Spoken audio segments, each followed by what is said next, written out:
Alright, this might be a bit ambitious, but I am hoping, fingers crossed, that I can actually finish the entire rest of the leveling process in this video. All you need to do is look at the length of it to know if I actually accomplished that or not. Probably won't, but I am gonna fucking try. No more fucking around, no more of that bullshit. I'm hopping right into it, we're going in. So, what has happened? I guess it has... what was the last time I recorded? I think I did... Obviously, it's Friday morning. I think I did it on Wednesday. It was when I did the last recording session of this.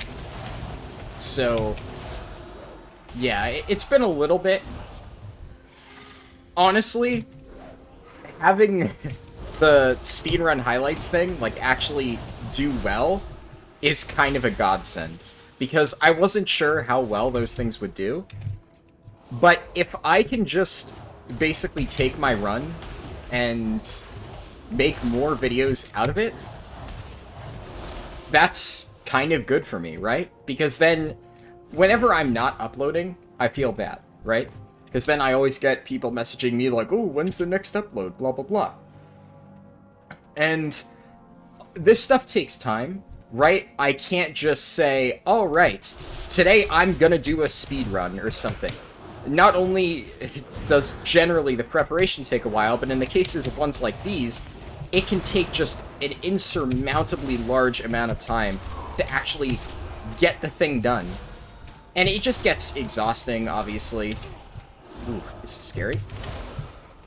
Like, this isn't fun for me at this stage. I'm not enjoying doing this leveling process, but I just want to get it done. I want to get it to a point where I can just be like, alright, that's over with, now I can do literally anything else. And, yeah. One of the nice things about having...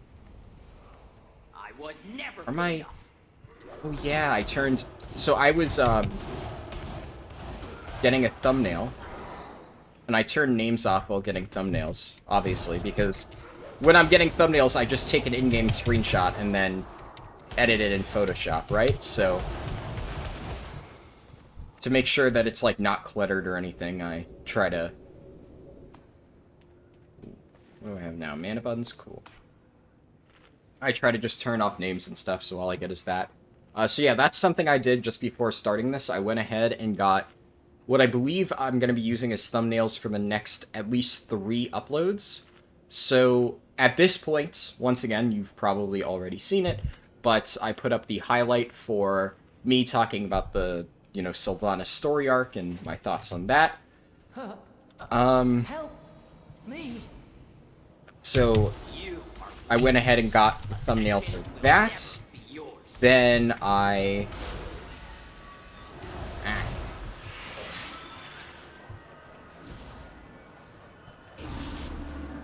One second.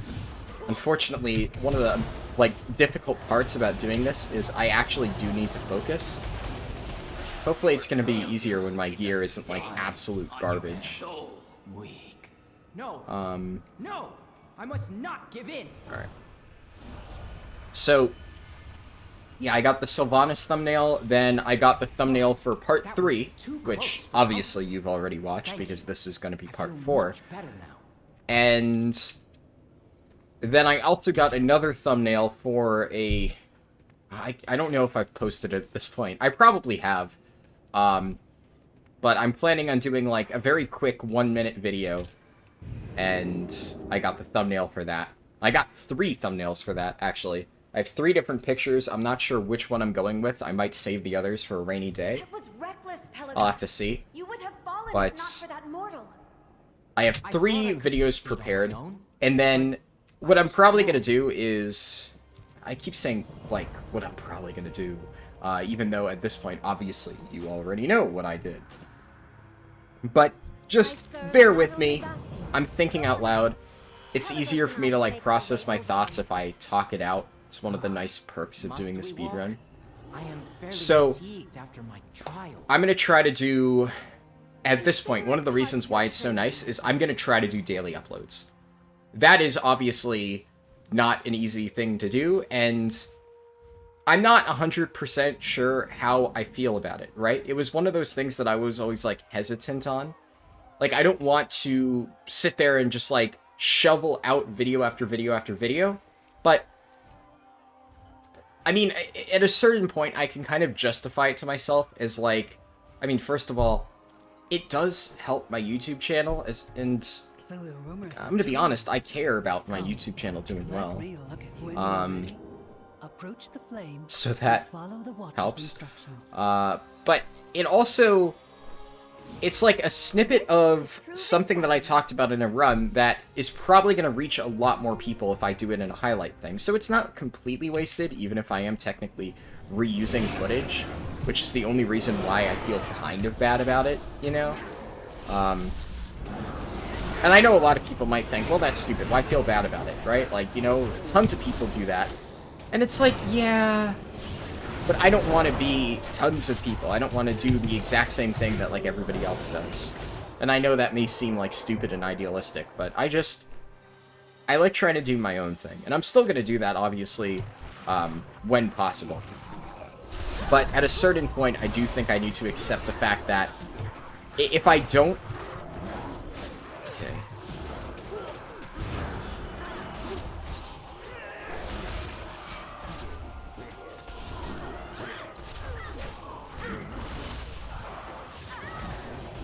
Whoa, why did I get teleported? Oh, I fat-fingered all through time. That'll do it. Yeah. Where was I? Yeah, so... I forget the exact words I was going to use, but I think what I was trying to say is, like, if I don't, like, do the highlights and stuff like that, I'm never going to actually do daily uploads. So the way I see it, it's more like bonus videos. And I don't know.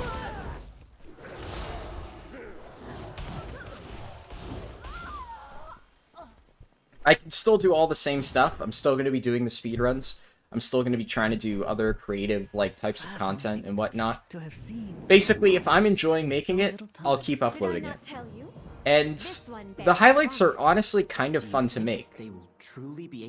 That's one of the main things that keeps me doing it. Like, if I absolutely hated making it as a video, like, if I hated the idea of, like, oh, I have to do a daily upload, I would be like, fuck it. But as it stands, I've already edited the video that I'm going to upload today, the Sylvanas thing. So, I'm already covered there. And then, because of that, it's kind of nice. I can be like, okay, yeah, I've already figured out what I'm going to upload. And then, all I need to do is basically, after the fact, start processing the next video. And then I can upload it tomorrow. And then all I need to do is find a new highlight and just keep repeating the cycle. So I can do, like, highlight, highlight, speedrun. Highlight, highlight, different thing, etc. And that way I'm constantly uploading. I mean, at the end of the day, it does help the YouTube algorithm. And it just means that I keep a good, like, flow going. Because one of the biggest problems that I've had with, you know, doing YouTube in the past is I get to a point where it's been such a long time since I've actually uploaded that I just no longer have the motivation to upload. And I'll be sitting there like, I really just don't feel like doing any YouTube stuff right now. I'm just not going to. And then next thing you know, I go 4 months without posting a video. Because I'll tell myself, like, oh yeah, you know, I'll do it, like, next week. Next week, I'll do that video. Oh, 2 days from now, I'll do that. Just give me the weekend. And then I just keep procrastinating it. That's just what I do. So, this way, I can't procrastinate. I have to do at least something every single day. And I think that'll help in the long term. We'll see, though. Oh, I also got AOTC. Where is it? Feat of Strength. Raids. Yay. I mean, it's like... It's one of those things that's... Yeah, alright. I mean, it's not super impressive. I'm not even like, oh my god, I got AOTC. I mean, I've gotten AOTC every single tier since... I think Blackhand was the only tier, or the latest tier that I didn't get AOTC. I did High Mall, and then my guild, like, fell apart, and that was right when I was first getting into raiding. I've already said I didn't raid a whole lot back in WoD. So especially when I had, like, been planning on playing with my friends for most of WoD, and then our entire guild just imploded due to drama. That was one of the first ever serious guild dramas I was a part of. I wasn't even, like, at the center of it, but I definitely, played a big role. That one involves a lot of my now close friends, though. Like, some other guild dramas I don't have a lot of issue discussing, because it's like, you know, I raided with the guys for a tier. I was, like, only marginally attached to the drama. I was more like a spectator than anything. So I don't really give a shit about, like, telling the story of what happened. But I guess that guild drama in particular involved a lot of my, at the time and still to this day, close friends. And, I mean, obviously that shit was, like, years ago. Everybody's moved on from all the shit that happened at the time. But it was pretty bad, and I wouldn't want to, you know, do anything that would, you know, bring back bad memories for people that I'm actually friends with. That kind of thing. But who knows? Maybe, like, I guess if...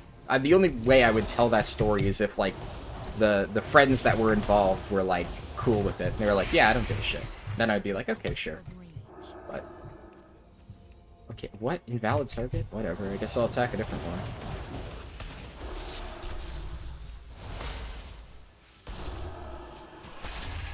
But yeah, so... didn't get AOTC Blackhand, but everything after that I got, obviously... I already told the story of how I got AOTC Archimond. I did kill Archimond multiple times after the fact, but my very first kill that actually got me AOTC was from that carry that Paul bought, which was funny. Where's the books? Wait, seriously? I've actually never, in all of the times that I've done this quest, not gotten that to just drop by the time I'm done killing them for the 25 glowing viscera. Wow. That's unlucky. I mean, I guess whenever I do this on Guardian Druid, I always overpull. So I just get a million of these things, and then it doesn't really matter. But holy shit, this is bad RNG. I've never had to just sit here and grind out extra kills just to get a drop. Holy shit, come on, man.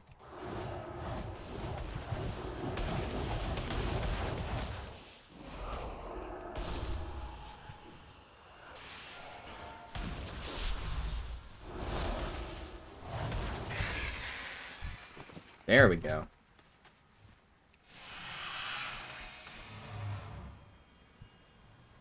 But yes, so I got AOTC, all that to say. I'm not, like, necessarily proud of it, but I'm happy about it, if that makes sense. I'm glad that I got it done. I didn't get any loot. It is what it is, right? Stewards exist. This game is really great in terms of RNG gearing right now. I'm sure it's going to be super fun to do on this character. Already looking forward to it. In fact, I'm probably going to have to do PvP, because otherwise I don't see how I could obtain enough gear to do this challenge in a reasonable amount of time. Because, like, on my Prout Warrior, at this point, like, I don't give a shit about the rest of the week. You know, I full cleared Heroic, I killed Mythic Terragru, I got, like, a few 15 keys done. I'm kind of done for the week, right? Like, I can do more Mythic Plus, and in fact, I probably will, just because I think my friends are going to be putting together a group. But it's not something that I would actually do unless they were like, hey, can you tank this for us? So, my friend told me, oh yeah, let's do Mythic Plus over the weekend. I said, sure. So I'm sure whenever he messages me, I'll be like, yeah, I'll help you out. But I could give less of a shit whether or not I actually do anything. Because the odds of me actually getting a piece of gear I need from Mythic Plus are just, like, next to none. Really, the only thing that I could use are off-spec weapons. Like, if I can get an Arms Warrior weapon, that would be kind of nice. Just because it would be nice to actually start working on that instead of being pigeonholed into playing Prot. Okay, yeah, and then they make you open the vents. But then I need to very quickly do this whenever it's about to overcap. Alright.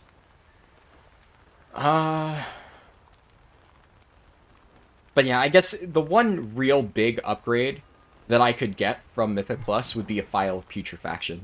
But I hate running Plaguefall. I know they've nerfed it, so it's actually, like, reasonable now. But it's still my most hated dungeon.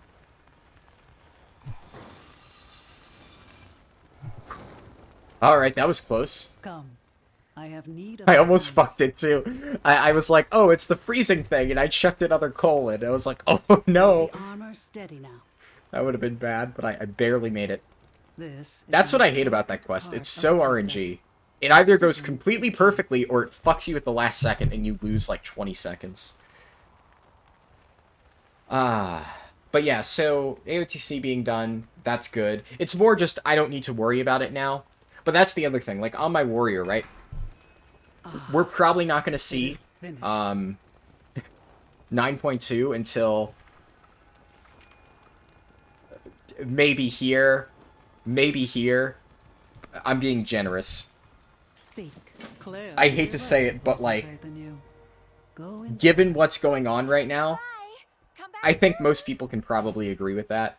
It's just the unfortunate reality of they're going through some real shit. Whether or not you think that it should hold up development time, it's going to. And yeah, obviously I think that Blizzard should be able to, you know, release their games on schedule. Like, we shouldn't have to I see you sit have here and earned the pay the Forge price by of trade. them Have you read any sexually Time harassing their to put your new employees. armor to the test. But we are, and we're going to. That said, I'm not really going to sit here and complain as long as, A, they fix 9.1. They've been making some minor adjustments, but let's be real here, we need a lot more until it's, like, actually sufficient. Changes so far have been, like, laughably bad. Especially, they do one good change, and then they follow it up with something dog shit, like the time off change. So, definitely still a very spotty track record on Blizzard's end. Archon got you. We must all. So if they manage to fix 9.1 to be, like, not complete dog shit soon, I'm not talking literally a month before 9.2 comes out, they're like, hey, we fixed Shards of Domination, don't you guys care now? And by that point, like, I'm probably already on Sylvanas, like, not even giving a shit. Challenge accepted. So, I will use level yeah, 1 they need to do it protocol. within a reasonable amount of time.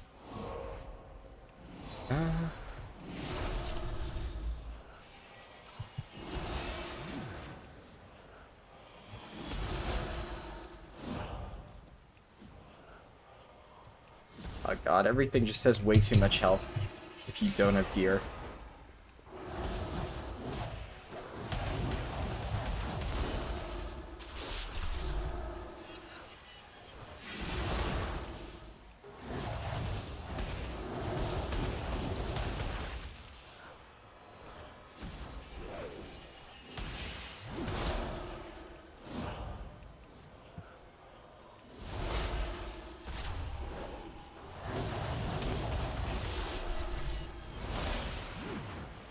Training protocol is completed. Alright. This combat sequence ends. But yeah, if they take a while and then they drop 9.2 and 9.2's actually good, I wouldn't complain. I don't think anybody would complain, right? Like, that's all we want.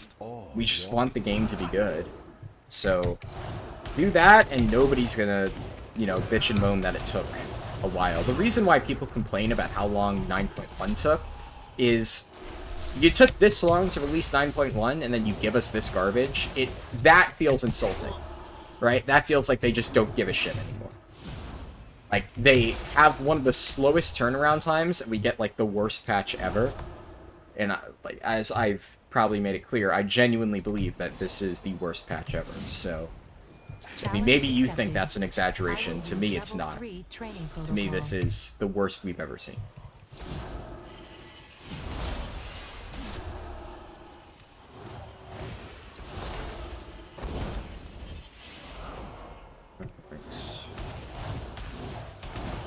I wish I could get more commentary, but the reality is I actually need to focus for this, or I'm just gonna get fucked.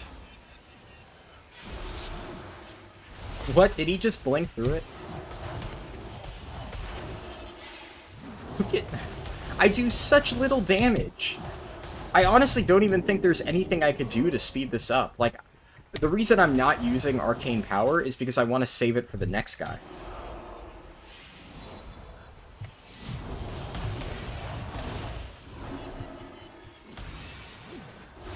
But none of my abilities do any damage.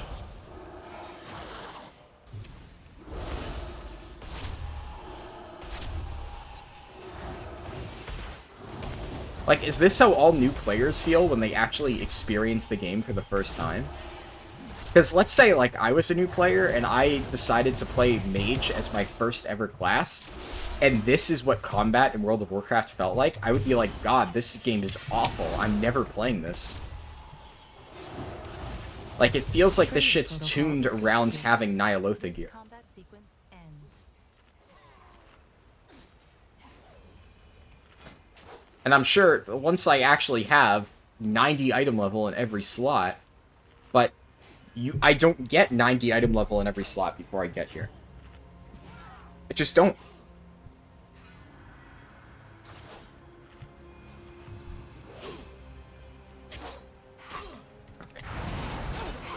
Challenge accepted.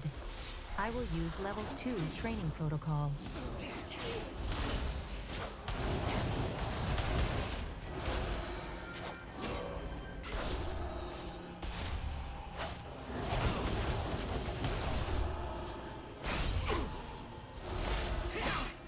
It feels like this is just better, because at least I can cast this while on the move, instead of having to stop, get like 2 Arcane Blasts off, and then I'm fucked.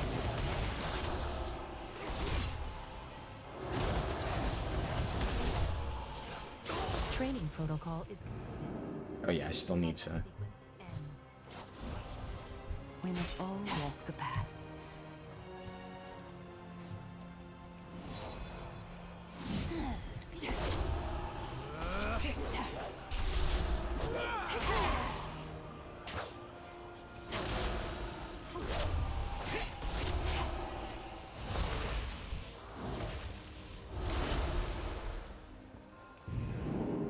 Alright. Not too bad, not too bad. My friend. The drought holds strong. Hold back nothing, mortal. One thing I should probably note is...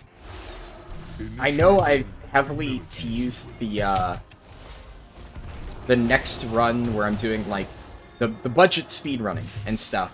Just to be clear, that is not going to be for a while. In fact... Training is incomplete. Okay, good. That never gets easy to watch. Yeah, this is when you can expect the Hunter speedrun, probably. I really don't see myself doing it any time before Darkmoon Faire, just because leveling in this game without Darkmoon Faire is just so miserable. So unless we get like a magic hotfix that fixes leveling before then, that's how long it's going to take for me to actually do the budget speedrun. I know that it might kind of suck that, like, I teased it and then I'm not actually going to do it for a while, but it was something I thought of and I was really excited about, and I wanted to see what people's opinion on it was. So I was like, alright. Now, if I find myself in a place where I have absolutely nothing to do, and I'm like, fuck it, I might as well do that run, then I'll do that run. But assuming I'm busy, which I probably will be because I want to get this run done. Like, I've been taking this pretty slow. It's taken me about like a week, not in terms of like slash played. Let's actually check my slash played. Slash played 14 hours, 38 minutes. You might also notice I stopped using a timer. That's just because at this point, I don't care. Not really interested in how long the run actually takes. We can just use my slash played as like an indicator. It's whatever. I'm not submitting this. I don't think at this point anybody's watching this for the speedrun element.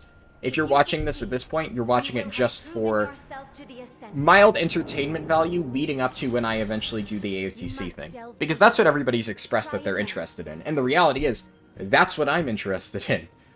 I have no interest in finishing this leveling process, but I have interest in getting to the end of it so I can do the actual stuff I want to do.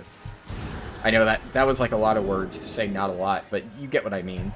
I'm trying to not get... Come on. There we go. This is the moment you must overcome.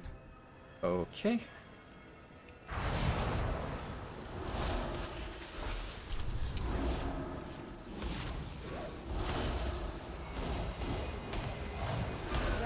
Yeah, like, when I actually have all my cooldowns and I can sit there and go pew pew, like, I pump.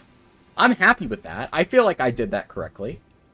And if I was able to sit there with, like, you know, an actual tank holding onto the boss and I could just go through my full rotation, I don't think I would really have an issue with mage. But it's when I'm constantly getting my ass whooped by auto attacks and I have to kite to save my life, that's when it really starts to feel problematic, because I'm like, how the fuck do I stay alive?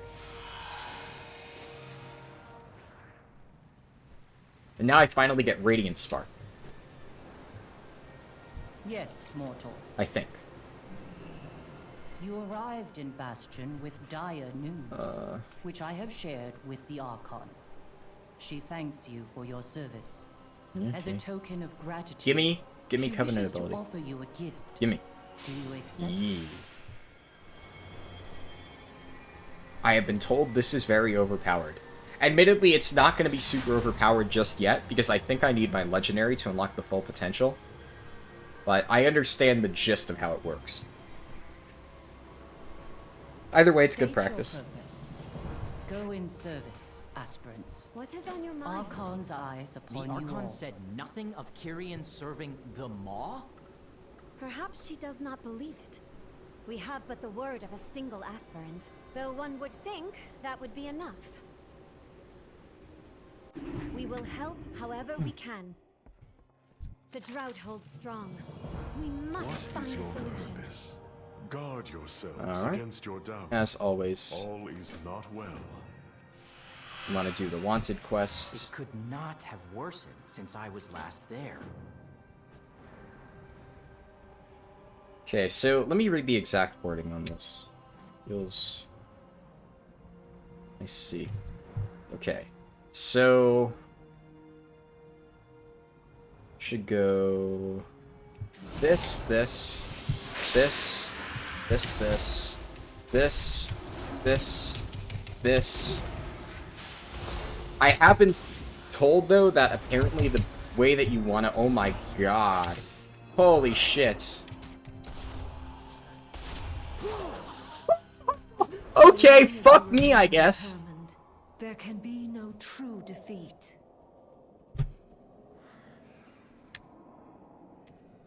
Like,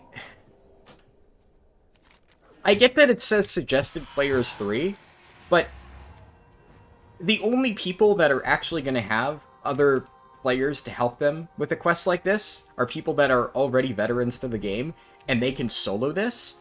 So, you're telling me that you expect new players to just be like, hey, anybody want to do this wanted quest? Like, no. Oh, Jesus. I'm gonna try this just to see if it's possible. I have a feeling it's not.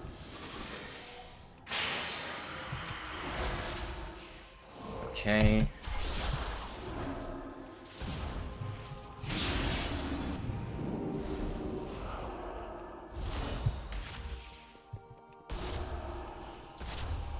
Maybe if I just kite.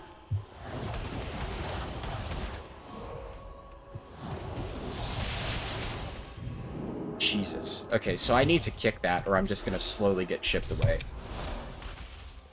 Okay, Radiant Spark. Let's do this. One auto?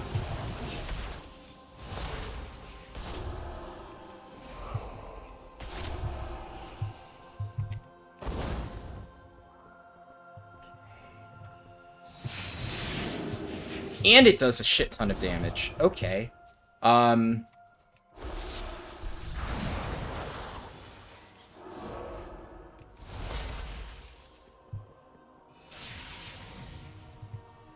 don't know how I just survived that.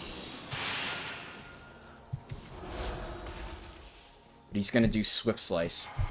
What? Fuck off with that! You're kidding me!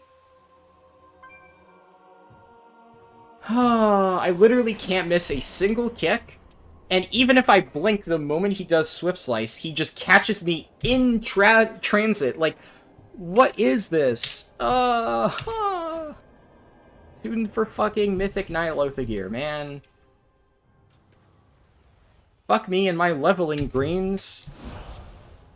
I'm gonna keep doing this. I've already decided. This is gonna be 2 parts. Remember that thing about I'm gonna do it all in one take? That's not gonna happen. I've already realized, just from this fucking guy, that I'm gonna have to do this in 2 separate fucking videos, because this is just way too fucking overtuned. It's just gonna take me forever.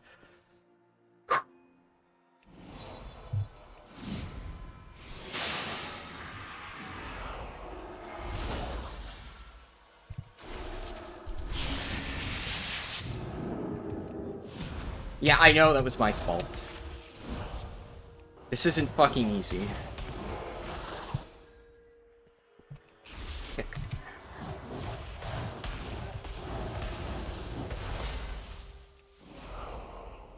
I need to blink out of Swift Slice. Like that. And he still hits me. How do I dodge that?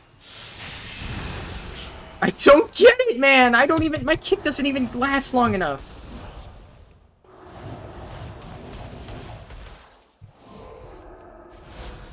Can I outrange it? Kinda?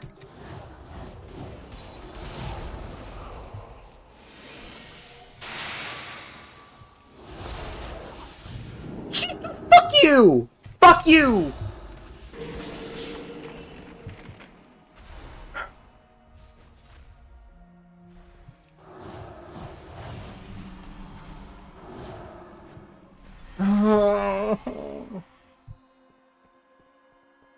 I mean, honestly, I think that would have been impossible if I didn't have the boomkin randomly drop out of the sky and help me.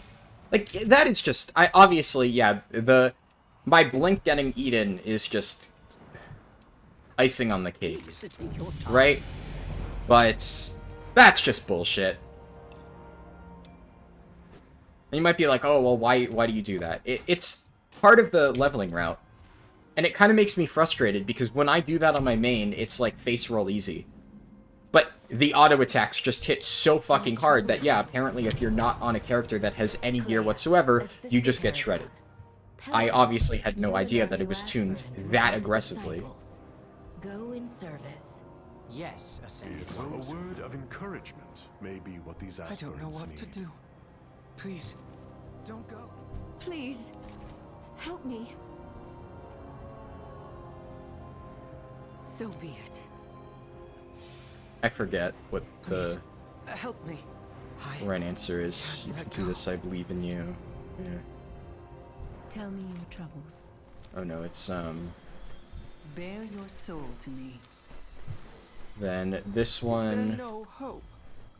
Mustn't. Are we all lost?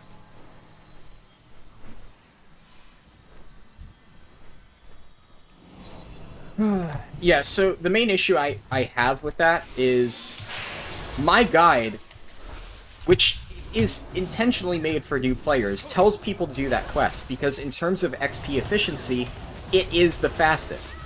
So now I'm sitting here like, you know, I look like a fucking jackass telling new players that they should do this quest, because I haven't realized that apparently no, if you don't have even, like... Even if you have the gear that the quest fucking gives you, and I'd like to think that I'm playing... That went well. Certainly. I mean, I'm not My playing last like an experienced player, right? But I'm playing like, I can't let go. even still, slightly better than a new player, because I'm basically completely inexperienced with Arcane Mage, right? But I'd still like to think that what I did there was mostly correct, or at least as correct as any sort of reasonable new player would imagine it to be. I don't know, like, if that makes sense. What I'm trying to say is I don't think that I could have done anything different.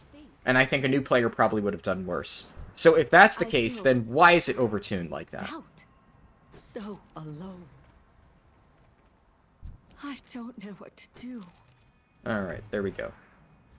Now I need to do Your this lady. deeds precede you.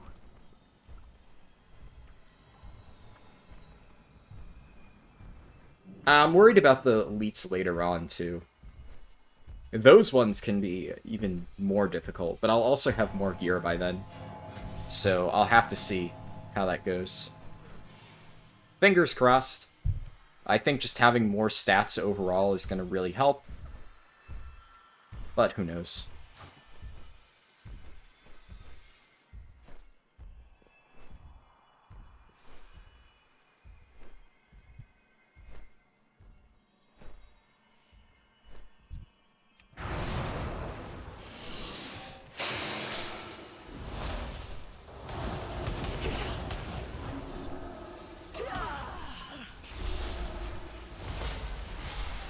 Yeah, what I need to start doing, admittedly, it's really hard to do my rotation properly when I'm worried about mobs, like, breathing down my neck.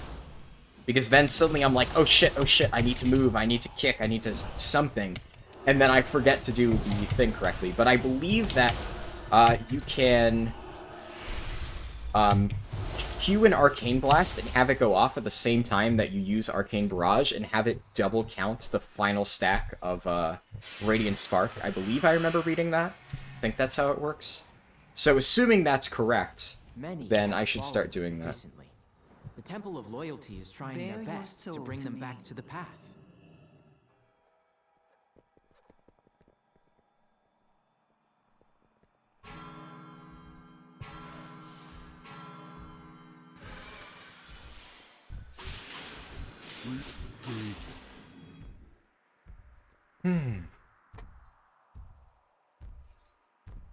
I'm gonna take a moment to relax, just because I'm starting to get tilted. I need to just zone the fuck out and not worry about it. Like, I've said this before, but these are the times where I just turn OBS off and just say, fuck it. I'm just gonna level this character without a recording. But I want to document the entire process. I've come this far, I want to, you know, keep it going. And I did say in a previous part something about how, like, or I think it was just part 1, about how this, like, would never have reached YouTube in normal situations. And a lot of people were like, oh, well, I'm glad you uploaded it anyway. You know, I understand that you were, like, tilted and stuff, but it's still interesting to watch. And I think a few people thought that it was interesting to see a run that doesn't go according to plan. It's very easy to see me do, like, the insane world record speedrun, and I actually, I'll take this moment to, like, you know, pat myself in the back, because it was a bit enjoyable to see, but I got linked in a Reddit thread or something, and I noticed that, and somebody was basically talking about, like, the fastest way to level, and then somebody linked my thing, and then they were like, oh yeah, this guy did it in under 5 hours, and, like, the people were like, what? Is this dude a fucking robot? How the fuck does he manage to do that? That's inhuman. And I was like, haha, I did that. I feel cool. Like, it felt nice, I guess. But, like, that's the thing. People see under 5 hours, and they're like, wow, the person who did this must be, like, inhumanly good at this game. Like, I mean, I'd like to think I'm good at the game, but not really in terms of how it, like, what it takes to do the speedrun.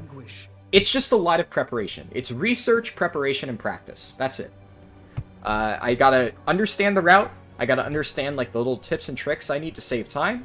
I need to prepare all the consumables to make sure that I go into the run with as many advantages as possible. And then when I'm in the run, well, I just need to make sure that I've memorized the route and how to do it efficiently enough to get it done. And, I mean, if I do all of that properly and things go well, then yeah, it works out. And one of the things that helps is I'm very experienced with, like, all of the classes I've done the serious runs on. Even Hunter. Hunter isn't something I've played a ton, but I've played it for a few years to the point where I understand it. But when I'm trying to learn a brand new class and spec, along with doing the speedrun and trying to go fast, it just ends up being a disaster, right? So that's the thing. Like, I don't just magically, you know, enter worlds and then boom, world record speedrun. There's a lot of stuff that goes into that, and, you know, I'm not perfect. I can absolutely have a run infinitely worse than the average player. I would say this is infinitely worse than the average player. I'd say the average player could probably get 10 to 50 in 10 hours, which is admittedly around what I did. But then they'd probably be able to get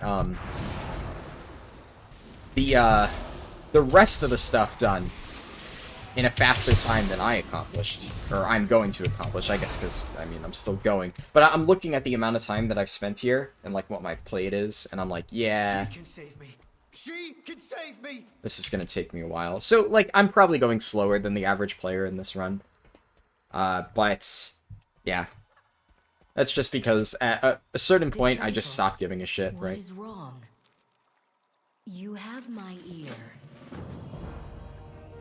Also, I think one thing that people don't realize is one of the most underrated parts of getting a fast speedrun done is the ability to get it done in like 1 or 2 sittings. To start a character and then have it already completed. Like, I've kind of mentioned reasons why I like doing fast speedruns. I've said I prefer the preparation to slogging through a slow speedrun, right? But I think the biggest reason for me, in terms of why I like to optimize it as much as possible, is because there is genuinely a chance, and this has happened on multiple occasions, where if I don't do the entire speedrun, I'll just give up halfway through. I deleted a level 55 druid, I got my Death Knight slightly into Bastion, gave up. Got my Paladin slightly into Bastion, gave up. I haven't deleted them, but I don't have any plans on leveling them, like, anytime soon. And I want to prop Pally, right? But I just look at that and I have no motivation to continue it. So, if I'm just preparing consumables, that's not super hard. It doesn't require a lot of focus. I can do that while I, like, watch Netflix or something. But if I have to focus on a run for too long, eventually I will lose interest, and then I will never get it done. And then that character is dead. So, I've been doing this for a very, very, very long time, even before I actually started doing, like, speedrunning. But back in, like, Kata and Mop and stuff, I was never able to efficiently level alts.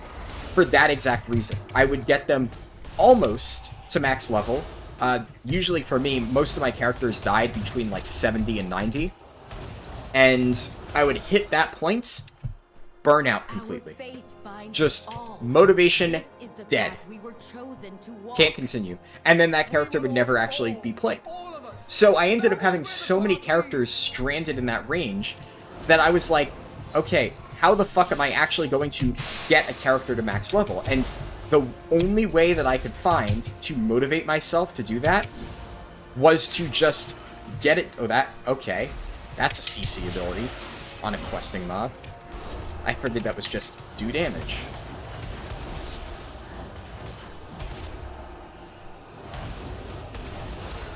Nice.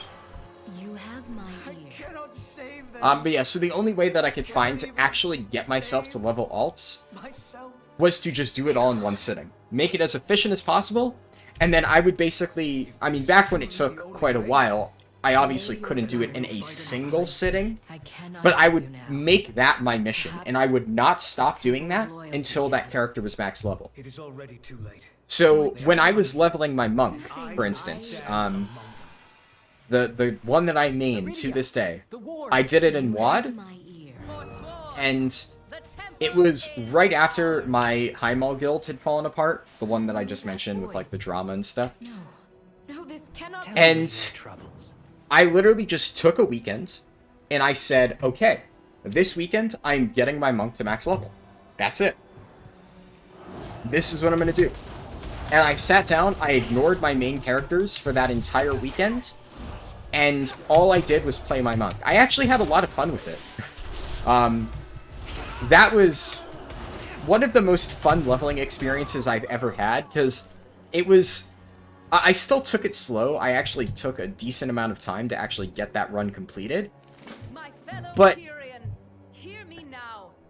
I don't know, I did it all in one sitting, so it was just kind of like a journey. A long but fun journey. And I remember doing, like, world PvP and having a lot of fun with that.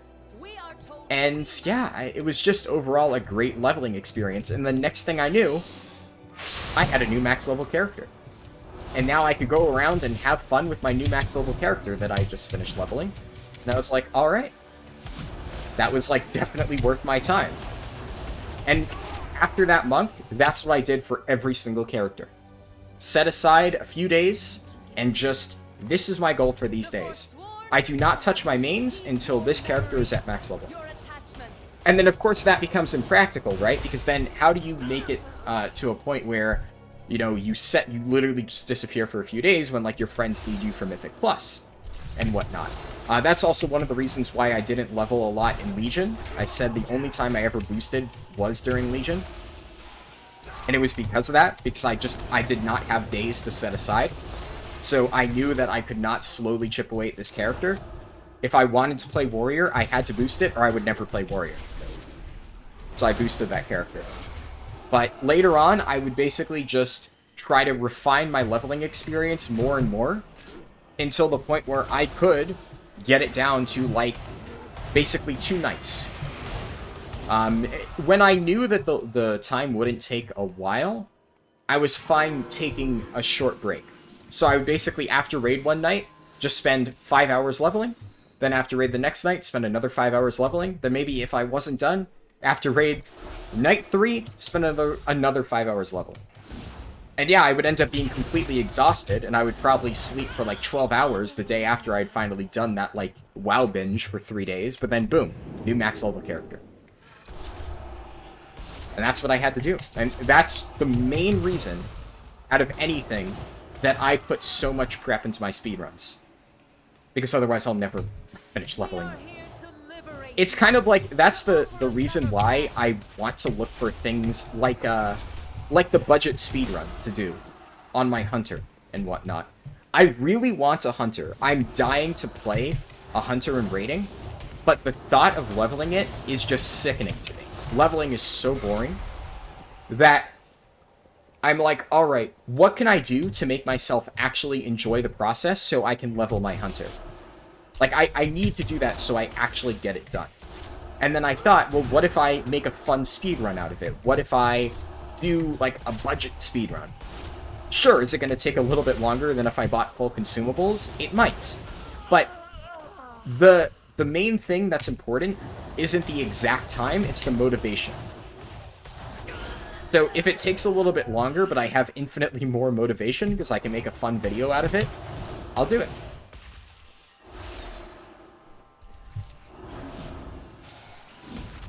Oh, fuck.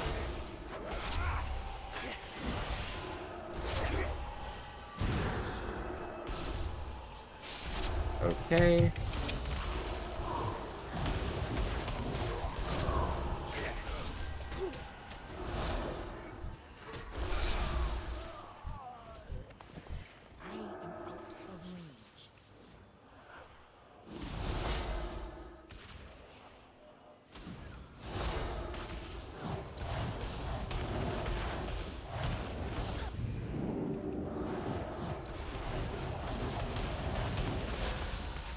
Nice. Join us and be embraced.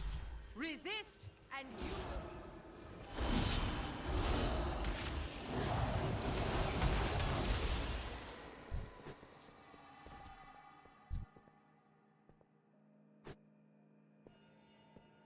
There we go. One other reason that today I was especially motivated to continue doing the leveling. Obviously, right, like, I had raid on Thursday, so it tends to be kind of hard to really motivate myself to do something after a raid night. It can be pretty exhausting, usually. You know, right after you spend all that time, and you don't always want to sit down and spend another, like, X amount of hours doing another, like, kind of long, difficult thing. But, I mean, the raid went well. Obviously, like I said, I got the AOTC, I got another mythic character kill. I did already kill it the week before, but, you know, another one can't hurt. I actually got a a worse parse this week, because my first Mythic Terror Group parse was like, I think a rank 4 or something. It was so dumb. I just RNG'd into the best powers ever, and just absolutely pumped as a Prot Warrior. I was the top DPS in the group as a fucking Prot Warrior. Which, I mean, it was pretty fucking fun, right? Every tank's, like, favorite thing is to just shit on all the DPS and have them be like, wait, what the fuck? How am I losing to a tank? And then, you know, you just get to feel good about yourself. For that one boss, at least. And then everybody reminds you that it's Terragru and nobody gives a shit about your damage. But hey, I still had fun getting that parse. That's the thing. Like, I'm not gonna sit here and be like, oh, yeah, no, I got a Mythic Terragru parse, I'm kind of a big deal. Like, no, to me, it's just fun. I like seeing the big numbers pop up on my screen and then looking at the logs and it's like, you did good. And I'm like, yeah, you know, I did a good job. I feel good about myself. Yay. Like, that's about it, really. It just makes me happy. Like, I never try to, like, brag about parses. If I ever mention my parses, I'll, like, message a friend and be like, yay, I got a 99 parse or something like that. And my friend's like, oh, cool. And it's just something that excites me. And I like to share that it excites me. I have an idea. But yeah, so, the reason why I had motivation is I watched, Archfelder's new video on Comp Stomp farming. And I actually didn't realize that Comp Stomp was up, and then I was like, oh, fuck. I probably need to do that, don't I? Otherwise, it's gonna take me an inordinate amount of time to catch up. But if I have, like, full honor gear, that's already a really, really, really good set of catch-up gear. So then I won't really need to use any Korthia currency. Because I think that goes up to, like, 213, right? It's a decent amount. I will keep the Forsworn at bay. Use my hammer to purify the bells. Let their mighty voices ring true once more. Alright. So if I farm Comp Stomp and get, like, all my renown done there, I'll be caught up in the Soulbinds, then I can use all the honor to get, like, a full set of gear. Then I can just farm Korthia to get, like, a few extra things, and then hopefully with the honor gear, I can get, like, at least a layer 9 Torghast done. I think that might be reasonable. One thing I'm not sure if I'll do is, I've seen that some people actually do groups for Torghast. I know you might be sitting here and being like, is he seriously acting like that's an abnormal thing? Like, because apparently this is like a really common thing. I found out like earlier, not like earlier today, but like a week or two ago, that people actually like do their Torghasts in groups. And that's like a common thing. Like everybody's like, oh yeah, you know, I do Torghasts in groups. Like when somebody asked me if I was like running Torghast and stuff, and if I had room, I'm like, what do you mean if I have room? I do solo Torghast. They're like, you solo layer 12? Like, you don't group for it? And I'm like, yeah? Is that not normal? And apparently it's not. I don't know. I've been soloing Torghast on every single one of my characters since launch. I've sometimes done it, like, with a guildie or whatnot, just because why not? Like, 2 birds, 1 stone. But I've never, like, joined a pug for Torghast. But, all that to say, I don't really know how reliably I'm going to be able to actually do Torghast on my mage. So, maybe I will need to do this newfangled Torghast pugging. I don't know. Our realm lies in ruin. The Forsworn will set us free. More take all of you. Okay, that wasn't too bad. Now, to finish this matter. Power. It cannot be. You were foolish to test a paragon. But then I still need to do all of the, whatchamacallit. I will know your truth. Need to do all the Covenant campaign stuff. I need to obviously level up Venari. Because even though Venari is, like, effectively worthless for returning players, it's still important for new players, because, like, you get all your Ma upgrades and whatnot. And a lot of those are kind of important. It is an echo of her deepest held memories. You must stay here. It will reveal the truth behind her treachery. I will return for you. Yes, my paragon. Alright. Lysonia's essence has been twisted. So I've got a by the good Maw. amount of stuff. I need Must one more learn how this trinket. came to pass. Is it? I think there's a good trinket off the rare for casters, like over there. I remember a lot of people were using it like Bring early this on in the fragment expansion. to the mnemonic locus, where we collect the What else do I memories need? of all Kyrians. Bracers, one ring. If fate is kind, Lysonia's Head and memories shoulders. will lead Okay. us to the answers we seek. This does not give me anything. I will inform the Archon of what transpired here. I could have technically and done a seek long restitution slow fall for off the those top we of there. lost. I've never actually done this RP. From the first time I did this quest up until now, I've always jumped off and goblin glidered. I've never actually flown with Persephone. I didn't realize the RP was that long. Doing a Minari training amulet boosted slow fall might have been faster. The Forsworn may attack again. Hard to say though. We need to warn Hero's Rest. I will warn them while you finish your mission. But Clea, please, come back to me.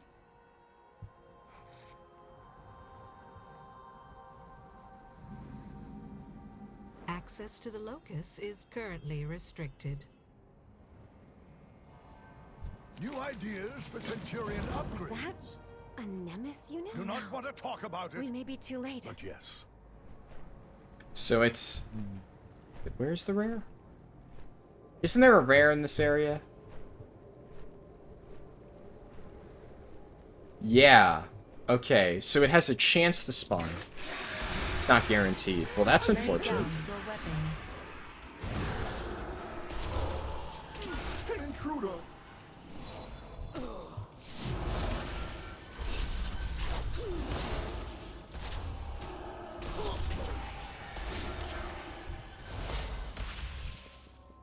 My service ends.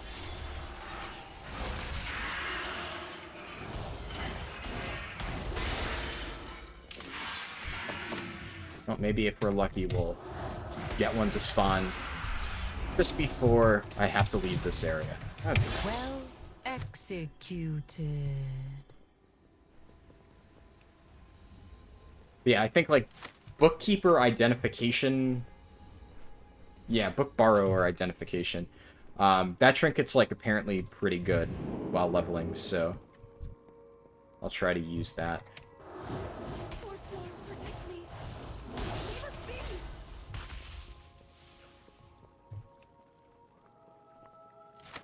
I've always seen it up. What the fuck is that name? Did he just slam his head on the keyboard?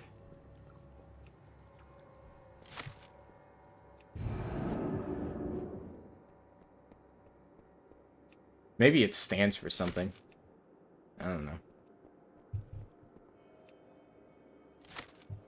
I don't know why auto loot's also not working for these. Like, it should just be picking them up. But instead, it's doing that shit.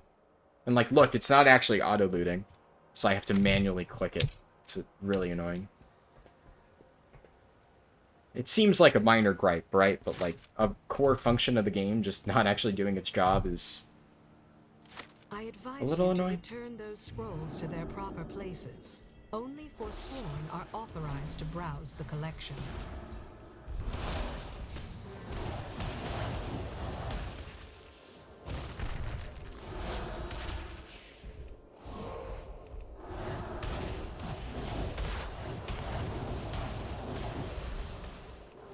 You have forced my hand.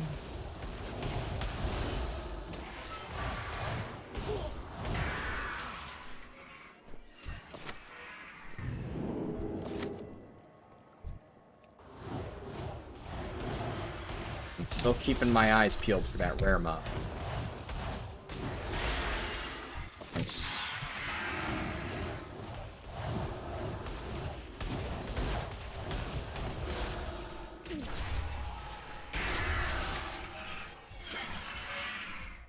Man, I've only been recording for 1 hour. It's crazy how I feel like I've been recording for hours at this point, but in like the last part where I just spent, I don't even know, like 45 minutes ranting about heirlooms and stuff, and like what the most efficient way to spend your gold is as a new player, like it felt like time flew. When I actually have stuff to talk about, it's like, it's so much easier. But, I'm sorry, I don't really have anything to say right now. I'm just kind of focused on getting this done.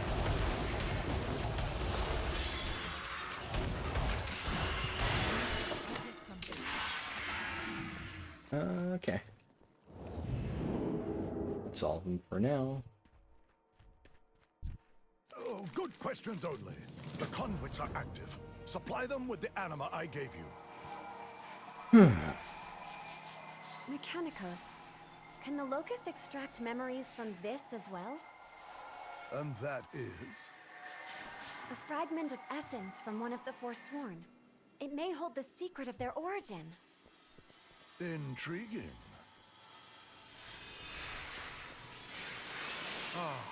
The Locust is functional once more. Nice. Clean up after yourself. Oh. Oh, good. Locust did not explode. Sonia's memories of the Forsworn are scattered among the rest. Simple enough to collect Forsworn memories. Others can go into the archives. Should not explode. Probably.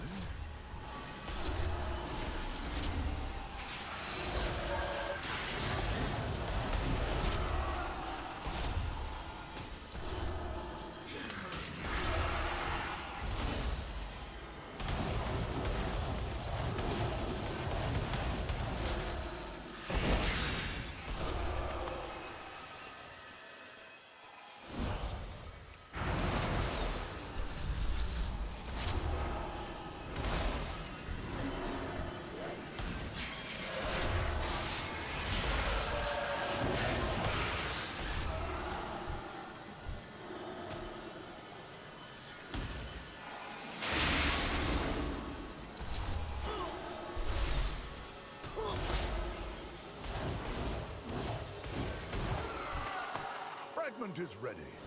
Take it to Soul Mirrors to view memories. I leave it to you, my friend. You have Right. faced Lasonia before. Nah, fucking centipede. Goddamn. You'll be protected.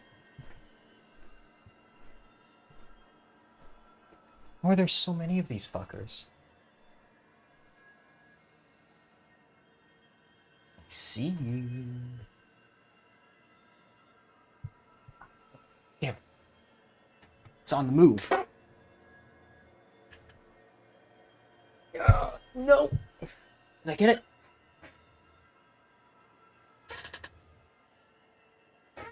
I can't tell.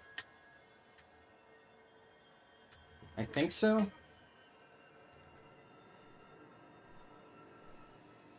Fuck.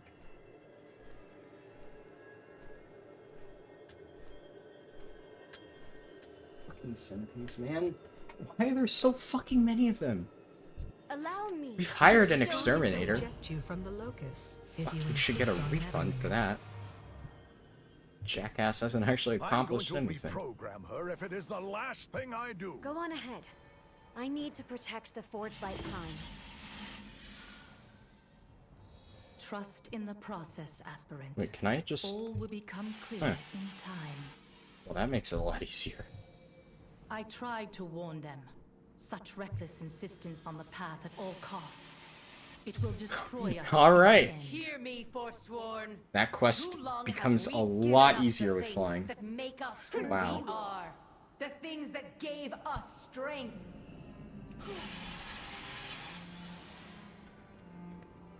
Uther, deliver unto Bastion the reckoning that are the Forsworn. What Lasonia, marvels there against is the Nemesis more I occupied? must share. I will fix. Oh, you have value. I do not But believe I you are have more. authorized to view this memory. Intriguing weapon. May I inspect? Please remove yourself from the Locust at once. I still don't understand why they actually thought Depos was gonna be like a twist film. Like, did they actually think that players didn't realize? Like, typical fucking Blizz writing. They think they're fucking geniuses. Like, ooh, It's gonna be such a mystery. Who's leading the Forsworn? Players will never know, and they'll be so surprised. In day one, everybody's like, yeah, it's obviously Devos. And then we have to wait, like, what was it, 2-3 weeks to actually find out? What knowledge do you seek? Are you going to tell us where to find the offerings? I am forbidden from providing the locations of the required offerings, only approximate directions. For example, head due south.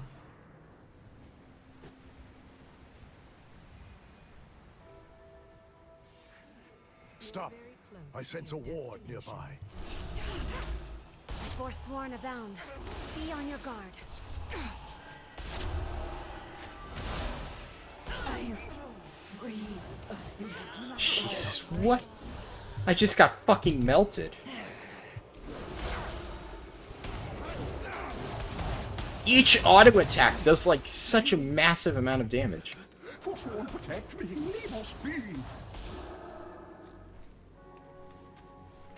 You should now proceed to the south once more. Huh. She's being so pleasant about this. I know. This is how Nemesis is intended to behave. Alright, that should be good. Can I take this piece of junk off?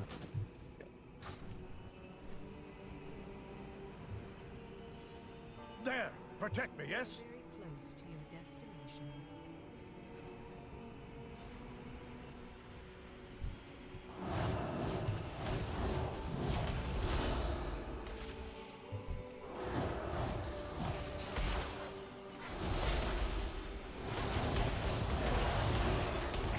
What are my upgrades again? Yeah, better presence of mind and better arcane power. Still pretty underwhelming bonuses. I will await you at the entrance to the Vault of the Archon.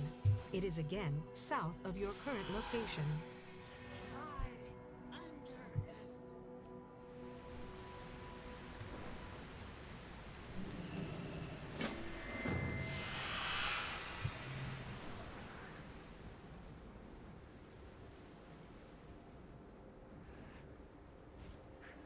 How may I assist you? Simply place the offerings before the Guardians, and the way will Wow. open. That's a new one. Getting dismounted in midair. I love not playing as a tank. But. Oh my god. Next time, your allies will stay your demise. I am certain. No, I don't think they will. Clay and Mechanicos are useless pieces of fucking shit.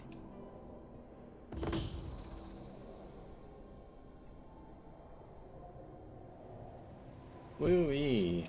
I'm gonna be completely real. I'm stopping the recording after this next quest.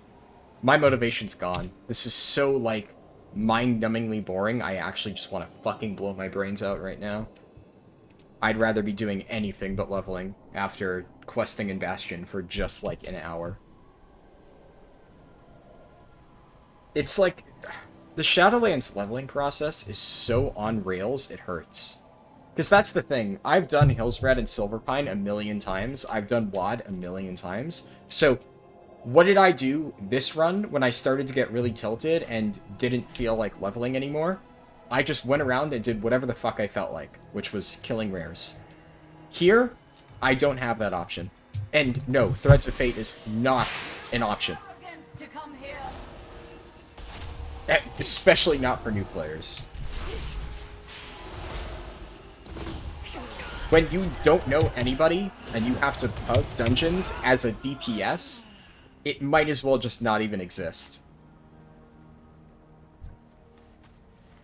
I admit, I mostly wanted to get in here to prove that I could. This is neat. Maybe I'll go up until the end of the Bastion questline, focused. since I'm almost done at this stage. Another barrier? Ah, you meant to access the inner vault? I am afraid that is another protocol entirely. You did not think to mention Mortal, that earlier? I could use your No, help out never here. mind. I will fix this.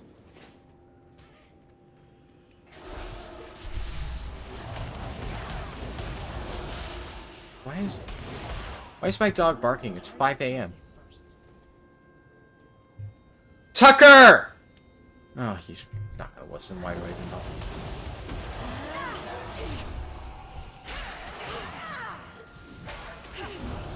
Is he barking at?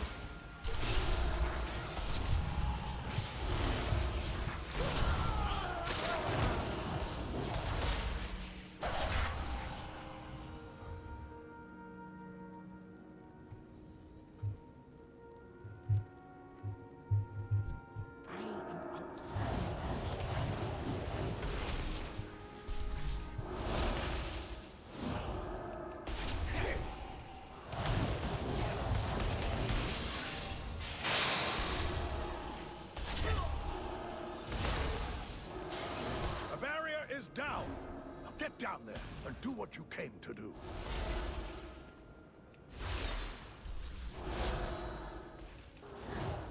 Welcome to the Vault of the Archon.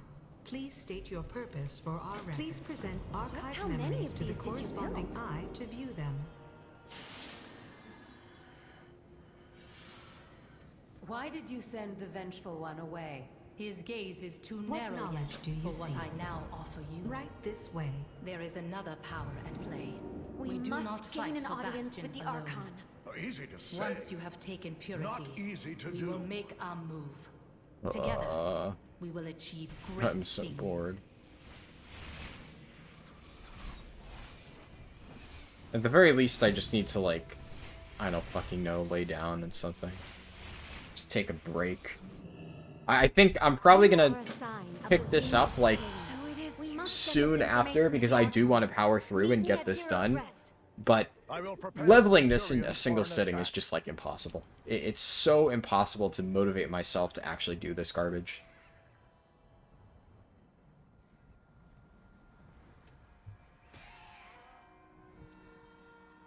Welcome, mortal. This gateway will take you above.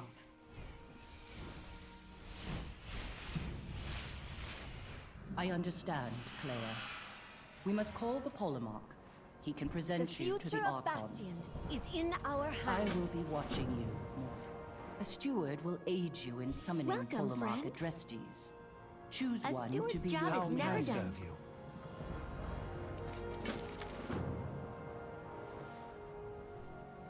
I would have you speak.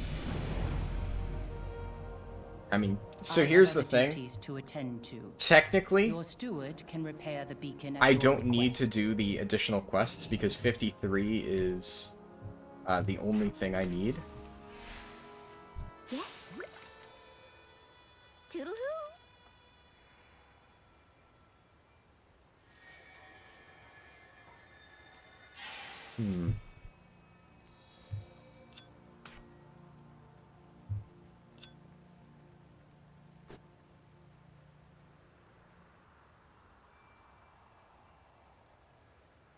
I have a lot of buttons.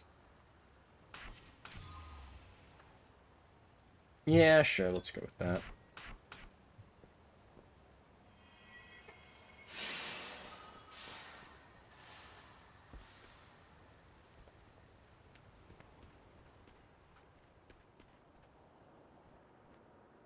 We have For to what purpose do you like the beacon, aspirants? wait. Polemarch, we have urgent news for the Archon. You are the ones from the Temple of Purity. Very well, then.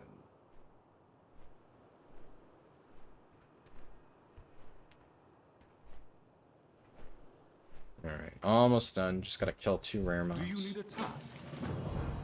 We all Finally, serve a an greater audience good. with the Archon. We shall meet you there, my friend. Oh, this one's gonna be a bit annoying. Ooh, there's a person.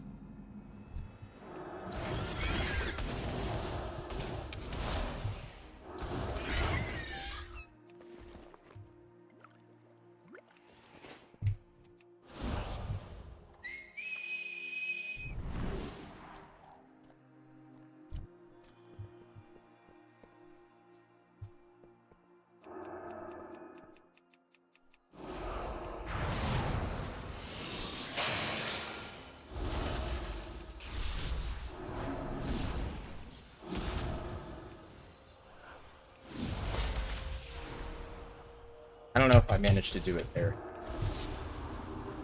Oh, that's not the button I meant to press.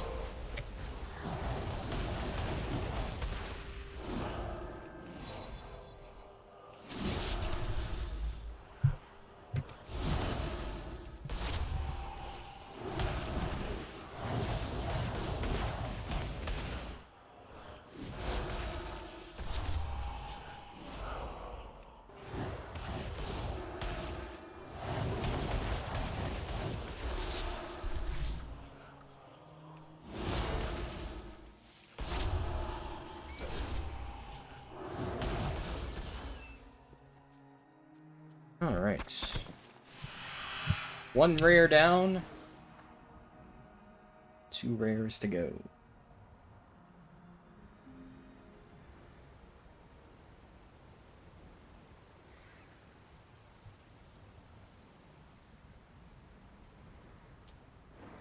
Now, I am just gonna wait for Arcane Power just to make this easier. I'm not gonna even fuck around trying to do this pull normally. Oh wait, there's a bunch of quests at the Temple of Purity, right? Which one is that? Is that Temple of Purity? Or Temple of Courage. Yeah. Forgot there's a lot of quests there. I thought I was almost done. But no, there's like all the Necrotic Wake bullshit. Whatever, I'll finish Bastion. I'll at least power through that much, just so I'm already on the next zone by the time that I start up again. And I'll try to at least get through Maldraxis and maybe Ardenweald tonight. And maybe I'll finish it off tomorrow night. I don't know, we'll see. Okay.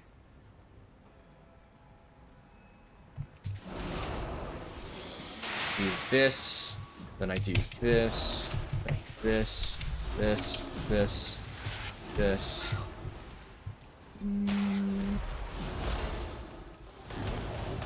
I can't tell if that actually worked or not. It's like, I'm trying to do the thing that the guide said, but I have no way of knowing whether I actually got the damage bonus.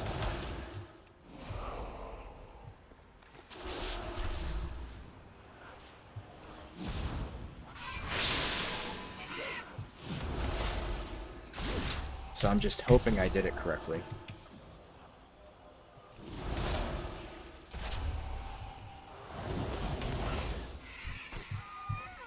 Okay.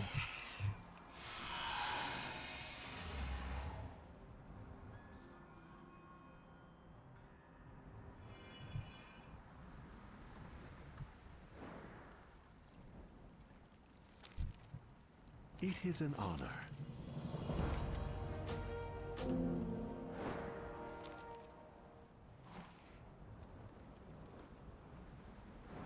I welcome you. You are seen. Finally, an audience with the Archon. We shall meet you there, my friend. Nice.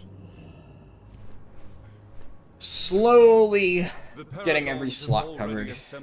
Just need the trinket. Trinket, neck, and shoulders. To listen until asked to speak. Such an illustrious audience is a rare honor, mortal.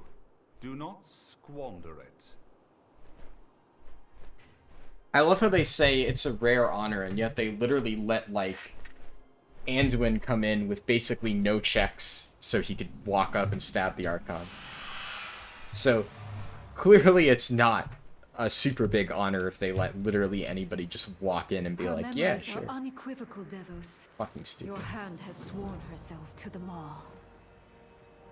Lysonia, I never knew darkness lurked within her.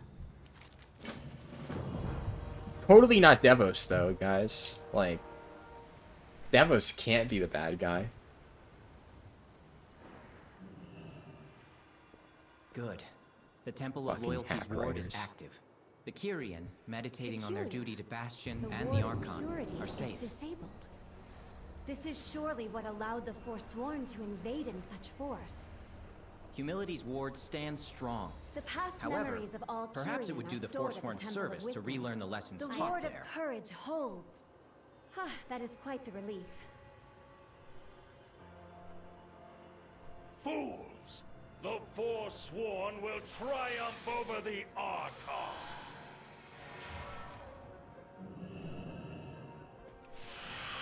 Quickly! We must alert the pole mark!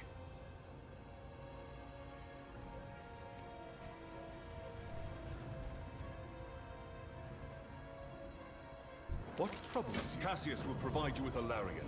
Go, quickly. Our duty is true. Yes, Polemarch. Our purpose Archon watch over us pure. all.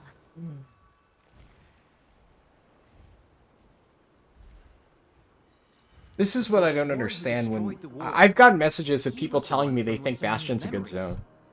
Like, I mean, if you enjoy Bastion, I'm not knocking you, right? But when I mean, I don't understand it. Like, people have genuinely messaged me trying to, like, argue a case for Bastion. Like, telling me why they think that I'm, like, you know, underrating Bastion and it's actually a good zone. Like, if you enjoy something that's admittedly not very good, that's fine. There are plenty of things that I enjoy which most people would probably say isn't very good. I'm not going to say it, though, because I'd probably get laughed at. But, I mean, people try to tell me why they think Bastion's a good zone. They're like, oh, it's pretty. And I'm like, well, that's subjective. But then they're like, oh, the premise is interesting. And I'm like, what premise?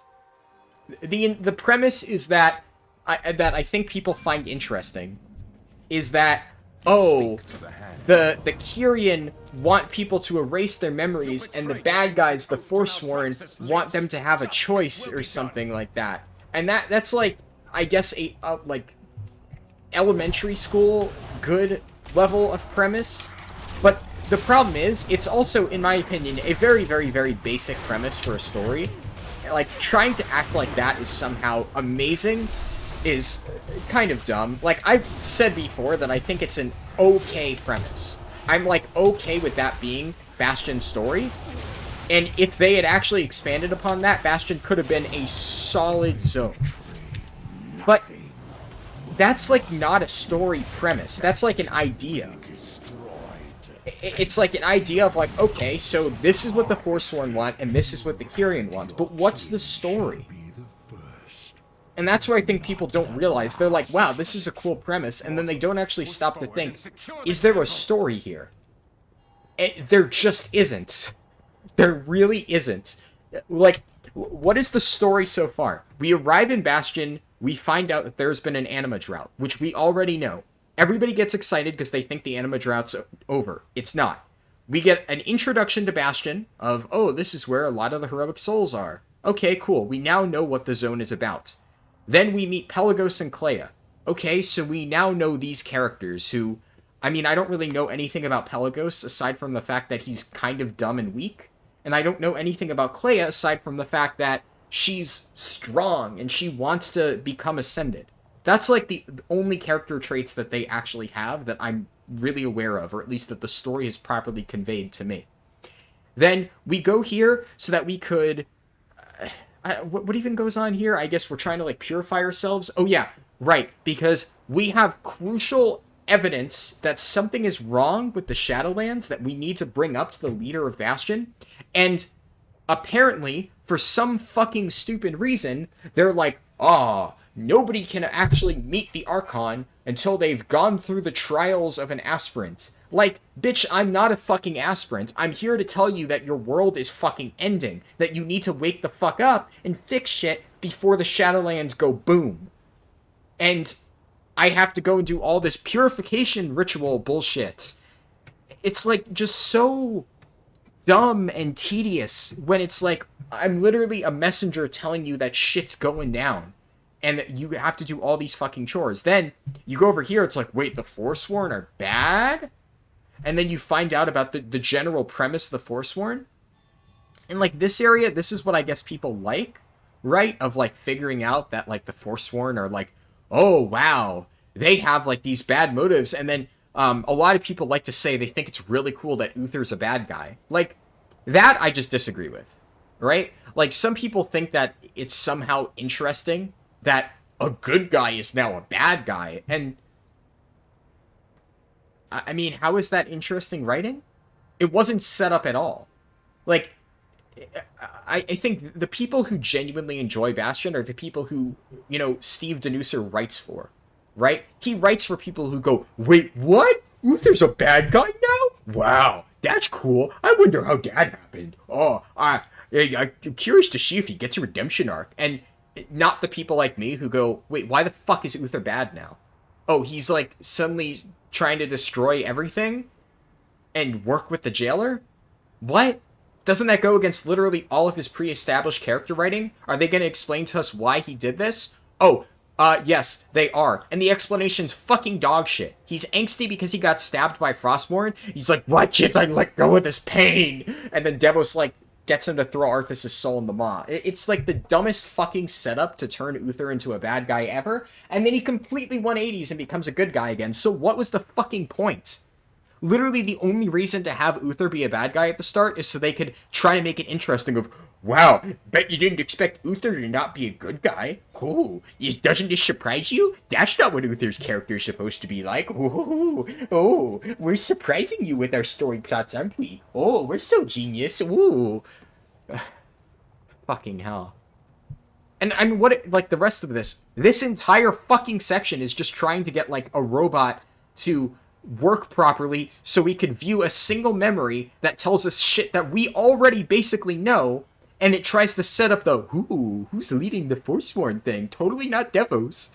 And then we go to fucking Heroes Rest, basically finally say, hey, fuckfaces, we need to talk to your fucking leader.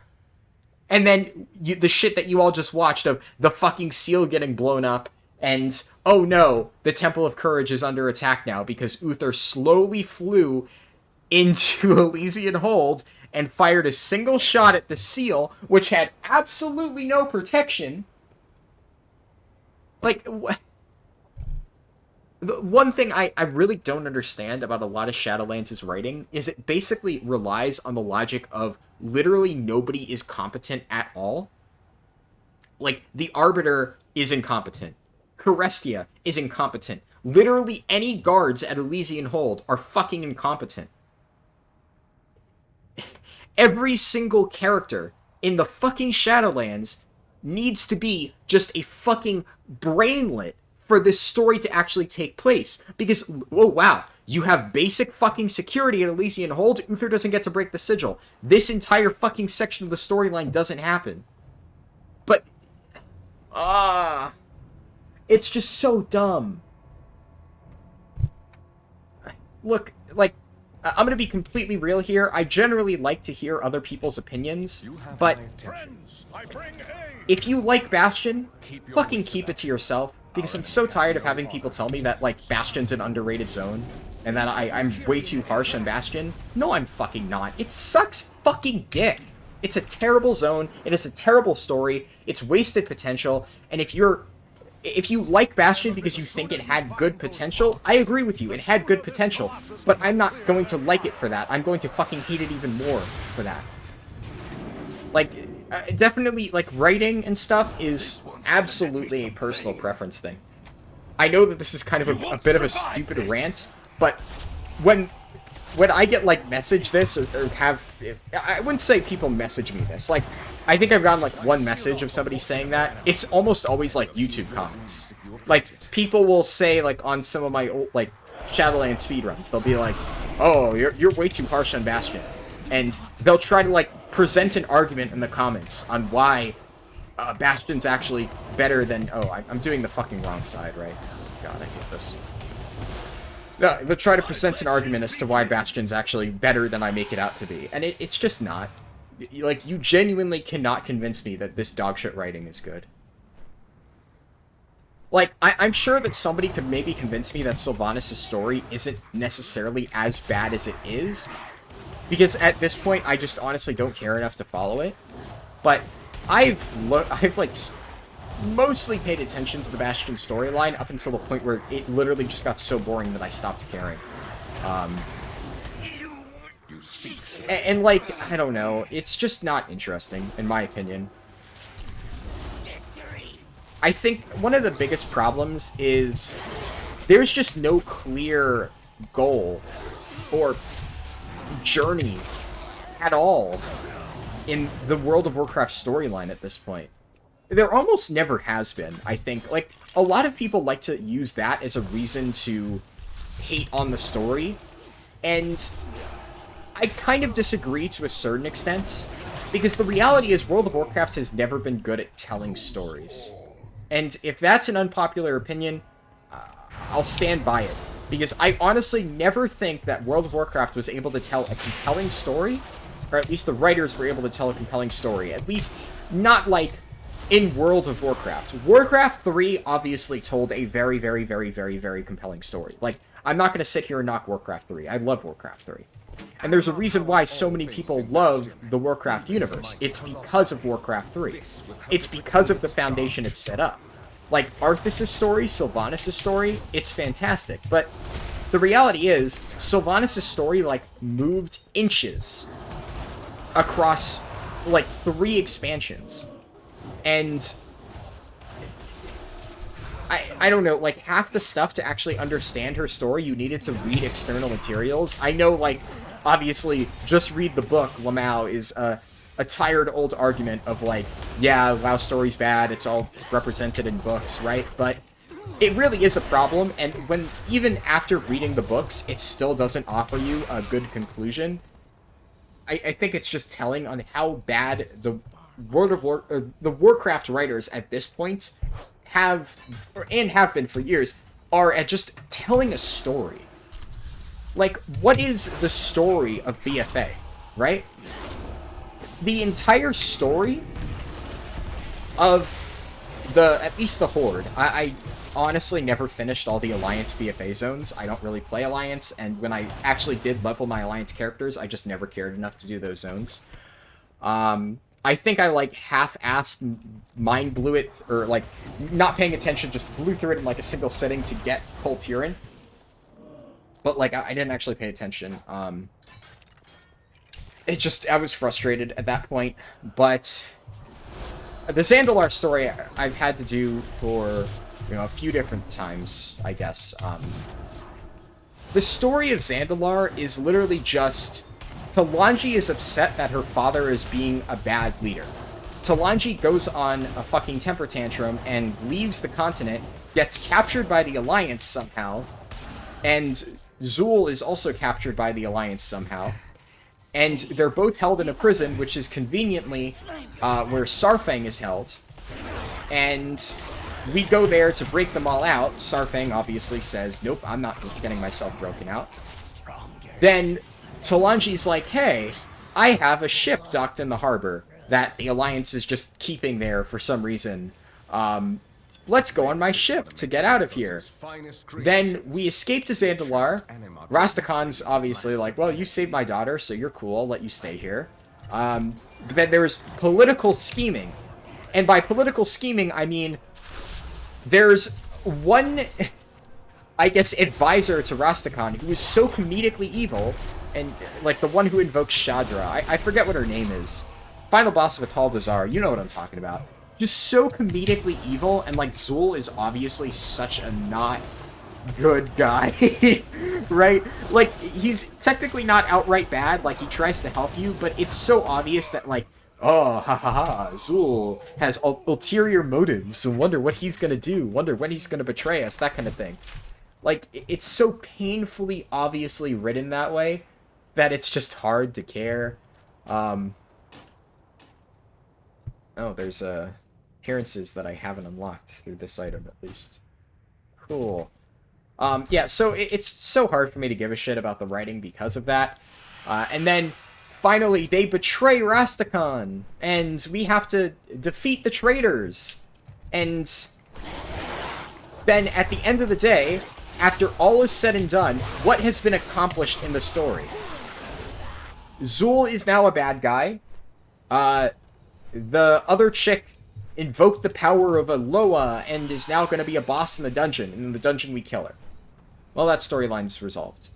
Then, Nazmir, and I guess I'll extend that to Uldir. There are blood trolls.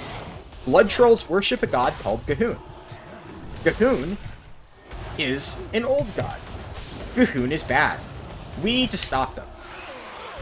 And then the entire zone is just trying to find a way to stop them by allying with different Loa, and fighting the blood trolls, and I guess we meet Wansambi? That's probably the best part to happen. And then Uldir happens, we go in, and Gahun dies like a bitch. And then I guess the most interesting zone is like Vol'dun, because I guess like you have the stuff between like the Sethrak and whatnot, but even then it's like, once again, there's some evil Sethrak, and we need to stop the evil Sethrak. And oh no, the evil Sethrak are gonna unleash this ancient evil guy, and then they unleash the ancient evil guy, and then he goes over to Zuldazar and does a lot of evil bullshit, but for some reason nothing really comes of it. The only thing that happens is a big seal gets destroyed, and that seal, I guess, was supposed to empower Gahun, and it's like, oh no, the stakes are raised. And then Zul dies, but not really, because he's just kind of back in the new raid, and they literally never explain that. I think it's implied that, like, he gets resurrected by Gahun, but it happens off-screen, and it's just, why kill Zul in the big finale cutscene if you're just gonna bring him back? In my opinion, that was 100% just a communication issue. They designed the Zul encounter for the raid because they thought he was going to be important. The writing team killed him off in the story, and they were like, wait, shit, we already made this raid encounter. And then they just had to half-ass write a way to get Zul back into the story. Oh, well, he wasn't actually dead. It's dumb. But that's the Zuldazar story. So 9.0, what happens? We get to Zandalar, we root out some corruption by exposing the obvious evil people in the government. Then we fight some blood trolls and ally with some Loa and defeat their leader. Alright. And then we ally with the Volpera. We stop the evil Sethrak, and the evil Sethrak summon a big powerful deity, which we also just kill off in the first raid. And suddenly the storyline is just done for the base game, and like nothing's happened. And then BOD, it's literally just all of this dumb setup. I cannot express how much I hate the war campaign leading up to BOD. It's so just long and contrived and dumb. All this shit about the Alliance using fog ships, and somehow the Horde falls for that and sends all of their forces. And then, because of that, the Alliance are able to just attack the docks and blow up every single ship in the most bullshit contrived fashion ever. And then now they've invaded, and they've killed Rastakhan before we can actually get back to stop them. And oh no, we gotta stop Jaina. And look, Battle Dazar lore, fucking amazing raid. One of my favorite raids in recent history. But god, the story behind it is fucking terrible. Holy shit, it's so bad. I like, everything that led up to BOD is just so fucking contrived and awful. And then, once again, Nazjatar. Like, one of the places we've always wanted to go to. Why do we go to Nazjatar? How does it happen? Oh, it happens because Sylvanas made a deal with Ashara, which we don't even find out about until the next patch, in a fucking cutscene that plays in the middle of the N'Zoth encounter. So if you weren't paying attention in the middle of the boss fight, you had to find out from, like, Bellular or another YouTuber.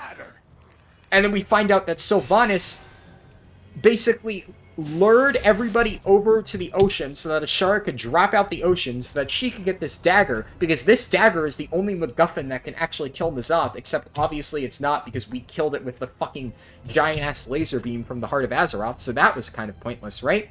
And then after all of that, we just kind of walk in and beat Ashara. Why were any of the characters there? Why was Thalyssra there? I don't know, because Thalyssra happened to be on board that ship, I guess? Not that I have a problem with it. I actually like when Thalyssra's in the story. Thalyssra is one of my favorite characters in recent Warcraft writing. And it's just so painful how there's, like, almost no story there. Like, the story of, like, I guess launch is, oh, there's a big bad guy in the form of Gahun. We need to stop Gahun, we need to get allies, and we beat him. And that's it. it doesn't tell us anything about the world. It doesn't really have anything interesting about it. VOD is just a fucking mess in terms of storytelling. And then Ashara's Eternal Palace is literally just, we show up in Nazjatar because Ashara lured us there, then we kick her ass and accidentally free N'Zoth. Then the story in 8.3 is like, oh, N'Zoth has been freed, good job, you fucked up, now he's wreaking all sorts of havoc, let's try to fight him a little bit, realize that we can't fight him, try to recruit Raden to help us fight him, Raden gets corrupted, good job, you just added another boss to the raid, let's recruit these new allies to help fight him, okay, now go do dailies in these 2 zones for like a few weeks, and then the raid comes out, and then you're just gonna walk into Ny'alotha through like a giant fucking portal and kill N'Zoth. Like, what? It's the most anticlimactic way to handle that story. And so, I'm ranting a lot, right? What I'm trying to say is that World of Warcraft does not do storytelling. The only story in recent history they've told that has been actually good is Suramar. Why? Because Suramar followed a clear path. Suramar had a beginning, a middle, and an ending. So, one thing that I've seen people say is the problem that a lot of World of Warcraft story has is we don't actually follow any characters, right? It's just a meandering mess of plot lines that don't actually come together. Our forces have and the shattered span. I shall meet you what there. this ends up being is we have all these cool premises set up, but we just don't really understand how it ties into anything at all, and it just ends up being so boring and like confusing, and like we have no investment in anything that's going on, so it's hard to care. But the reason why one of the reasons why I like Thelyssra and why I think Suramar was a good story is because Thelyssra was our linchpin throughout the entirety of the Suramar story. Thelyssra was the character we followed. We were helping Thelyssra get her revenge, rebuild Nightborn, and, you know, overthrow Elisand. Everything that was going on, we were helping Thelyssra, watching her journey, watching her progress up to her fight against Elisand. And then finally, like, you know, it all culminates in the Nighthold, and it feels like a good conclusion. I had investment in that story because Thelyssra had investment in that story. But who has investment in the current story? Sylvanas? I don't give a shit about Sylvanas. I barely know what's going on in Sylvanas' head. We've barely interacted with Sylvanas. The most interaction we've had with her is when we're fucking clapping her cheeks, right? Like, we don't understand her. So if Shadowlands is supposed to be her journey, then it's fucking poorly told, because we know almost nothing about her journey. Whereas Thelyssra was our ally, we followed her through all of the shit that she went through, and helped her get her vengeance. That was like the main story of Suramar, and it's one of the reasons why, in my opinion, it was so well received.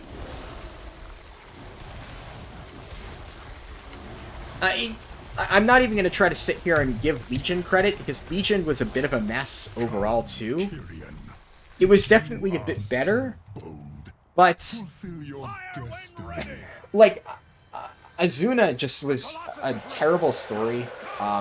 Definitely my least favorite zone, because it followed Prince Ferondis, but, like, his entire thing was that he's, like, an outcast, and then the culmination of his arc is that he, like, fights an image of Ashara, and, like, kind of wins, and then everybody's like, yeah, this Prince Ferondis guy ain't so bad.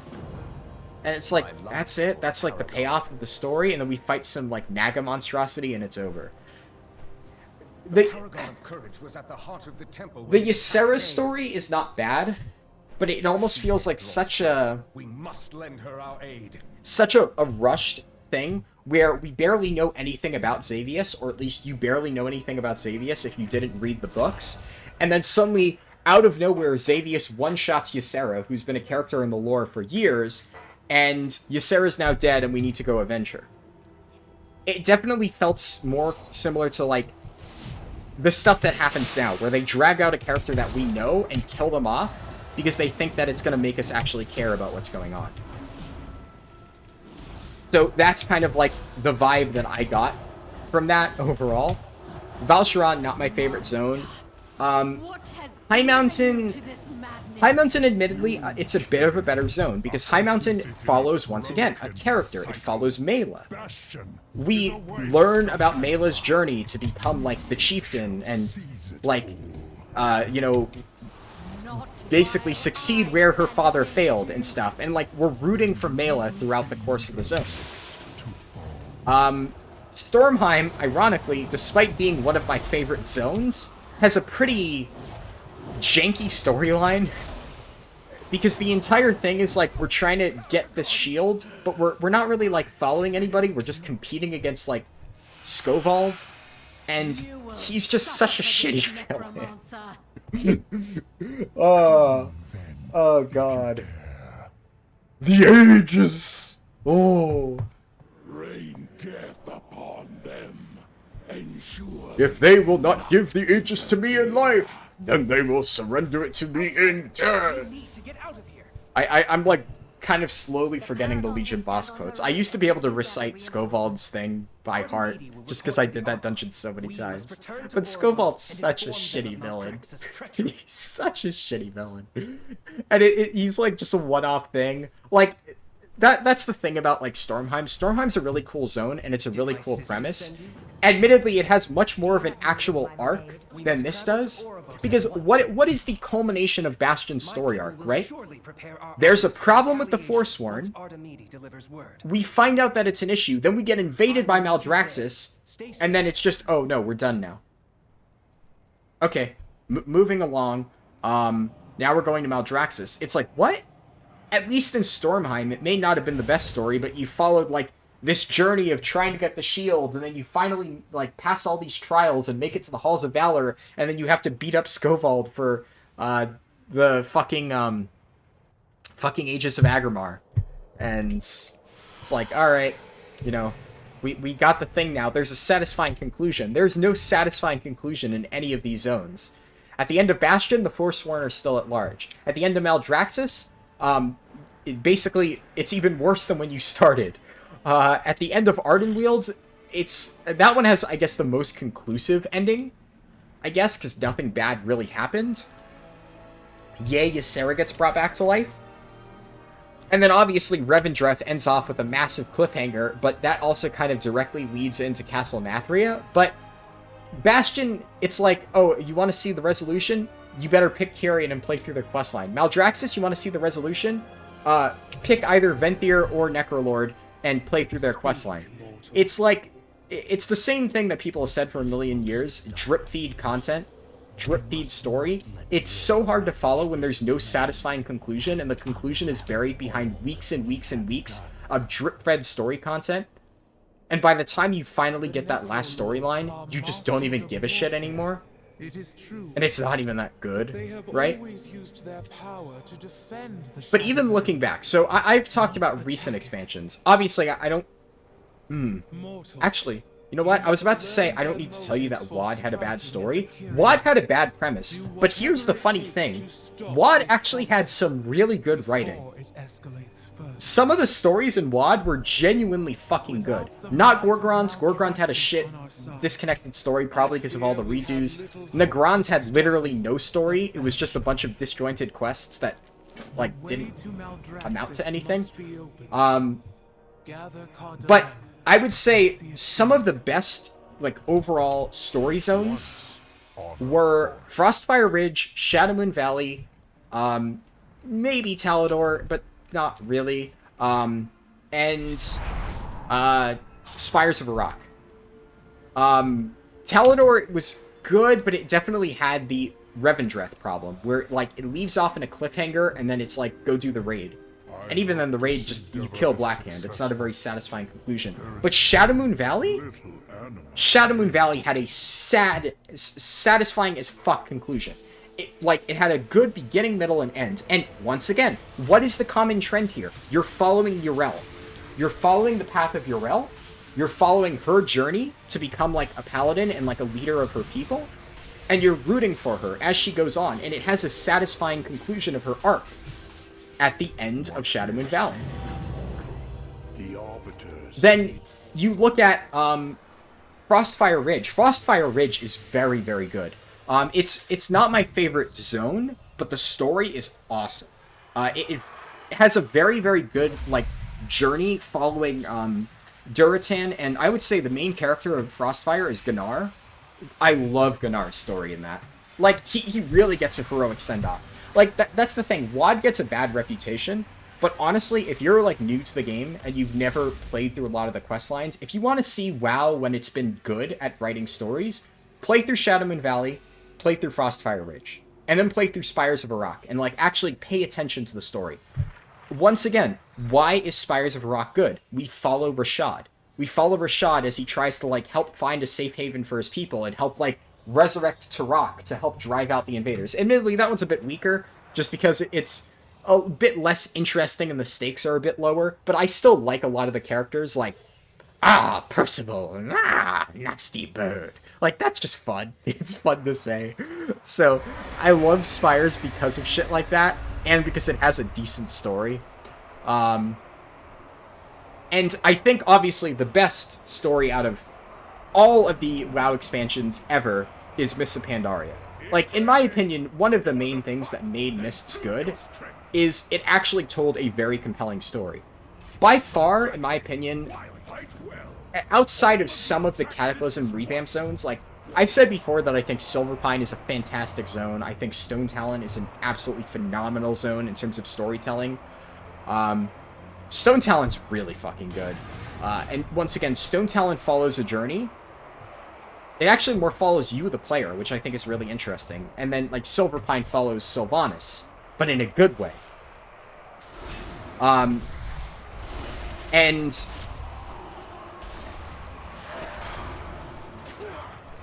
this is a lot to say that,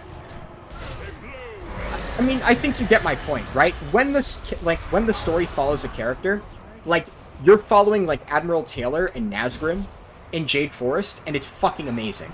And then their story picks up later on, and it's like, oh, it's so good. Like, Kunlai Summit, for instance, not a great zone. Why? Because it's kind of disjointed and doesn't really follow anybody in particular. It's, like, generically about meeting the Grummels and helping out, like, the local denizens and whatnot. I think Valley of the Four Winds is almost too much in terms of following a character. It's so much about, like, an individual story of, like, the people, like, doing their own thing that it actually forgets to make it interesting. But yeah, Jade Forest is just so good. One of the best zones out there. Townlong, once again, not my favorite. It's just a generic narrative about fighting the Shah. But then another banger zone, one of my favorites in terms of storytelling, Dread Wastes. Dread Wastes, super fucking good. Tells a really cool story where you're going around and you're wakening up, like, the champions of the Klaxi, and you're trying to, like literally awaken these ancient heroes to so, like, I'm saying this right, and then in my head I'm thinking, awaken my masters, and then, like, fucking Pillarmen music is blasting through my brain. But yeah, that's, like, the story of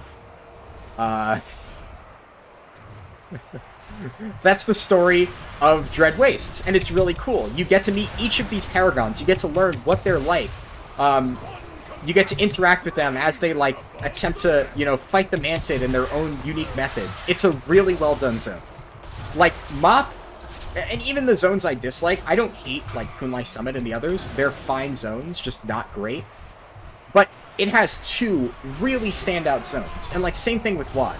Like, overall, I was really happy with the storytelling in that, because it was just so good. Like, Legion, I really liked the High Mountain story.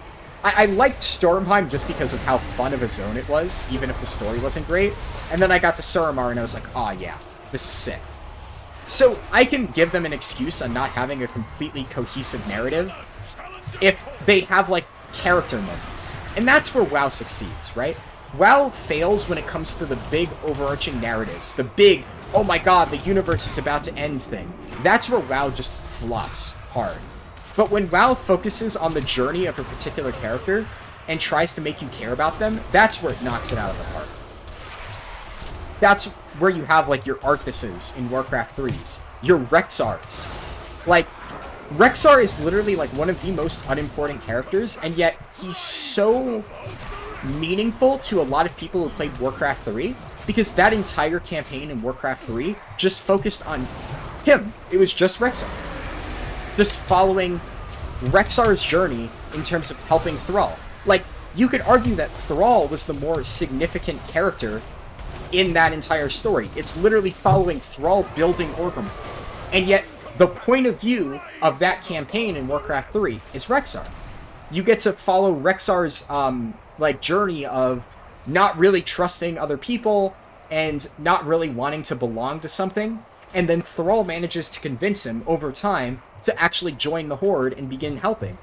And because you follow the entire thing from Rexxar's perspective, it just adds so much more meaning to everything that happens. God, that, like, campaign is so good. And then I look at stuff like that, and I'm like, how did they manage to do the Warcraft 3 story so well, and then not translate that at all over into World of Warcraft? And that's why for so long, I used to think that, oh yeah, you just can't tell compelling stories in, like, MMOs. And I just kind of took it for granted. I was happy to have my one-off zones, like Jade Forest and Dread Wastes, where I'm like, yeah, that's really good writing. I'm happy with that. But it does lack a little bit of an overall narrative. WoW's good at lore, WoW's good at world building, and it's good at individual character moments. But it always struggled to string that together into something greater. And I was okay with that. You know, as long as you give me an interesting world with really cool backstory to like, follow along with, I'm perfectly fine with it. I have no complaints. But now they've been failing on that. Like, Shadowlands is just shit lore. It's uninteresting. It's boring, in my opinion. The people in Shadowlands don't give a shit about the Shadowlands. Like, people were more... like, the characters in the story were more excited about finding Pandaria than they were about finding the literal fucking afterlife, right? Like, it just doesn't make sense. And... I don't even know how to describe it. It feels so disappointing and soulless, I guess. And I don't have, like, who am I following this expansion? Like, there's 4 different covenants, each is supposed to have their own significance in the story, but none of them have any significance to actually make you want to care about them. Like, Jaina and Thrall are more like side characters. Bolvar is also kind of a side character, so, like, who is the main character? I don't know. You know, main character of Mists of Pandaria as a whole, Garrosh. Main character of WoD as a whole, Grom, I guess. That one's a bit unclear. They kind of scrapped the content. Main character of Legion, Illidan. Main character of Cataclysm, well, I wouldn't really say Deathwing. I would honestly say Thrall. You more follow Thrall's journey, which is why a lot of people didn't like it, right? Because a lot of people were like, it's just pandering to, like, you know, the Horde players, because they get their war chief to have, like, this big character moment. And I'm not even necessarily just talking about, like, the very ending thing. Like, Thrall had a pretty important part in the story for a while. Like, he was involved in Deepholm and stuff. They were clearly setting him up, but, like, it also wasn't really well executed. And then, who was the main character of Wrath of the Lich King? Furion Fortune. Right? You're obviously, like, there's a difference, I guess, between the main antagonist and the main character. Sometimes it can be the same, right? Like I said, Garrosh, I believe, is the main character of Maw. Even though he is the main antagonist, I still believe he's the main character, because you slowly follow his journey into, like, his failings as a war chief and how that causes him to, like, slowly slip into darkness, right? You could argue, I guess, that maybe Vol'jin, but I don't really think so. I think it's more Garrosh.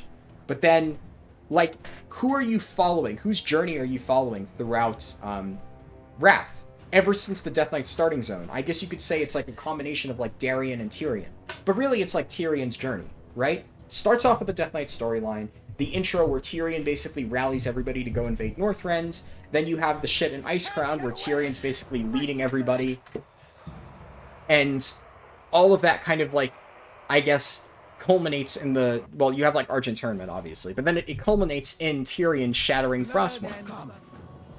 And... I don't know, it's like... You still felt some connection to the story because, yeah, you were rooting for, like, the good guys to win, but you also had a clear character to follow. I don't know. I'm obviously getting really long-winded with this. I think I've made my point very clear.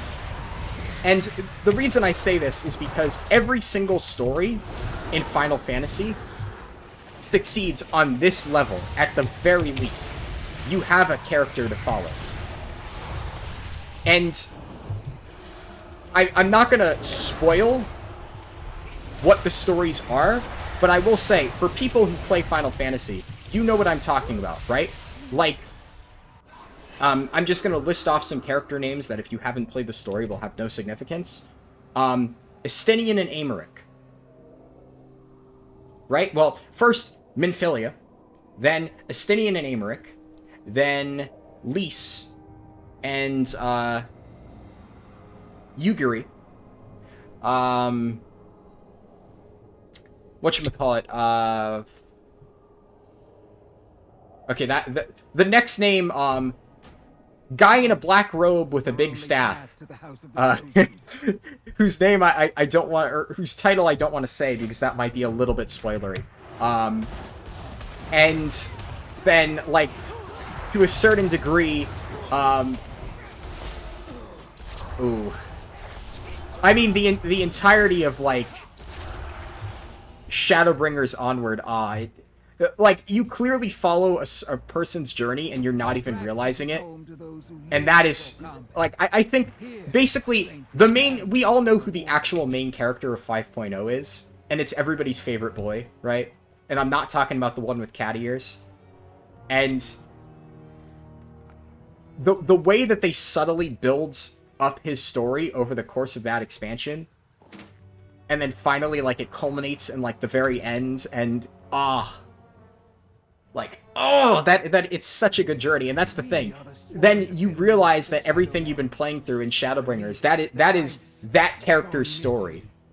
You're following that character that entire time, and then you also realize that, like, a lot of the story that you've been playing through all those expansions, a lot of the events that have happened ever since A Realm Reborn were also part of that character's story. And oh my god, absolutely. I mean, I think most people who have played through Shadowbringers can say that, like, the character that I'm talking about, like, you know who I'm talking about, is the best character in the entire fucking game. And the writing in Shadowbringers, just because of that one character alone, was made so much better, and it just carries the entire fucking game. Like, even if, like, Heaven's Ward obviously has, like I said, you know, those two great characters, and they make Heaven's Ward really enjoyable. Stormblood, I'm not a huge fan of its two leading characters, but at least you can root for them, at least you can follow their journey throughout the entire thing, so it makes it a bit more enjoyable. But either way, when you all build up to Shadowbringers, and you have, like, that character, the big character, the main character of, like, 5.0, it makes everything worth it. I don't even care if the other expansions were good. Shadowbringers would have single-handedly, like, made Final Fantasy a good game, even if it didn't already have two pretty good expansions before it. Oh, it's so good. And that's why I'm also worried about Endwalker. Because I look at the story for Shadowbringers, and I'm like, how the fuck are they gonna follow that up? Because obviously, yeah, 5.3 was amazing, but it was also kind of a conclusion of that entire story. Like, we had a satisfying conclusion in 5.0, but then 5.3 was like... Now, how do I put this? Like, I was kind of worried at first. I'm like, oh no, we had such a good ending in 5.0. Why, like, let this story continue going on? Why do you need to do this? Like, you know, can't we just say that this is, like, where that story ends, just, like, leave it be? But then they make the 5.3 ending so good, and you're like, yeah, actually, never mind, I don't fucking care, that was amazing. I'm so glad that they didn't let the story end there, because they still had more to tell, and it was fucking great. Oh. God, I so want to gush about, like, the exact details of the story that I love so much. I can't do that. I can only ever do that if I'm actually playing Final Fantasy. That's why I wanted to do the leveling speedruns in Final Fantasy so much. So that as I'm playing through it, I could be like, I love this so much. This is like the greatest thing ever. Because it is. It's so good. If you haven't played it already, you fucking need to. I know I say this every single episode, but that's just because I'm going to be completely real with you right now. I'd kind of rather be playing Final Fantasy right now. I mean, I don't know if I would say that, like, exactly. Like, I'm not like, oh, yeah, I would rather just log out of WoW right now, immediately hop onto Final Fantasy, bing, bang, boom. But I would still play WoW, like, either way, because at this point I do want to raid, and I am interested in doing the mage thing, but let's say that my Final Fantasy stuff actually did well, I would probably just do the design critiques on WoW, keep playing my warrior for fun, and then instead of doing all of this mage stuff, I would probably be doing a series in Final Fantasy. Because I would rather split my time, like, 50-50, right? But at this point, I mean, I feel compelled to at least do, like, 75-25. You know, I still play Final Fantasy on and off a little bit. I'm definitely going to focus way more on that as the expansion gets closer. But I wish that I could be doing a series for Final Fantasy. Because nobody really wants to see it.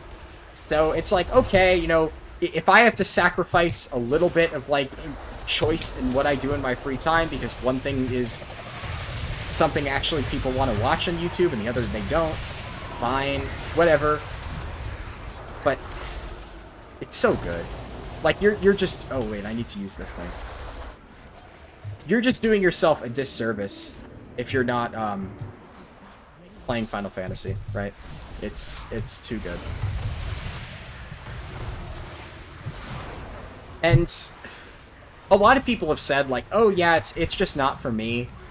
Like, I mean, I would say if you don't care about story at all, maybe I could see that. I still think it's a really fun game, but I can see how if the only thing you care about is, like, the actual content, it might be a bit much to slog through the entirety of the story just to get to that actual content. Now, I've said it before and I'll say it again. I think that endgame content in Final Fantasy is just as good as WoW, but it can take a much longer period of time to get there. Now, I don't think that's a bad thing, because the time that it takes to get there is spent experiencing one of the best stories ever written. But if you're not interested in that story at all, then yeah, it can probably feel a bit iffy. My suggestion would be, if you're at all interested in good writing, like, and I think, at the end of the day, I think most people are. Here's the thing, I think so many people are used to game stories not being good, that they just tell themselves, yeah, I don't care about story in a game. Because they've never seen a good story in a game. So they just don't think it exists. They think that when people say Final Fantasy has an amazing story, they think that I'm saying it has a good story for a game. And what I'm actually saying is that it has genuinely one of the best stories ever told. Like, in a game, in a movie, in a book, at all. It's just that good. I'm not joking. And I think that if you enjoy any sort of good writing in any sort of media ever, just look at Final Fantasy as a single-player RPG. Look at it as, this isn't a replacement to WoW. This is just something I'm playing in my free time to experience this story, which I have been told is quite good. Think of it as a Netflix series that you actually have to play through and has gameplay attached to it. Because that's effectively what the story is. It's really fucking good. Honestly, if you approach it that way, if you're a bit hesitant on it, but you still like good writing and can appreciate good writing, you will enjoy Final Fantasy. Like, I would bet money that anybody who can appreciate a good story will fucking enjoy that game. Especially if you're watching this video, you already enjoy the MMO elements, presumably. So, you already have that going for you. So, at that point, all that matters is, like, do you care about the story? And it's such a good story. It's so well written with compelling characters, a good premise, and a well executed, like, you know, hero's journey, beginning, middle, end, everything. Like, there's literally nothing that you could possibly dislike about the story. The only reason why I think some people say it's not for them is they just give up. They're like, yeah, I don't feel like playing through all of this just to reach the end. But you're not doing that. You have to look at it as one cohesive experience. Yeah, if you're playing through Final Fantasy to reach level 80, you're not going to have a fun time. But if you treat the leveling as its own game and the end game as a separate game that you unlock once you have completed this, like, you know, Netflix series, effectively, of a game, then you'll just have a lot more fun with it. Anyways, that's my take on it. I'm going to park myself over here. I basically went on for about, like, another hour over the point when I said I would stop. But I just had a lot that I wanted to talk about, and I just decided, you know what, I'm going to sit here and I'm going to fucking talk about it. So, yeah, that's what you get. Blah. Man, I'm really not looking forward to doing the rest of this, though. Maldraxis is a fucking garbage zone. Oh, there's, like, so many chapters. Man. Oh, man. At least I'm level 54. That's, like, almost halfway.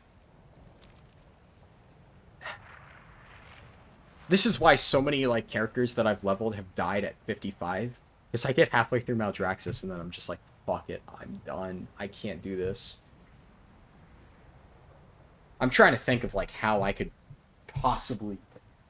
There's another centipede? How? How, man?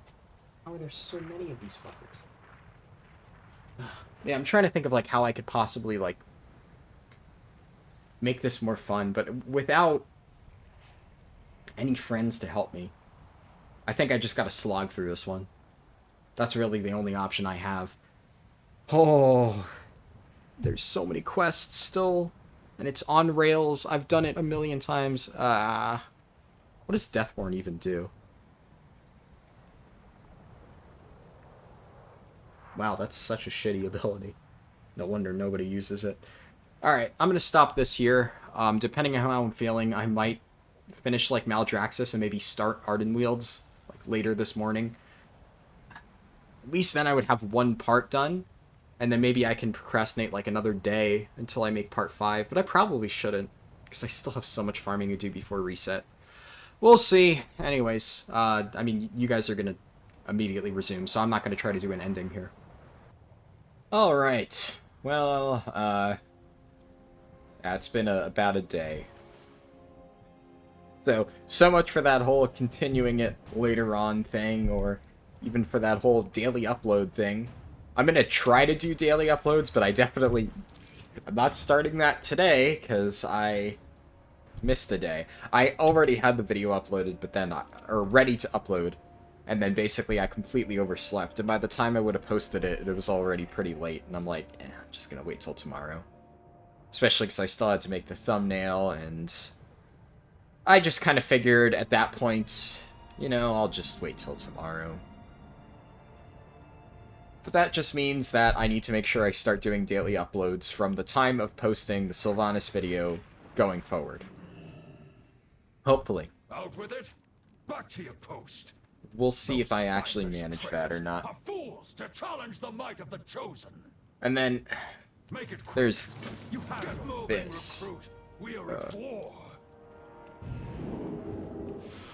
God, I hate Maldraxis so much. I probably should have made coffee before I started. Made coffee like a few hours ago.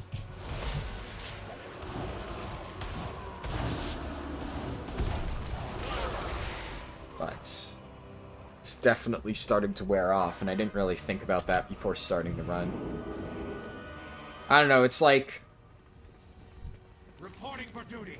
I will know your secrets. I wanted to get on today, but the thing is, because obviously, I mean, it's 10 o'clock at night, so it's not like it's, or actually 11, right? It's not the middle of the night, so I guess I'm doing a little bit better than I usually do, where I start a speedrun at like 3 a.m., or in this case, continuous speedrun at 3 a.m. So, definitely a step up, but, well, earlier I made the mistake of trying to play Hearthstone. Because I was, like, in one of those moods where I just kind of wanted to sit in bed and do nothing. I was like, you know, maybe I'll download Hearthstone and see what has changed. Turns out it's so poorly optimized for the phones. I guess my phone isn't, like, the newest phone in the world, but it's also not, like, a super-duper old phone. It can run most things decently. And it genuinely would just crash, like, constantly on the loading screen and stuff. I just had to uninstall it, because I'm like, wow, I'm never going to be able to play this. So, you know, definitely some spaghetti code action going on, which I guess saved me from having to play Hearthstone. At this point, I thought about installing it on my computer, and then I'm just like, you know, I'm just never going to play Hearthstone again at this point. So, there goes that. Then, I was still kind of, like, not in the mood of doing stuff.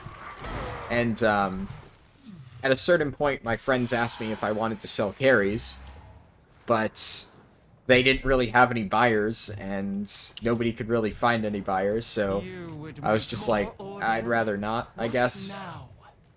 It's like, I don't know. That's the thing. I, at this point, don't need gold. So I literally was only doing it because they're like, oh yeah, like, we need gold. Like, one of my friends wants gold so he can buy, whatchamacallit, the Diablo Resurrected thingy. But he needs, like, I mean, how much are tokens now? A decent bit. So yeah, I think he needs, like, another 200k or so before he can actually afford, like, another token.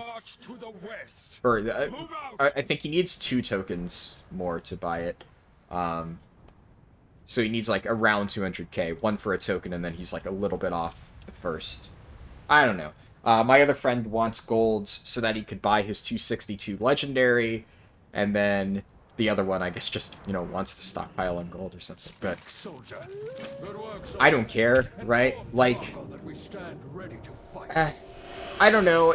Carries are definitely one of those weird things. I actually, I had to delete another comment today. As I've said before, don't like to make a habit of that, but sometimes I do.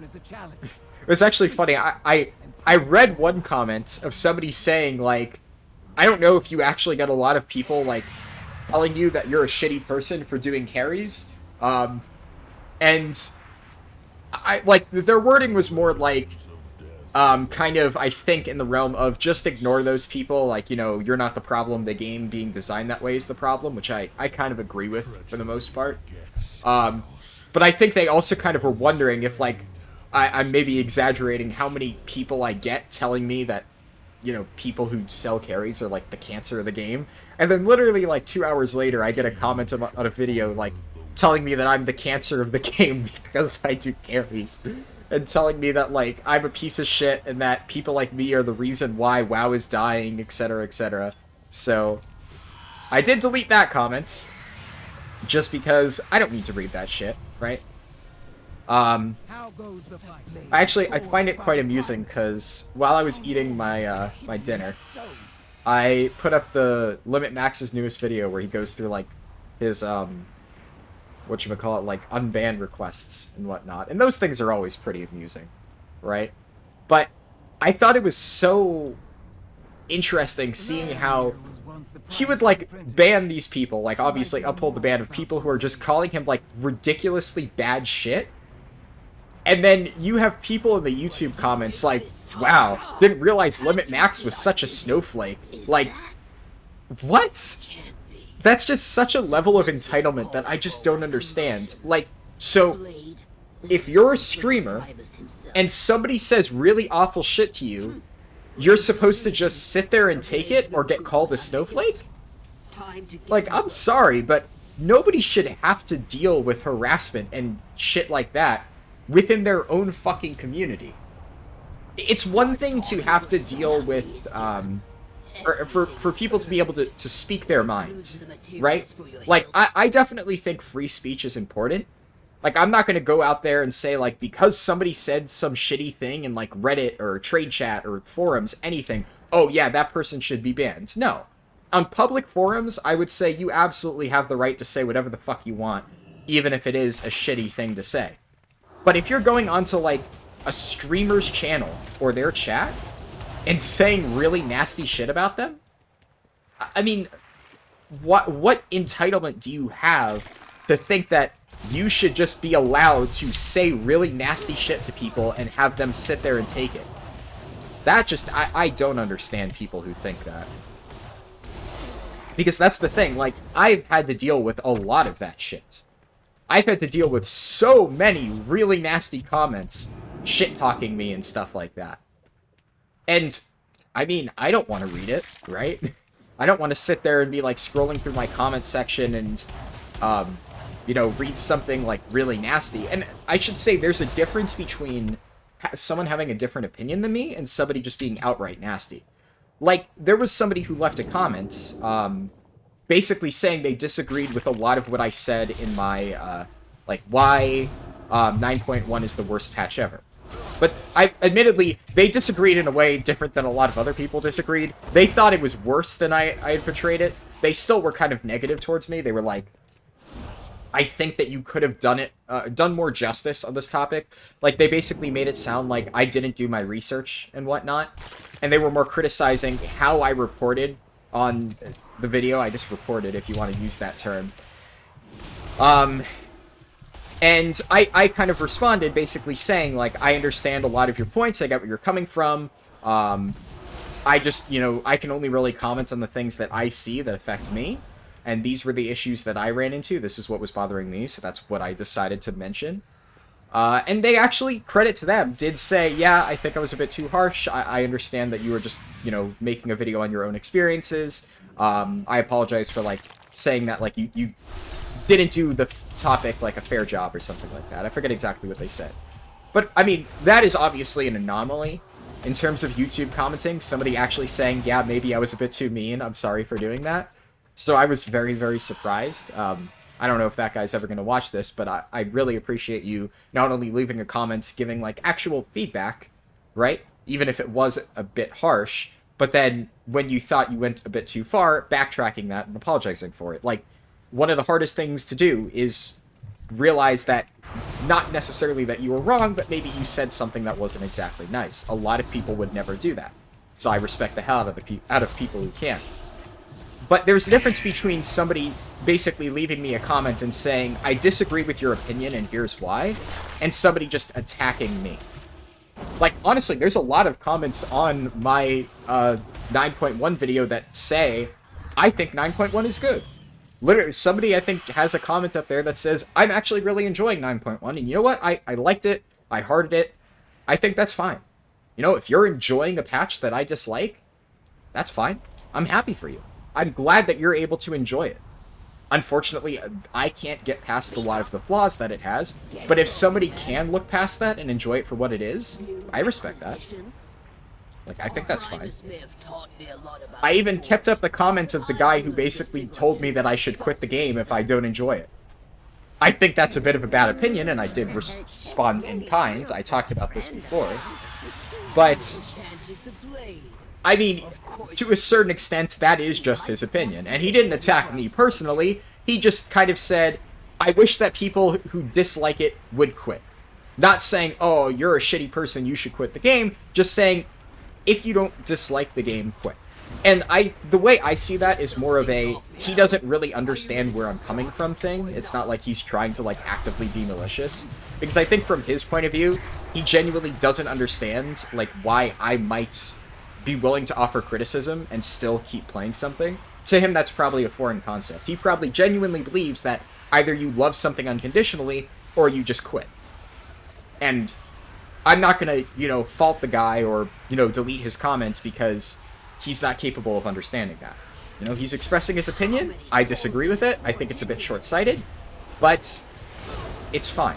But when somebody leaves me a comment saying, like, you're a piece of shit, I don't know how you can sit here and shit-talk 9.1, you're just like a crybaby bitch or something like that, that's when I just delete your comments and go, okay, you're an asshole. I don't need to read that.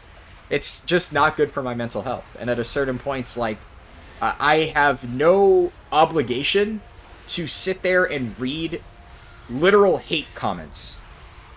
Disagreement comments, unpopular opinion comments, like, yes, I'll read it, I'll respond to it. I'm completely fine with that. But just someone telling me bad shit to make me feel bad? Fuck you, I don't need that. But yeah, no, so that is an actual thing, I should say. All that to say, yes, I do get really nasty comments telling me that I am like the scum of the earth for selling boosts.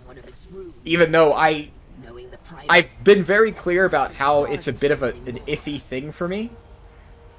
And If I forged you a weapon without equal, you break that blade, and I'll break you. I don't know, I forget exactly what I was trying to say. But yeah, like, I've kind of expressed my stance on it. It's something I'm not, like, 100% comfortable with in this day and age. There's a reason why I haven't sold too many carries. But, so here's the problem, right? One of the issues with carries right now, something that I didn't really express, because I'm sure a lot of people would tell me, oh, that's an excuse, you're just a fucking bitch who doesn't actually know how to make gold. And the fact of the matter is, when you have stuff like legendaries that cost such a ridiculous amount of money, and raid consumables cost such a ridiculous amount of money, you are effectively forced to, I don't know, get gold from some source. Because the reality of the situation is professions now, with the exception of legendary crafting, are absolute dog shit. And legendary crafting, I don't know, like, a lot of people who say, like, maybe just craft your own legendary or something, I don't know if they've really looked into it. It costs, like, something in the realm of, like, a 100k investment to actually be able to craft your own legendary. And I don't know, it's just one of those things where It won't be long before the other houses learn of the blade. Be ready for the amount of gold that I would have to invest into being able to actually craft my own legendary, I don't know if I'd actually be able to make that back. Maybe. And maybe that is, like, the secret to making gold right now. You just invest all that money. And if I was playing WoW enough to actually justify that investment, then sure. But one of the other problems that I have with investing money into professions in this game is the fact that all of it's going to go to waste. See, the thing with Final Fantasy is I actually, like, I've never sold a carry in Final Fantasy, and I've never felt like I needed to.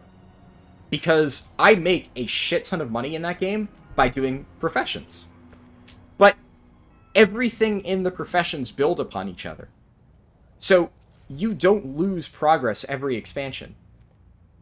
And that means that I felt much more comfortable leveling up my professions and actually spending the money required to invest in it, because I know that's a permanent investment. But the reality of right now with legendaries is I'm going to invest all of that money, and then I need to really work my ass off to actually see, I guess, a reward for everything I've invested within Shadowlands, or while legendaries are still irrelevant. We might have already passed that point. At this stage in the patch, we might have already reached the stage where legendary selling isn't really that efficient. I know that in many cases, if you don't get into a market really early on, it's worthless. And I have made a lot of gold in the past through professions, and it has always been like, I get into a market very early. Like, I made about like 2-3 million gold at the start of BFA by selling Darkmoon Deck Fathoms. And the thing about that is I didn't even really put that much effort into doing it.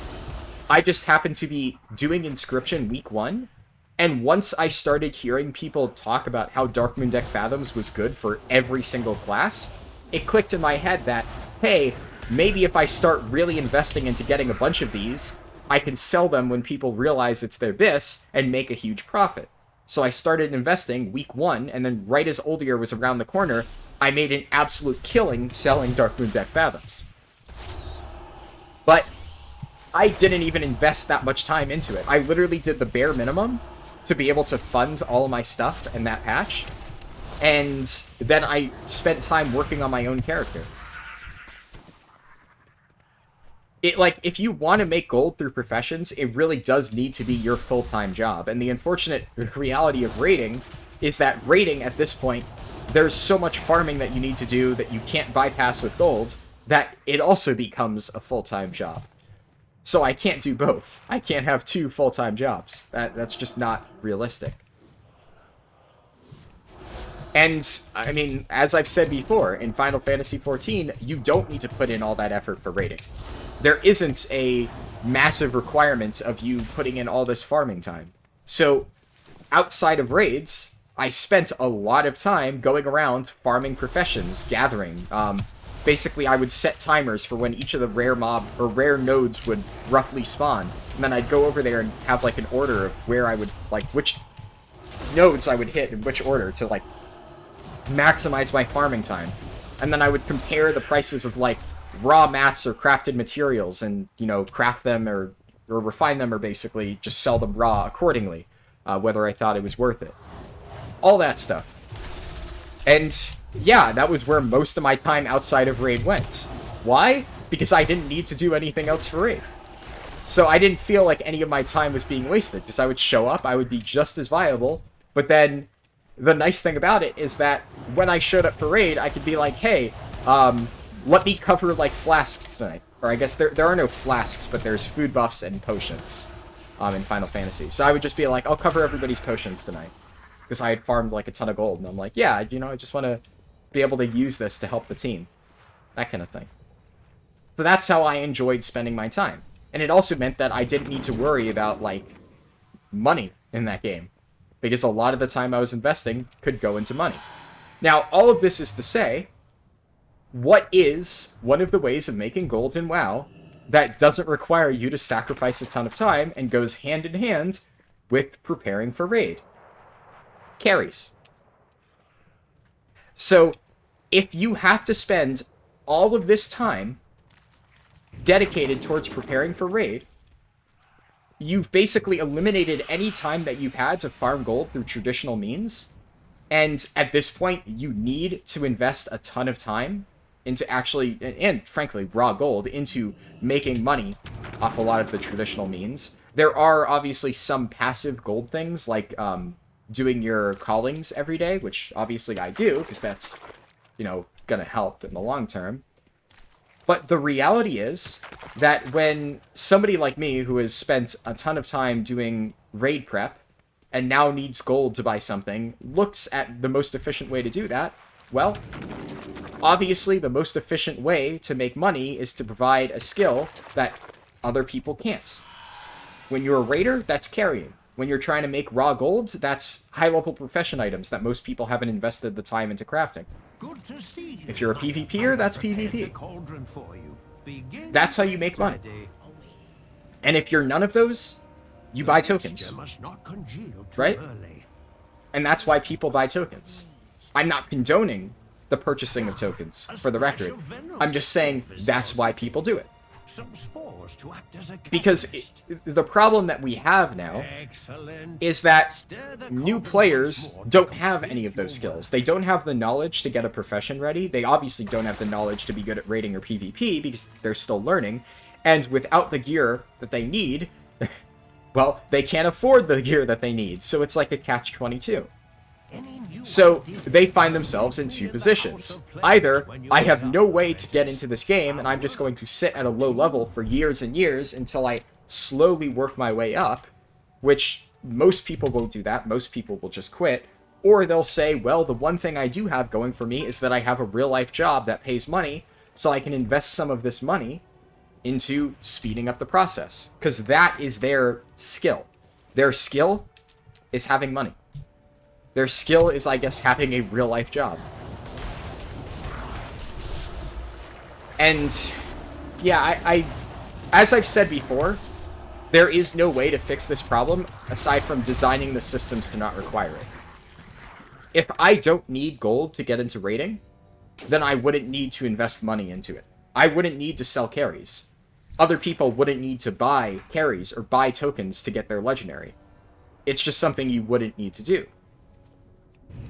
If I didn't need to already have a ton of PvP gear to reliably get into PvP, well, I wouldn't feel compelled to buy a boost. Not saying that I do, I just don't give a shit about PvP. But let's say somebody wants to get into PvP, at least so I've been told, it's basically impossible to do so unless you already have gear. But then you can't get gear if you don't PvP. And you can't PvP if you don't have gear. And once again, it's just a vicious cycle. So people bypass the process by basically paying money for a carry to buy gear. They buy a rank, they buy conquest farms, and then they get the gear that lets them actually play the game. And I know I've talked about this numerous times. I know you're probably like, why are you talking about carries for like the 50th time? It's just because once I released that highlight video on carries, it sparked up the discussion again. Because then, like I said, I got multiple comments addressing my take on carries. And addressing, like, you know, my opinions and whatnot. And I guess what I'm trying to do is offer, like, a light defense to my opinions on that.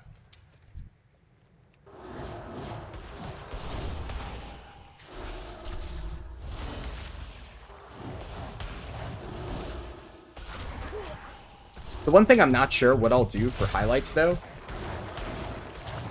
is I thought about it, like, what I just thought, is I'm like, would I ever include this in a highlight? Like a follow-up rant on carries. I don't know, that doesn't seem too interesting. I don't think that this entire bit warrants a highlight. But then, what does warrant a highlight, right? There's some obvious ones, like I think the boosting thing when I first talked about it, when I was more concise about it, that obviously warranted a highlight. I think the Sylvanas thing warrants a highlight. There's also just some funny highlights that I'm gonna do. And it's probably out by now, but like, whatchamacallit, like, you know, the treasure chest one. That was just a short little fun idea I had. And if it's not out, then I'm doing a treasure chest highlight. I don't know. I'm not really sure what my order of those videos will be. But a lot of other stuff, it's like, how much of it do I consider to be, like, valuable? Because I kind of, like, go off topic a lot. So sometimes it takes me, like, 30 minutes or more to actually come to a coherent point within a lot of these rants within the speedruns, just because I bounce around from topic to topic. And it makes it hard to translate that into an actual highlight. Like, I generally have to do a lot of clipping. Like, you'll notice for the boosting thing, that, if you only watch the highlight, but then again, if you only watch the highlight, it would be weird for you to just randomly be watching this section. I don't know, maybe in case you watched the speedrun and the highlight, you might notice that I condensed about 30 minutes down into 15 minutes or something. And that's because I had to cut around a lot of parts that I thought were irrelevant, because I would just trail off, go off topic, blah, blah, blah, blah, blah. And then even then, after all of that, I had to go and record extra stuff to add on. So, I don't know. I might only make, like, really important stuff highlights. But then, yeah, once again, that brings up the question of what do I consider to be really important. I don't know. I guess I'll figure it out as I go.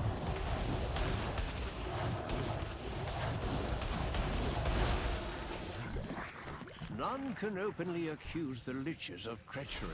So I have instead devised a new potion. A last resort. This quest is so boring. Stradama should the need arise. I pray that it never does.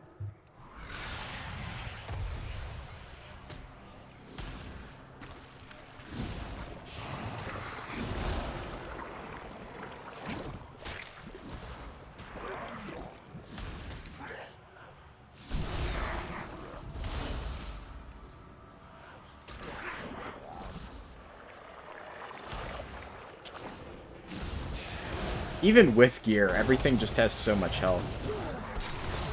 At the very least, I'm not dying as fast. Like, now that I actually have decent item level, I think, yeah, I've replaced every heirloom.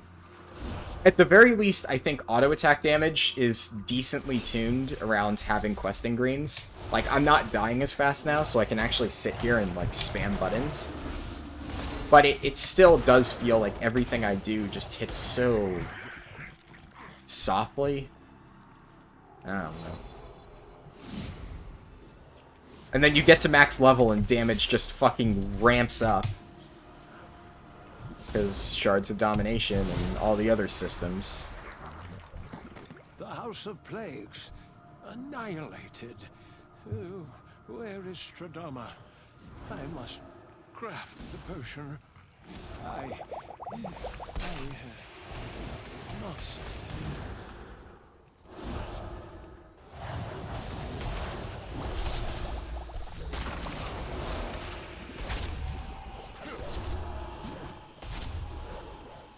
Yeah, like, that felt pretty tame for a quest mob. And obviously I didn't have all of my cooldowns, but it still died decently fast. It's definitely better than before, but it still feels slow. And surprisingly, it looks like Blizzard hasn't nerfed Comp Stomp yet, which is nice. Because I was worried that, oh no, I'm going to take a day break. Does that mean that I'm going to be, like, completely screwed? Is Margrave Stradama's favorite reagent. Meet me at the laboratory once you've acquired it. Have you been keeping up with your rituals? The Psychon has brought you to me. How do you serve the Margrave?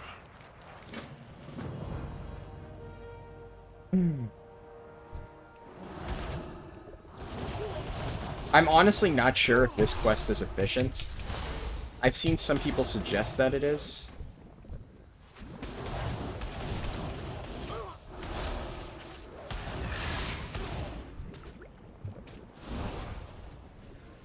I'm not getting involved in that.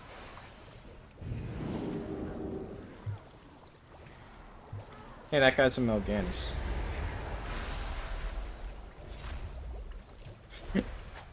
I hope I don't get caught in the crossfire here. Like, hey! No, no, no, no, no! Not on your life.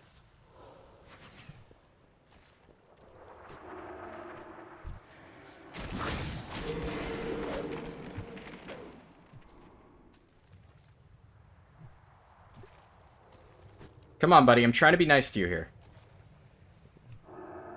Really? God, these people are dicks. What did I do to deserve this? Really?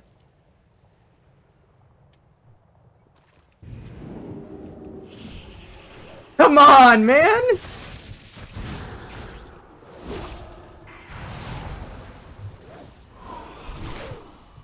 Holy shit! Really?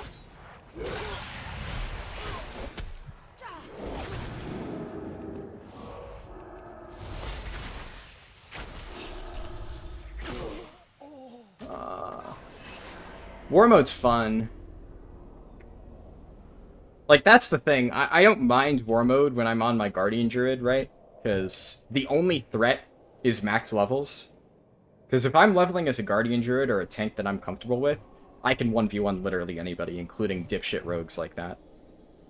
But who levels in war mode just to gank other people while leveling? Like, are there people that actually enjoy that? That just seems like such a little fucking bitch way to level. I don't know. Like, just, we're all here for the 10% XP bonus. It's unfortunate that Blizzard designed it like this, but World PvP is dead. And the problem is, I don't even have a fucking trinket.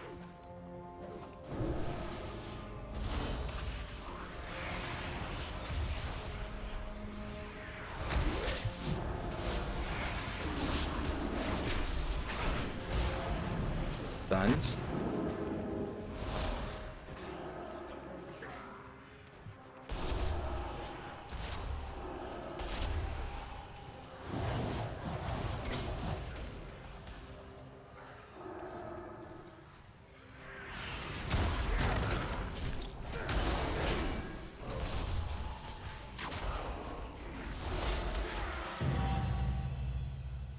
How did that rogue escape, by the way? Like, did he jump into the fucking slime or something? He must have.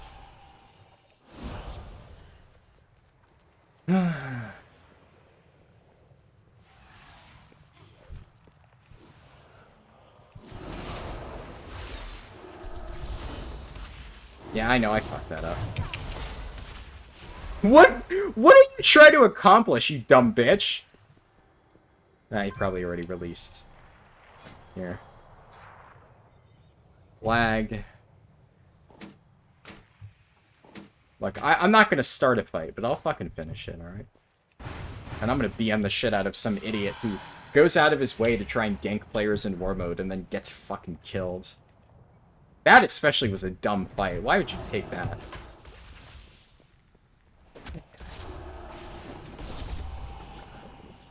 I don't know. I dislike that war mode is forced for leveling. I generally don't mind it, just because of the fact that I'm confident, like I said, that I can beat anybody on my tanks. But most of the time, there's like an unspoken truce where people just don't attack each other because everybody's just here for the more efficient leveling. Why be that guy who tries to ruin the fun for everybody?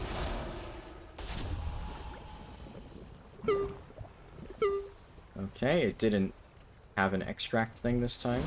Weird. Oh, there's one over here. Cool.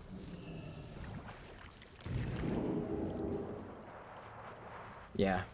And here's the thing, I know that I played like shit when fighting that rogue. But the reality is, I'm not playing well when I'm panicking and getting attacked. My brain is just going, ah, danger. And mistakes happen. I think that's pretty understandable, I would hope. The air was once rich. And wait, this is like... There's another quest to do this? Gives decent experience. This is especially not too bad now that flying's a thing.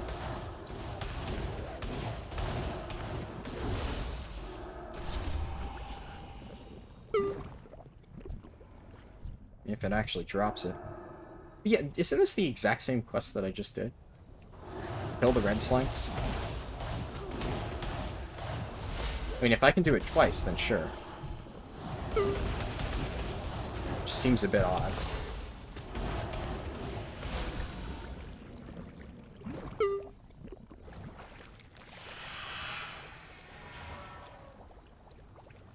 Okay, so you can fly with it, but it slows you down. But it's still better than walking. And there's dipshit rogues about. Oh, I see. So instead of just throwing it over there, now I actually have to contribute to the pool. Ah.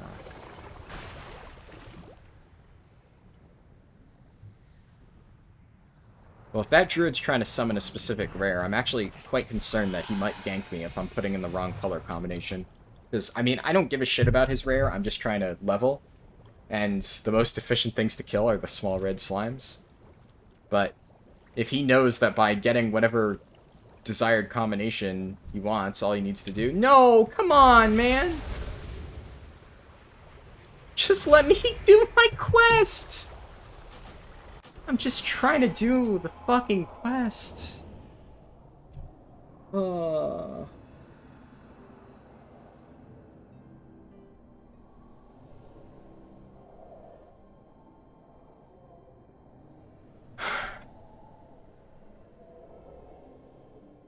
That's just great.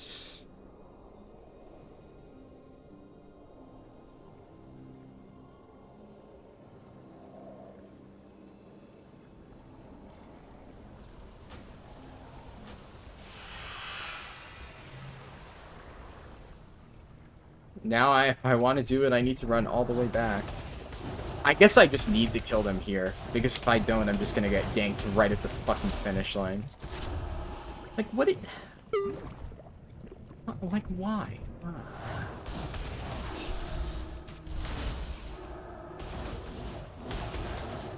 Here's the thing. I know at this point this is no longer efficient, but I'm actually genuinely at this stage testing this to see if it's just in theory efficient, but the RNG on it is a little bit tilting.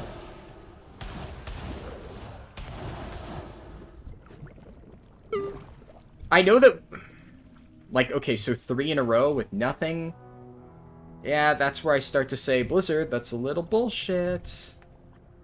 We've taken that for granted, right? Like, that type of design has been present in the game for such a long time, where, like, stuff may not drop, but nobody enjoys that type of design. Like, it's very much one of those things of, oh yeah, that used to be what we had to deal with when you look back at, like, vanilla WoW. But it's not fun design. It's just not. Nobody wants to have to RNG into a drop after killing something over and over and over and over and over. Specifically for questing. I'm a bit okay with it for gear RNG. I still think that there should be some sort of deterministic gearing, but if you want to do like a mix of the two, whatever. But for leveling, it should just be get 3 of these things. I kill 3 mobs, I get 3 things. That's how Final Fantasy questing works. That's how questing in most games work. WoW is, ironically, one of the only games that still has random drop quest items.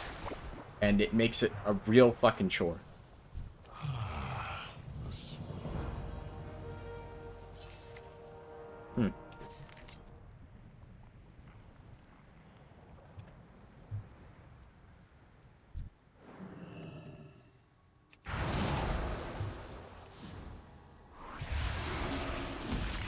Oh, fuck.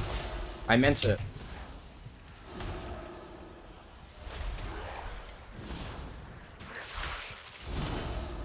How did that not cleave?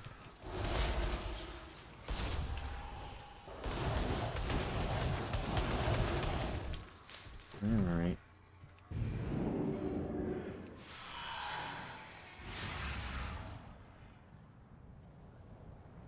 I guess I can grab this treasure pretty easily now. Where is it again?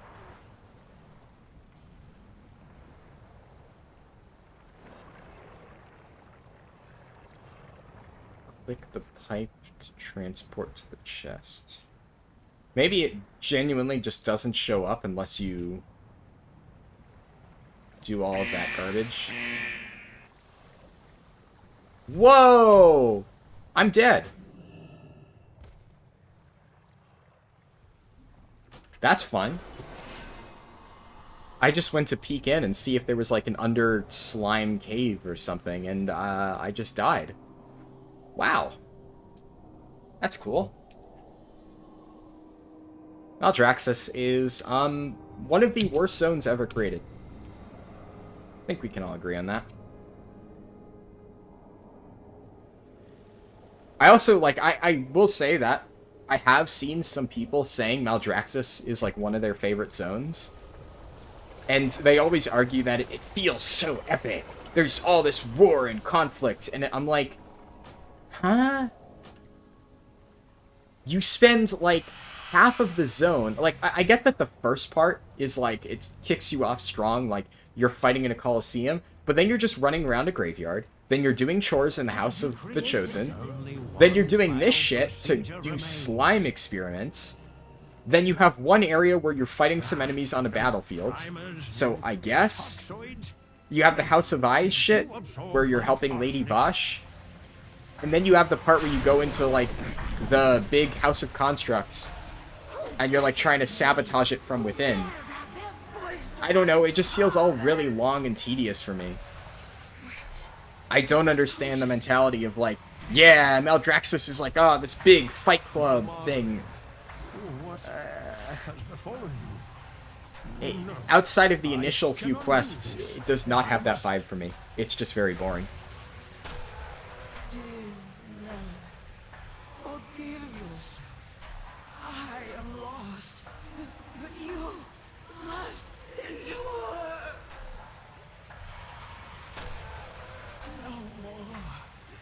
Just do the quest, dude. I know he's sitting here debating, should I do the quest or should I, like, wait for this guy to finish so I can kill him? And I guarantee you he was tempted to not start his quest so that he could go and kill me. With the Margrave's help, anything, I'd be delighted to help you with your own project. I will meet you soon, my apprentice. I have many lucky doos you like. I need to get out of here fast, though. Hey, I know his trigger finger is itching seeing me standing over there. What's this quest? How do you serve the Margrave? Oh, that's the Plaguefall quest? Eh. I mean, 20k XP is, like, actually a decent amount. And when you consider the fact that a random dungeon gives 50k XP, that's actually not bad. Right? So what I'm going to do now is I'm going to queue for a random dungeon. If it's Necrotic Wake or Plaguefall, I'll do it. If it's not, I'll just leave. That is, unfortunately, the reality of what dungeon leveling in Shadowlands is like. Actually, okay, those are the only two that I can get.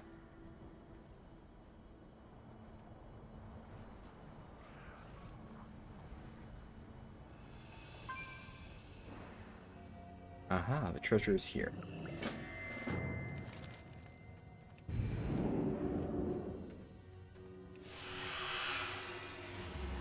But I guess whichever one I get, once I eventually get to Ardenweald, I'm gonna try to RNG into Mist of Tyrna Scythe. Mephiles knows everything. Then you have nothing left to offer. Yeah, like this whole segment with Lady Vosh, like this is supposed to be interesting to people. I don't know, Maldraxis visually, bland as hell. Maldraxis story-wise, boring as hell.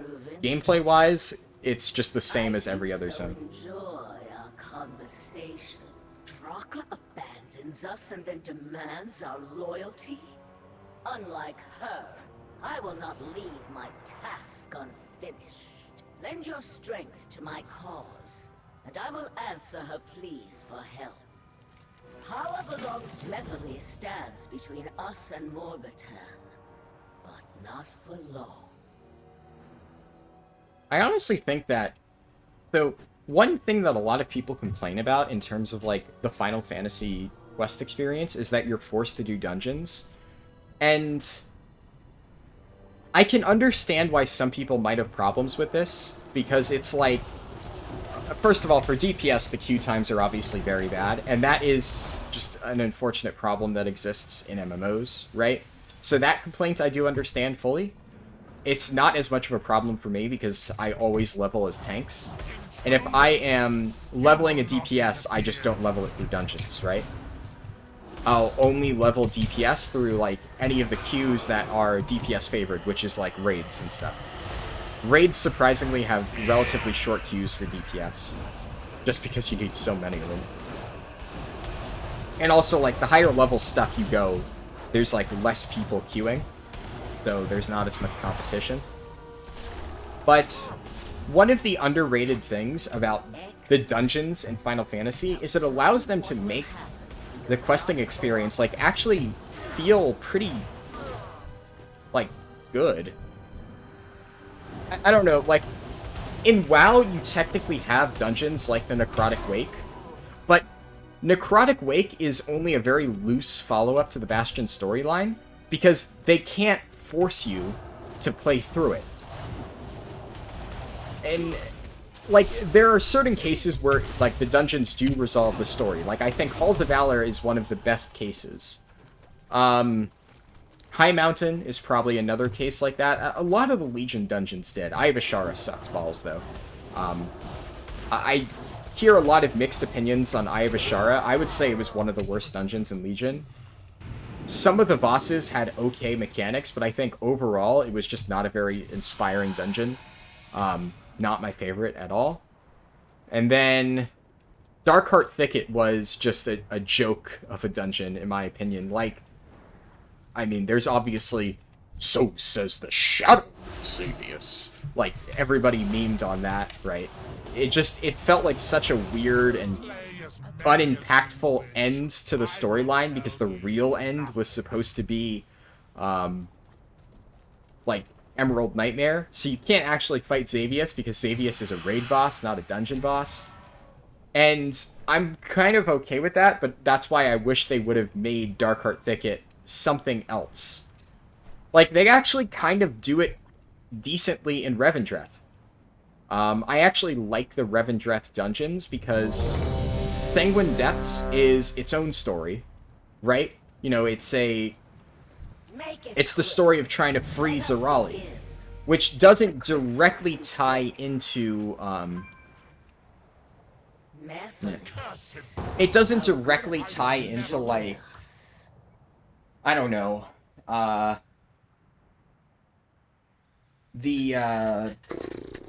was I thinking about? Wait, dungeon unlocked, Mists of Tyr and a Scythe? So, the House of Eyes has Weird. finally sent someone to kill me. Yeah, so, like, you obviously do fight, General Call, The horrors within these and she's halls obviously will an make Athria quick boss, work so, of you. Stradama's I don't know. plague will Oh, wow. soon be mine. I didn't pull that Plague Rock, right?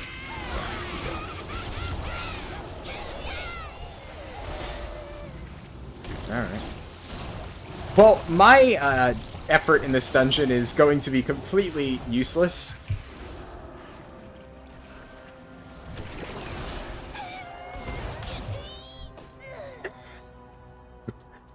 Yeah, let's do a stat squish every expansion. Because it's the stats that are the problem, not the extremely aggressive player power scaling. Like, I don't know, something just feels wrong where, like, the difference is that much. I'm just gonna block, just to be safe. That, like, this guy is able to do that much damage, but my damage at this level is just so useless because I don't have any of the new systems that actually enable this.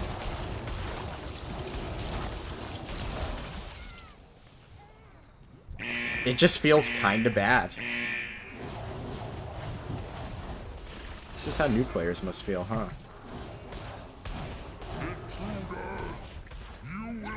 I will say, out of anything, this is a very eye-opening experience for me.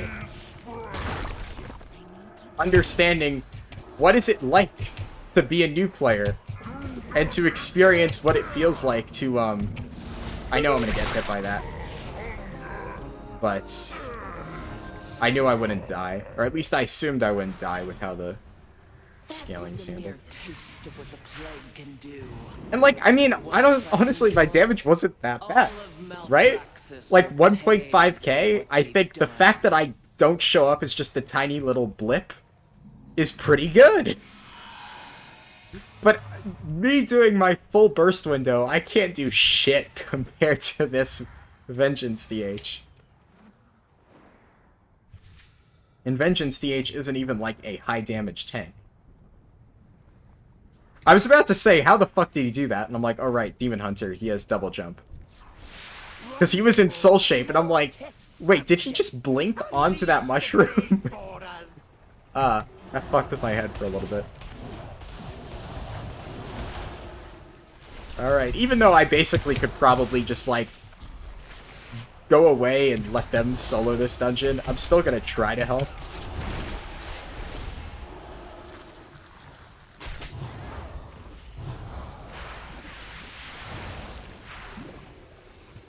Alright.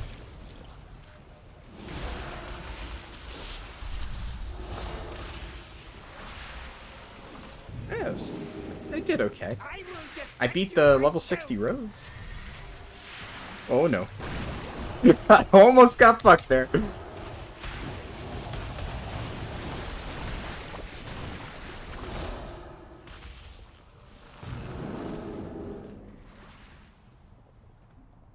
I also, by the way, I'm not doing the dungeons, I should say, just because I'm bored. This was actually one of the routing changes that I was thinking of doing. I genuinely think that it's gonna be faster, even while soloing. So even if you happen to queue into an entire group of players that are still questing, I genuinely believe that it would be faster to queue for dungeons and get those quests done as like side XP. Because I think that you can reliably get them done pretty quickly.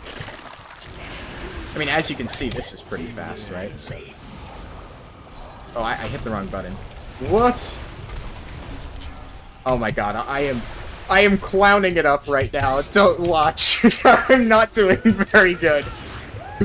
I just fat fingered like all the wrong buttons and fucked my burst. Oh, I'm so bad at arcade. Fuck. I'm still doing like decent damage, which is what I don't understand. Like, I'm keeping up with the level 60 road. I don't know how. I felt like I played awfully. What vile mixtures now course through your veins? Buddy, it's a normal dungeon and you're in Vengeance TH. Don't give yourself that much of a pat on the back, alright? Destroys everything it touches. Even the victor. Had Akarek not been so foolish, had he reached out and seized the plague, I hope this other mage isn't a new player, because this is probably not a very good experience for him. That's one of the other things that's kind of I guess underrated about Final Fantasy Dungeons. It might suck for people trying to spam run it, but I mean, when you do leveling dungeons in Final Fantasy, the scaling in that game is actually very, very, very good. Like, you cannot do mega huge pulls, even if you're a max level doing a low level dungeon. You can do slightly aggressive pulls, like, if you watch me do a dungeon, I'll do, like, big pulls. But I won't do this where I just pull the entire instance. And the other thing about Final Fantasy is because a lot of the dungeons are very important to the story, there's, like, a pretty much, like, agreed upon gentleman's rule of, hey, let's not just rush through the entire instance and not allow players to experience it. Because, like, the newbies, they want to see it too, right?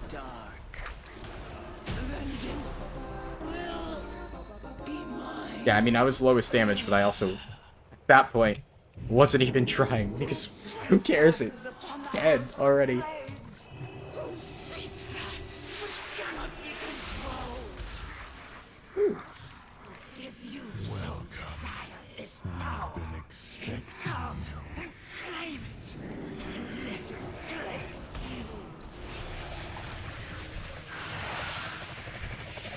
Like, I could contribute, but by the time I actually got over there, the Demon Hunter will have killed it all already. I think I'm just gonna save. I forgot that clear casting eats my Arcane Explosion. That kind of sucks, honestly. The mother of legs comes for you. So let's see.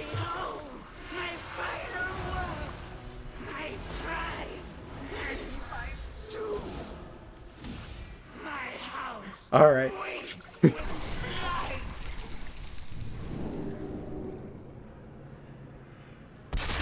Is it gonna... Oh, it doesn't alternate patterns on normal.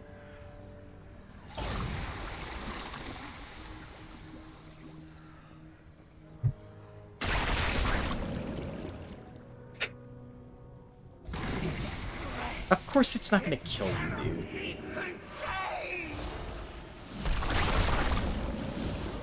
Is this what people do when they're bored?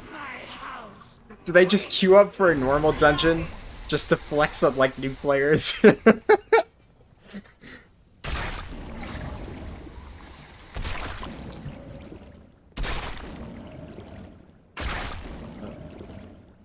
doesn't even matter. I wonder if... The real question is not whether it would kill a Vengeance Demon Hunter with 90k HP. The question is if it would kill an Arcane Mage with, like, fucking nothing.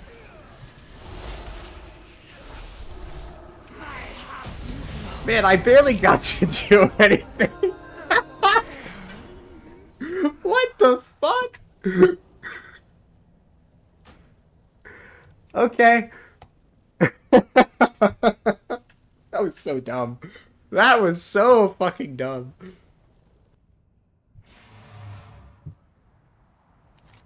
So I would have to go back there to hand in the quest. I can do that at the end of the quest line, I guess.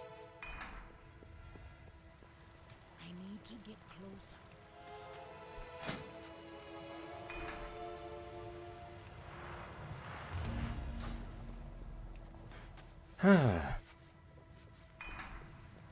Yeah, I mean, it might honestly be faster to just spam dungeons if you have a really efficient group at this point. Because I think power scaling probably has hit the point where you can clear dungeons so fast that it doesn't matter. But that's also not within the rules of speedrun.com. Or it shouldn't be, even though the current world record does use that, despite it being against the rules. But that's just because the mods have no integrity. God, these sound effects are so annoying. I can't even hear what he's saying.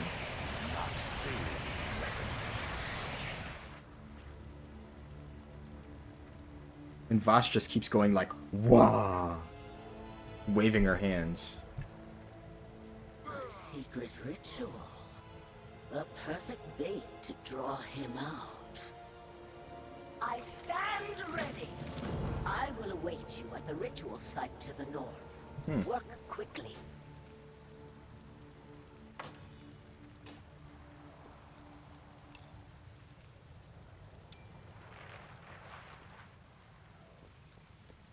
What do you desire?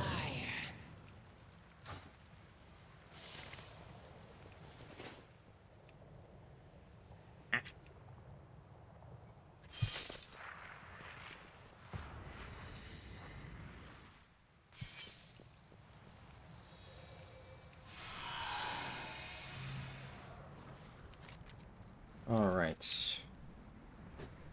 Now, before I do this quest, I am going to AFK real quick. I could pause the recording, but I don't really feel like it. So, just, I don't know, fuck it. It's only going to be like 2 minutes. I need to make coffee.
Ah, shit.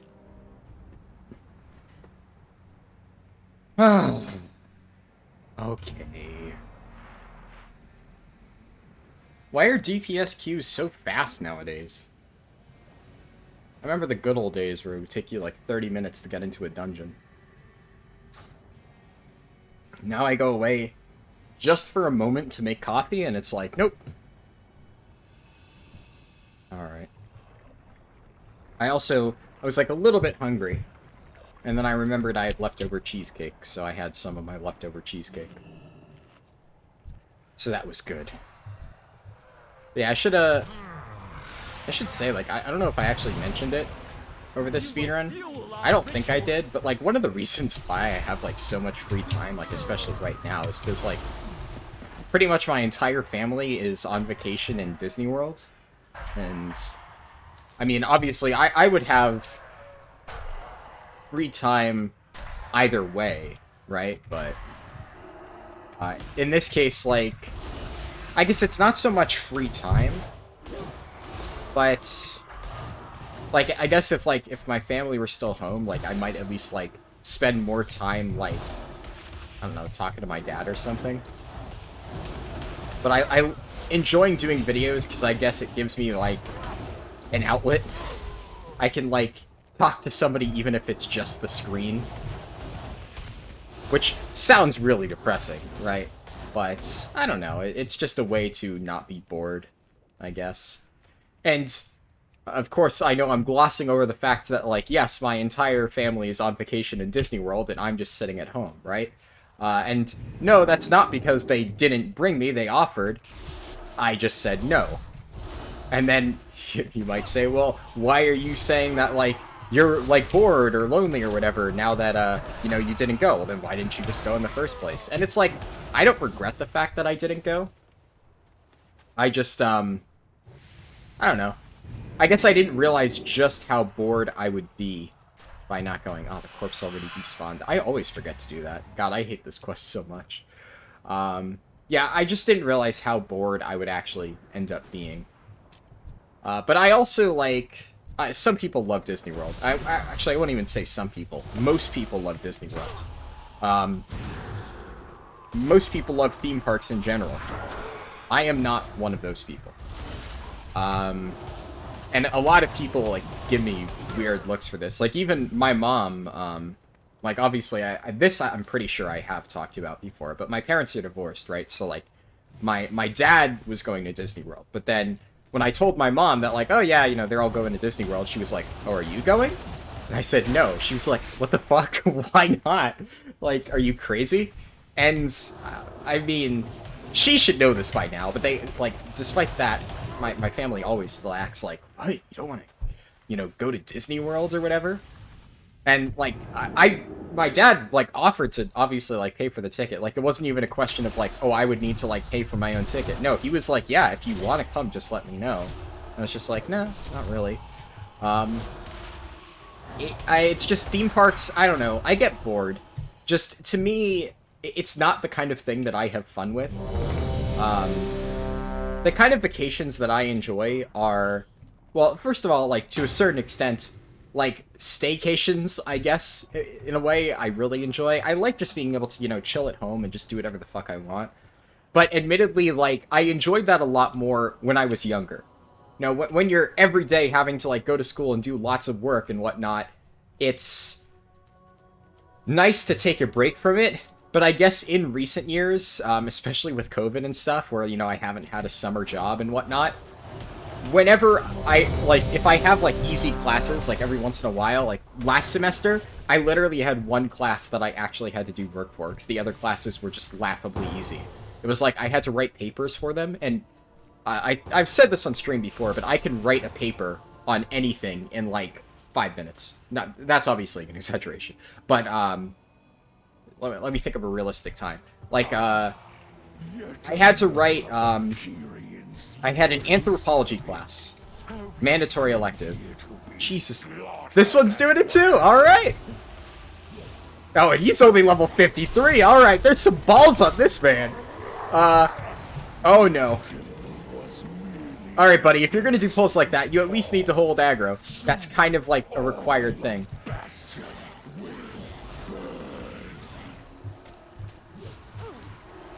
Yeah, I don't know if this was a good idea.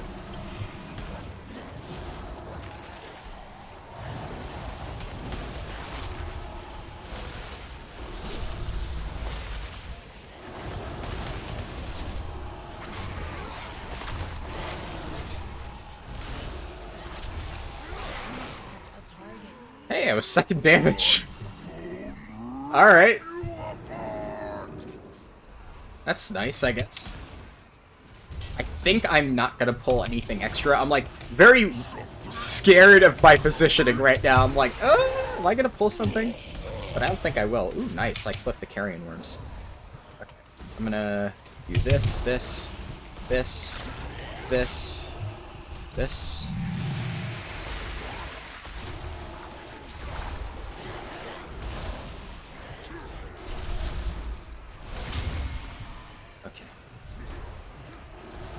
So drop this, Radiant Spark, this, this, this, this.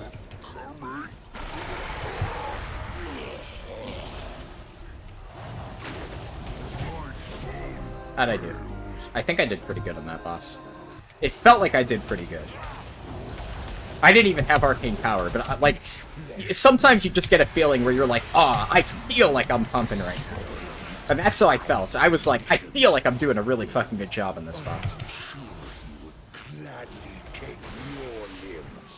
Let's see. Lightbone? Man! I was only 3rd DPS?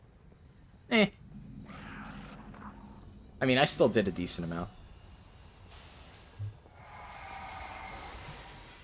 I guess for no cooldowns, I'd say that's pretty good, right? Like, without arcane power, that's probably all I could have really expected to do. Oh, Jesus Christ, we're doing more. Does this guy know about the power-ups?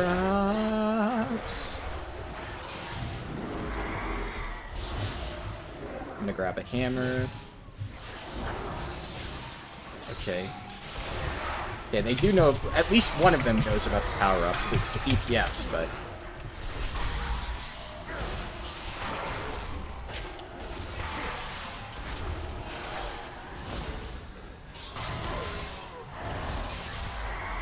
Man. I don't know, it feels hard for me to do damage while on the move here. Maybe I'm doing something wrong, but... I don't know. That felt rough. I'm losing my train of thought. Face me, Necromancer. Thanatos will be avenged. Shit. At this stage, I'm gonna lose track of what I'm doing. Hold on, I'm gonna put a reminder for myself. Finish talking about Disney World. Okay. I literally just typed that into a Google search bar, so that after this dungeon, when I've probably already completely blanked out on what it is I'm talking about, I can look up there and be like, oh yeah! So, that's my backup plan.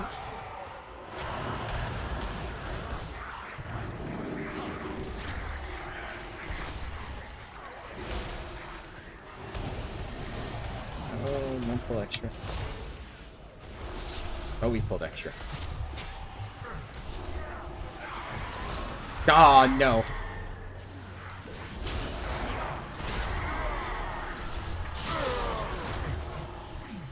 What was that? Oh. I was like, how did he do so much damage? And then I see Bloody Javelin, like, yeah. That does explain it.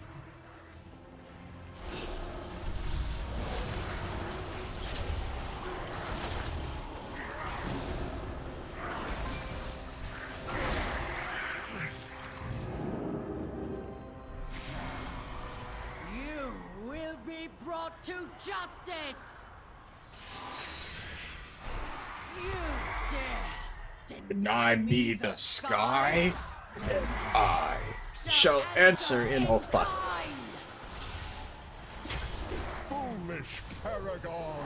There is nothing you can do to stop us.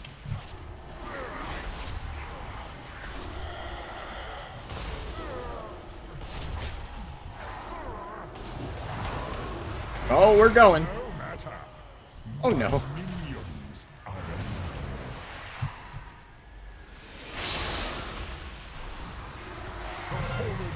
Shall serve me again.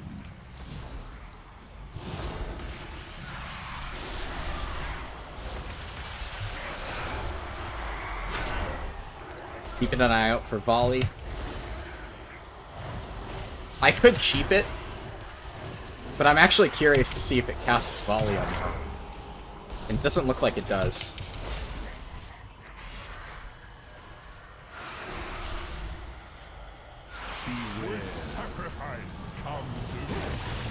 Alright. Your arrival proved timely, yet the battle rages on. We cannot rest until these invaders are purged from our skies. I will lead the effort here, while my disciples bring you to the necropolis. Wait, oh, this warrior's in Let us BDGG? end this atrocity. Huh. Have all the corpses. I didn't realize BDGG was on Illidan. Interesting. To strike at the next temple. Oh, Jesus Christ. Oh, God. Okay. I'm just gonna try to...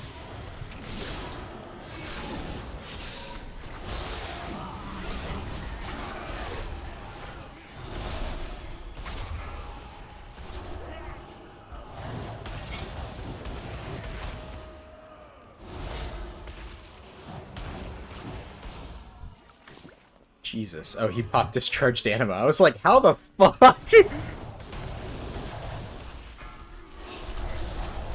Okay.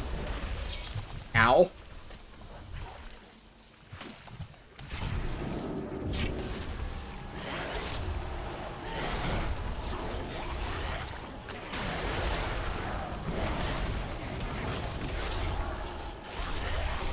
Oh no! The mob I was trying to use jumped away. These raw materials are in need of processing.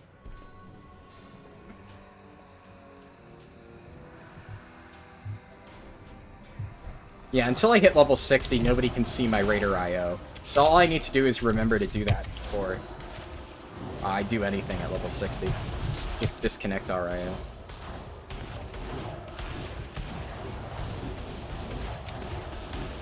Yeah, I don't know. It looks like just spamming arcane missiles is kind of the way to go. It's like not mana efficient whatsoever, but if you can drink in between pulls, it's so good. It's obvious, like, here's the thing. I've been saying for a while that I felt like that was just more efficient than using Arcane Blast, but when I actually get to see how I compare to other DPS, and I can see that just by pressing one button, I'm doing a lot of damage, that's where I'm like, oh, okay. Rot spew, get to work. Don't fail me like your predecessor.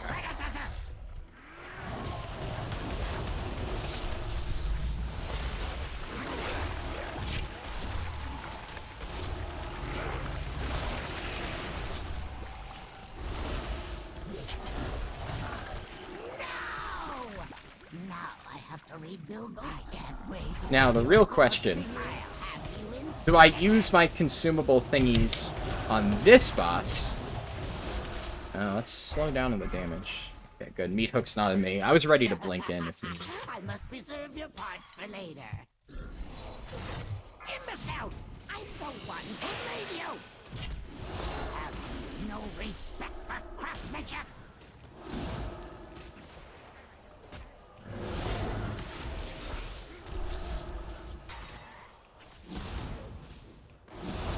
Hoping that we can do it all in a single burn phase, so then I don't need to worry about using items. Nice. Now I can use it all on the last boss. Perfect. Ooh. Nice. I think that one's actually not too bad.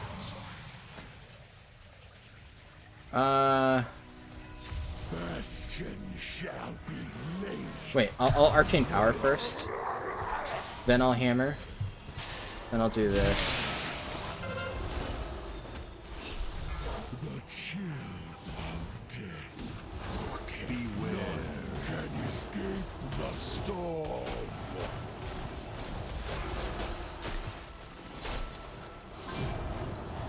I have had enough of you.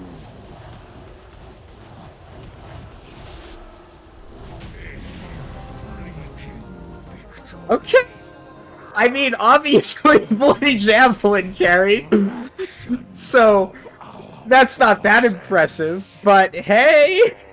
I did something. Alright.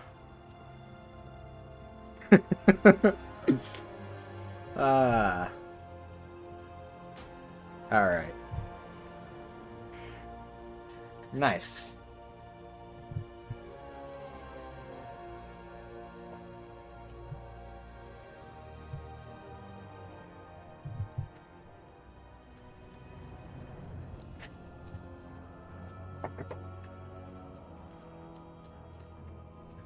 Alright, coffee finished. So, Disney World. I can't really explain why I don't like theme parks. I just kind of don't. It's one of those things where I guess a lot of the enjoyment from theme parks seems to be like the adrenaline or excitement that you get while riding a roller coaster. At least, like, that's kind of the way I see it, like watching my dad or my sister and stuff. They love going on the big roller coasters, and I don't know, it's like that just doesn't get my adrenaline pumping. Like, as dumb as it may seem, the times when I can really feel like, oh yeah, that got my adrenaline pumping, are like hard mythic raid bosses. When I'm doing something that's like intensely challenging and I'm like, oh my god, that was intense. Like, that's where I really feel like, whew, that was awesome. But when I go on a roller coaster, I never feel anything. I'm always just like, that was okay, I guess. Like, it can sometimes be kind of fun. And, like, honestly, my favorite, like, rides, I guess, aren't even really roller coasters. They're the log flumes. I like the log flumes because they're never supposed to be like a woo intense kind of thing. It's just kind of amusing to like bounce around the river. It's just kind of fun. And I also like the rides where it's more about like the sightseeing, I guess, where you're just kind of getting like dragged about like a cool backdrop or something, and it's just kind of neat. And then I can go, huh, that looks cool. But then at the same time, that wears off, right? So I've been to Disney World before. First time I went to Disney World, I was like, yeah, that was fun. But then the second time, I'm like, I've done all this already. It loses all of the excitement, I guess.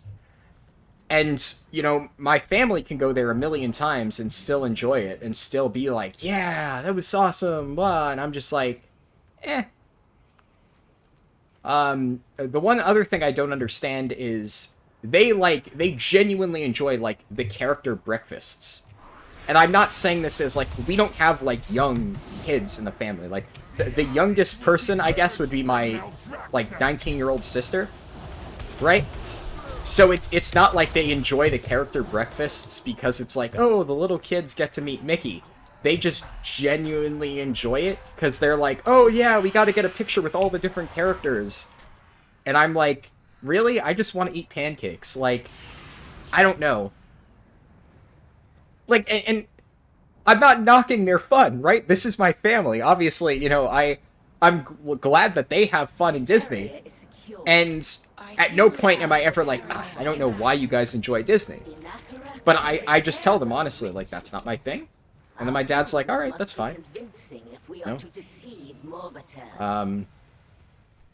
But the other thing is, like, I think my dad has said a few times, like, he kind of feels a little bit bad that, like, I don't want to go, not necessarily because he's, like, because I think he knows that it's not, like, personal against him. He knows I just don't enjoy it. Like, he's a bit more understanding about that than my mom. My mom's just like, I don't get why you don't like theme parks or something. But my dad's, like, he just feels bad that, like, I don't actually go on any of the vacations, and he feels bad, I guess, that he ends up leaving me out, because obviously it's something that everybody else enjoys, but it's not just, it's something I don't enjoy. But at the end of the day, I'm never going to go on a vacation, I guess, with my dad, probably ever again, or at least not a vacation like that, because all the stuff that they like is literally the polar opposite of things that I like. I guess one example of another thing would be cruises. My dad loves going on cruise vacations, and I hate cruises because on a cruise you don't have internet. And I'm gonna be completely honest, I don't like not being able to play video games. It's not even like that. That's the thing. A lot of people, you know, I think like for a while there when I was a kid, like my dad would always like make like snide comments and stuff about like, oh, you're like too addicted to video games or something like that. But I think he's kind of realized that it's not really like so much of an addiction thing. It's just when you have something that you like to do, when you have a hobby, you at least want to be able to do that. Like, even when I go to, like, Disney World, right? I still enjoy, at the end of the day, like, after all of that, like, when I used to go with my family, like, I would enjoy being able to go back to the hotel and relax and, like, play WoW for a few hours. Obviously, I wouldn't be able to, like, set aside a lot of time to play, but at least I got to enjoy doing the thing that I love doing at the end of all of this other stuff. It's nice to return to something normal. But when, for like an entire week, you just don't have that option, yeah, it kind of sucks. And, you know, I'm not going to, like, you know, melt into a pile of goo because I can't play WoW for a week, but I definitely am going to be bored. And my dad doesn't really get that because he doesn't play games. The stuff that he enjoys doing, my dad loves watching TV shows. So what does he do? He downloads a bunch of TV shows on his iPad, and then whenever he goes on a cruise, every night he gets to, like, watch a few episodes of the TV show that he's watching. So he still gets to do the thing that he enjoys, because he can watch that offline, but I can't. And it's like, you know, I'm sure my dad would probably suck it up and be like, yeah, sure, whatever. If he couldn't, like, watch his TV shows, he would probably still go on his vacation, right? But it definitely is, like, the difference in priority, because especially the problem is I don't enjoy cruise trips from the beginning. So my dad, it still is something he enjoys, but he also doesn't need to sacrifice anything to actually go on that cruise trip.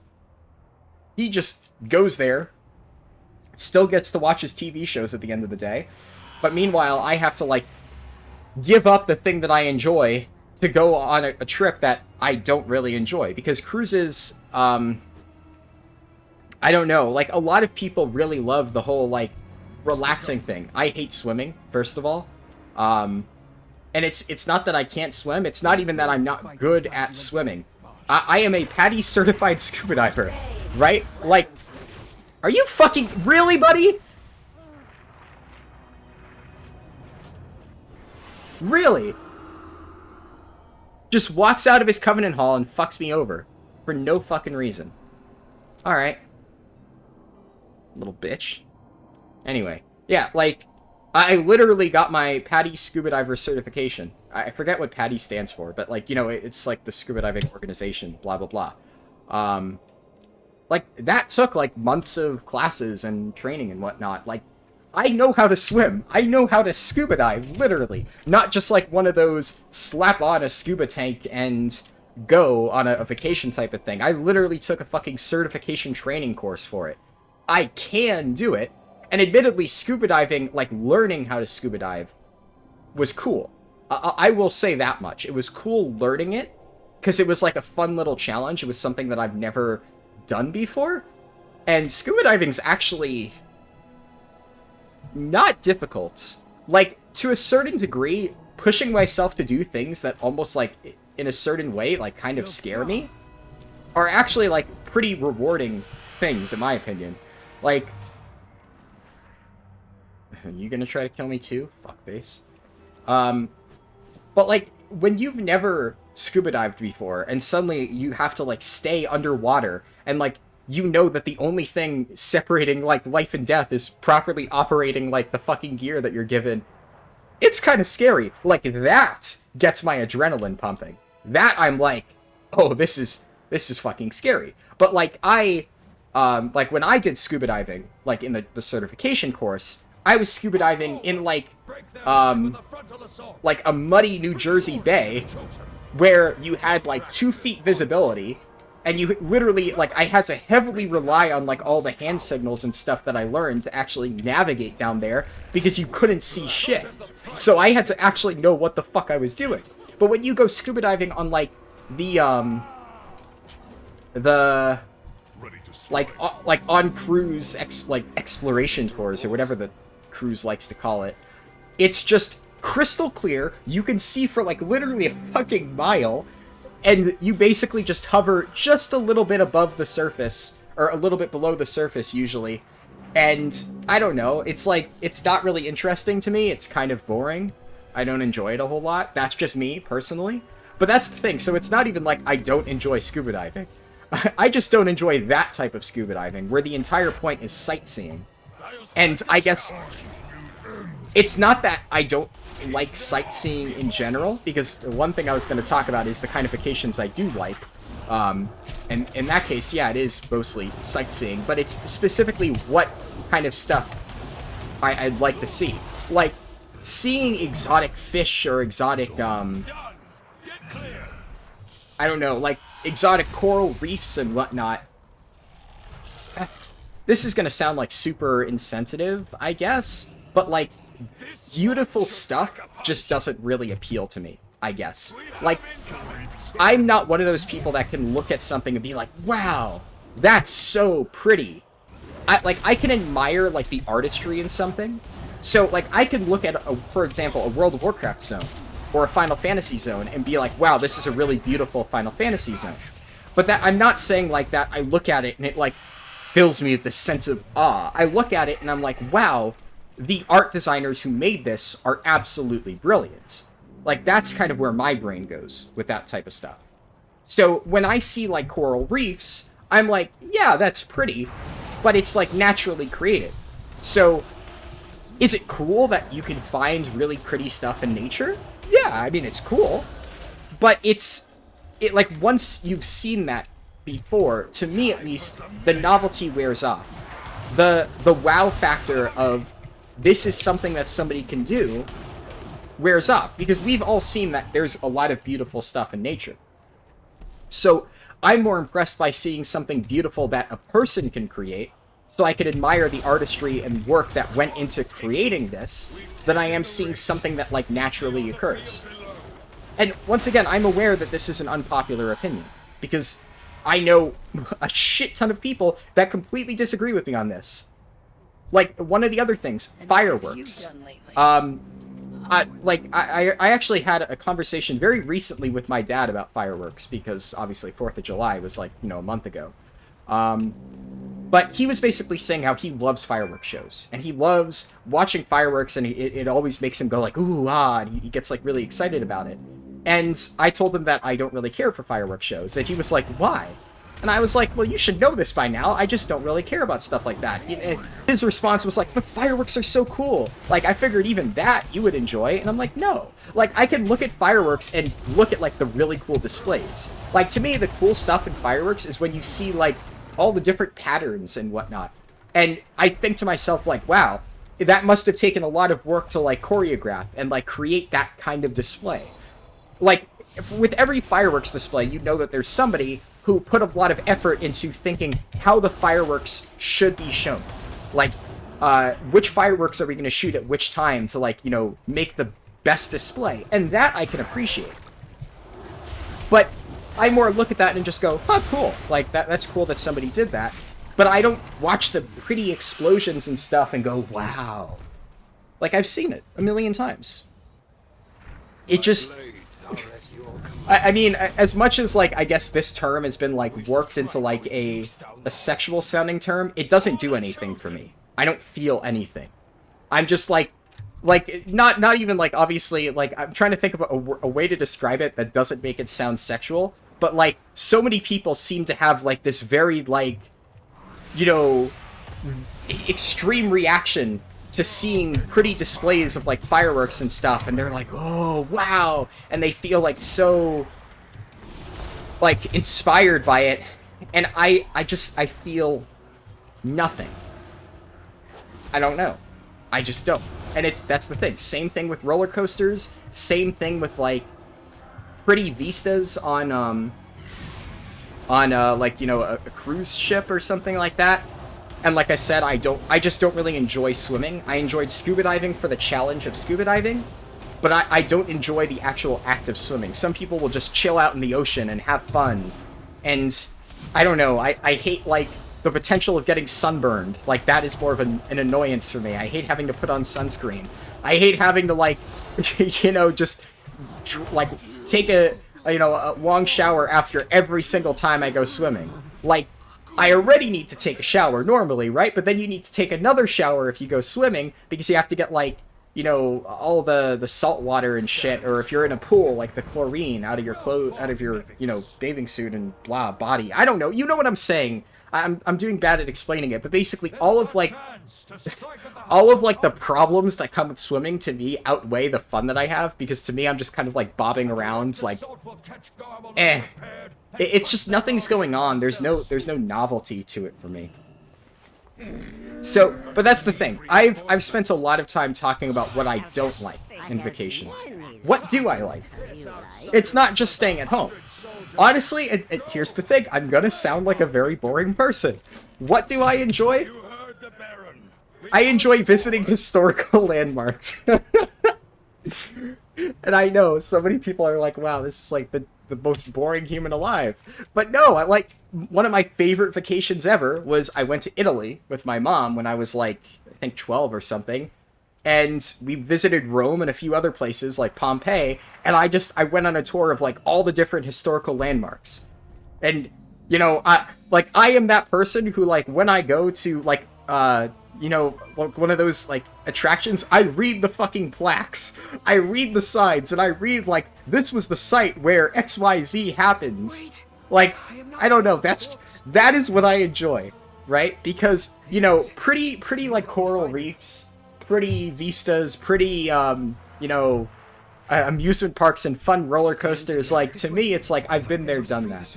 But when I go to a new place that I, like, read about in history and I get to see it with my own eyes, like, that is what makes me go, ooh, that's so cool. Because then I'm like, wow, like, that's like that place where, like, this thing happened, and, oh, that's awesome. And, you know, like, there's so many people that always say they want to go to Japan, right? And I'm pretty sure that when everybody says they want to go to Japan, like, they want to, I mean, honestly, I don't even know what it is that most people want to do in Japan, right? Because, like, I can enjoy anime and stuff, but I don't get the people who, like, enjoy anime and just say, I want to go to Japan because I like anime. It's like, well, what are you going to do there? Are you going to go, like, visit an anime studio or something? I guess maybe there's, like, I'm sure there's cool stuff in, like, Tokyo or something. I don't know. But if I go to Japan, because one day I really would like to go there, but what I want to see is all the historical landmarks. Like, I mean, especially having played through Shogun Total War, I want to go see all, like, the big battle sites and stuff from, like, the Sengoku Jidai. And I want to go see the main points of conflict in the Meiji Restoration. Or, is that how you say it? I forget. I might be misremembering it. But, like, also, I remember, I could be an asshole, right? But here, I'm gonna walk up to this guy.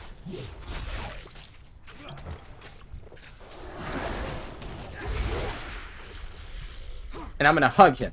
See? We're friends. No! No! NPC, stop killing him! Why are you doing that? Why are you being an asshole? Alright? Aspirant Thales.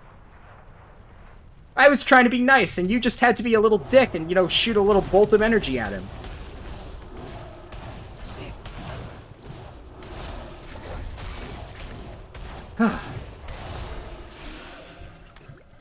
Yeah, I'm going for, like, the pacifist route.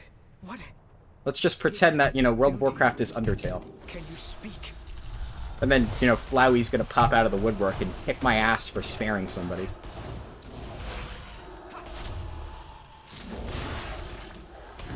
But yeah, so, like, that's what I want to see. Like, one of the sites that I really want to visit is, I don't really know how well preserved it is. Like, I'm not really familiar with how, like, well Japan preserves their, like, historical landmarks. I honestly haven't looked into it too much, but I'd be interested. But there was a battle in, like, northern Japan, during the Meiji, or, yeah, is that how you, let me find the exact pronunciation so I don't, like, look like a fucking jackass trying to pronounce Japanese things that I don't know how to say. Meiji Meiji Restoration? How do I, is there a pronunciation? Yeah, Meiji Restoration, Meiji pronunciation. Meiji. Meiji. Meiji. Okay, Meiji. So yeah, the Meiji Restoration, which for people who don't know, I'm sure most people have probably heard about, like, Japan's period of isolation, where for a few hundred years, following the Sengoku Jidai, where the Tokugawa shogunate took power, Japan entered a period of isolation where they limited their, like, trade with foreign powers to, like, very, very, very few nations. I think there were only, like, a few nations that actually had active trade with Japan during, like, a few hundred years. And then finally, of course, the fucking Americans just sail in there. I think it was it Commodore Matthew Perry? Right? Let me check to see if I got that right. Commodore Matthew Perry. Was that him? He played a leading role in the opening of Japan to the West. Yes, I was right.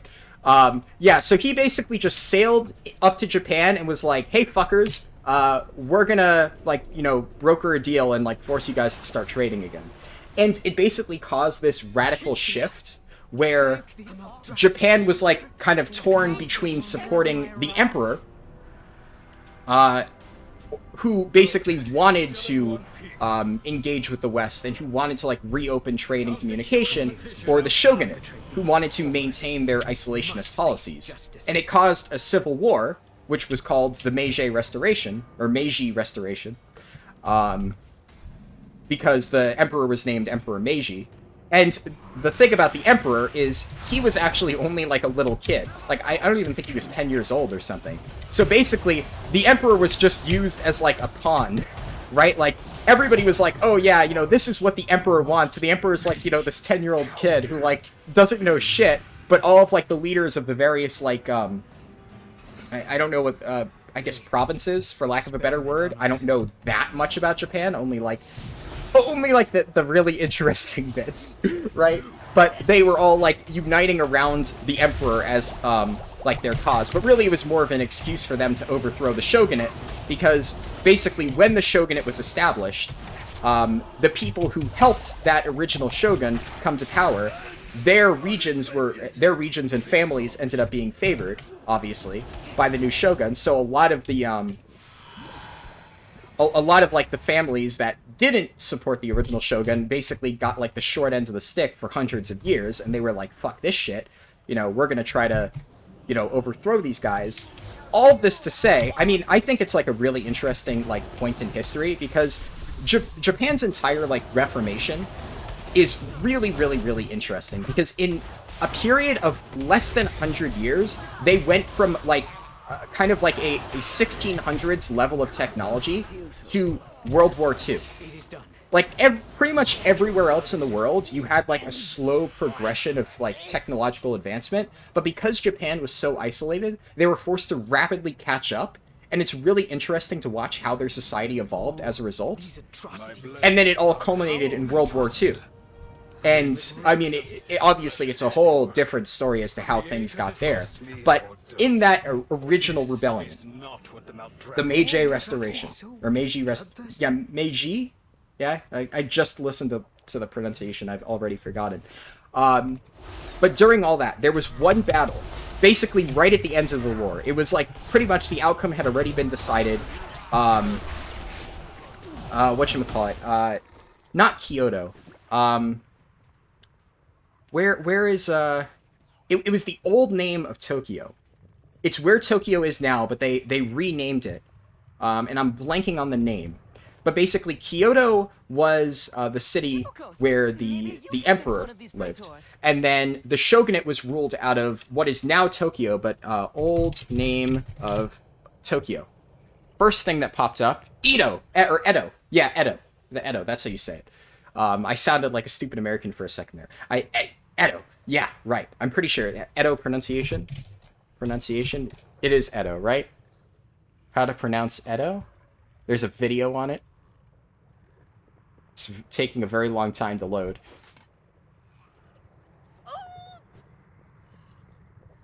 Edo. Alright. Yeah. So, I mean, I'm pretty sure it also refers to, like, a period of time in Japanese history. But that was the name of the city. And that's where the shogunate ruled out of.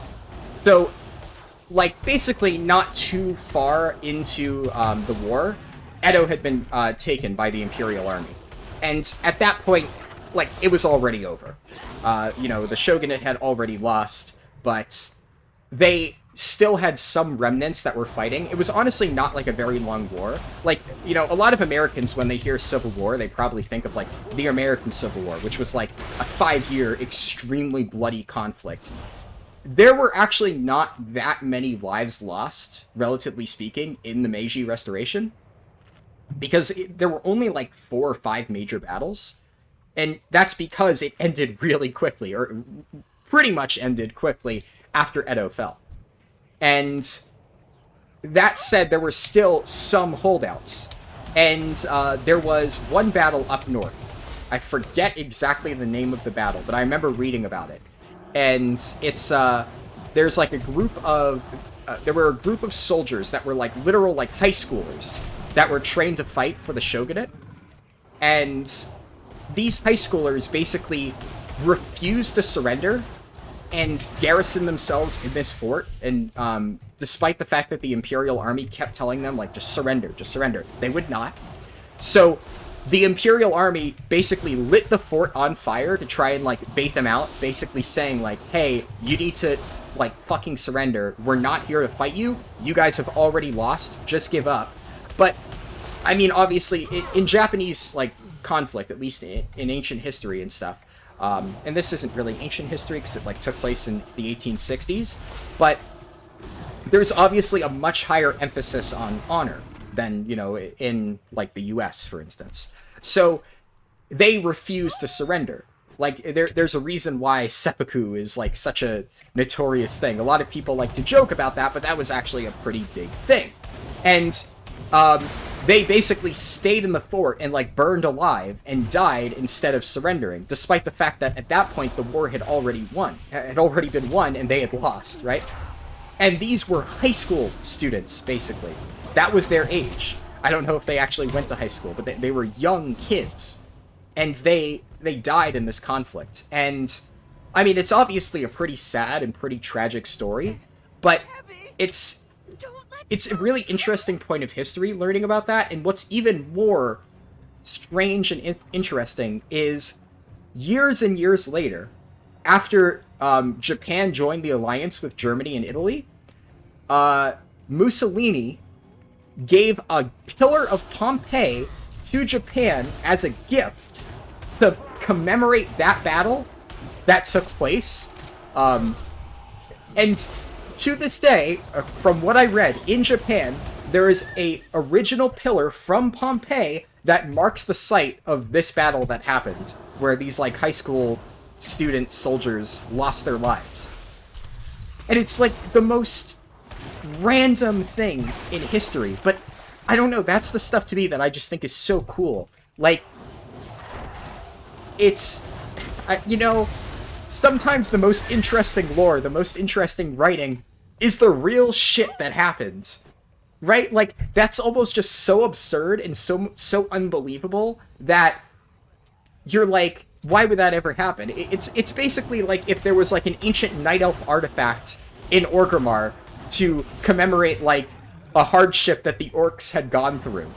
or something like that, that was gifted by a sect of the Night Elves, like in an ancient part of history where the Night Elves were actually allied with the orcs or something. It's just so backwards, and like when you think about it, you're just like, wait, why would a Pillar of Pompeii be the thing that signifies a battle that happened in Japan in 1860 something?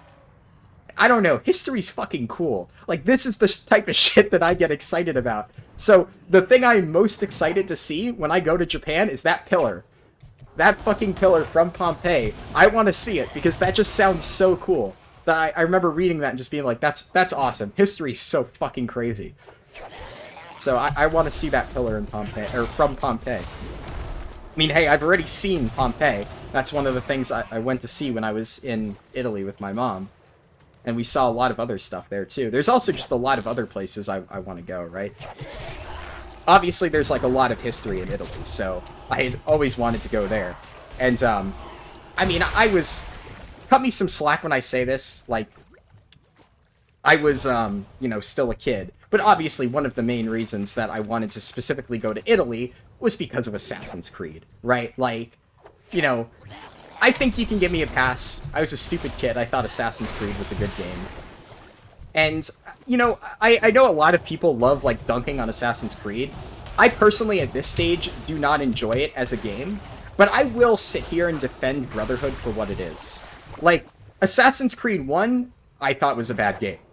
I did not enjoy it, even back when I enjoyed Assassin's Creed. Assassin's Creed 2, okay game.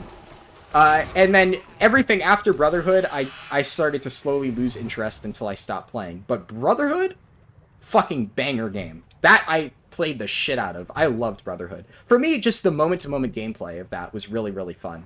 And of course, where did Brotherhood take place in? Rome. So, I mean, as a 12-year-old kid, I really, really wanted to go see all the places in real life that I had seen in Assassin's Creed. And, like, obviously, like, my view of history isn't, like, completely done through video games, but, you know, you see something cool in a video game, like, it's one of the reasons why I love a lot of historical Total War titles. Like, I'll know next to nothing about Japanese history, but then I'll see something in Shogun Total War, and I'll be like, wow, that seems really cool. And then, after, like, I stop playing the game, I spend a lot of time just reading into it. Reading more about the backstory behind, like, the conflict that I'm witnessing in this game. And that's what I think is really cool. I think it's really cool learning about that. Same thing with, like, Assassin's Creed. Like, is Assassin's Creed a historically accurate game? Not at all. But does it have some elements that are roughly rooted in history? To a little bit, yeah. It, like, I see it more as, like, it's like a stepping stone for people who want to get interested in history. It shows you all, like, the really interesting bits, and then from there, you know, you can decide what you want to read into and learn more about. That's how I see it. But yeah, I mean, I love history. I absolutely love it. I've already said before that one of, the thing that I originally was going to college for was to be a history teacher.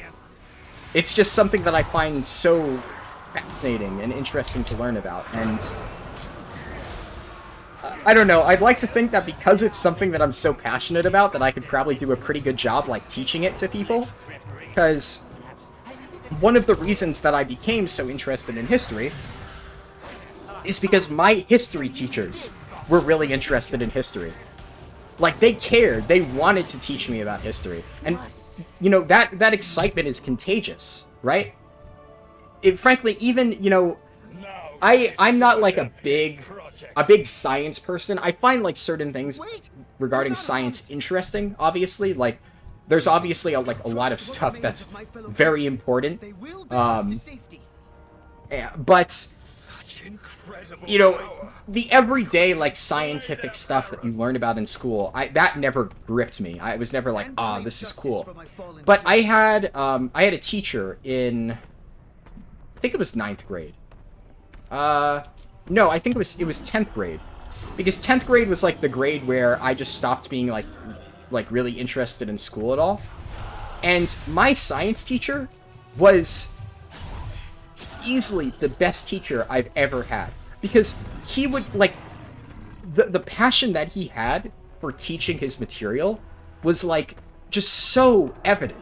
Like, he cared so much. Like, he would go out of his way to, like, make really interesting labs for the students because he cared about what he was doing.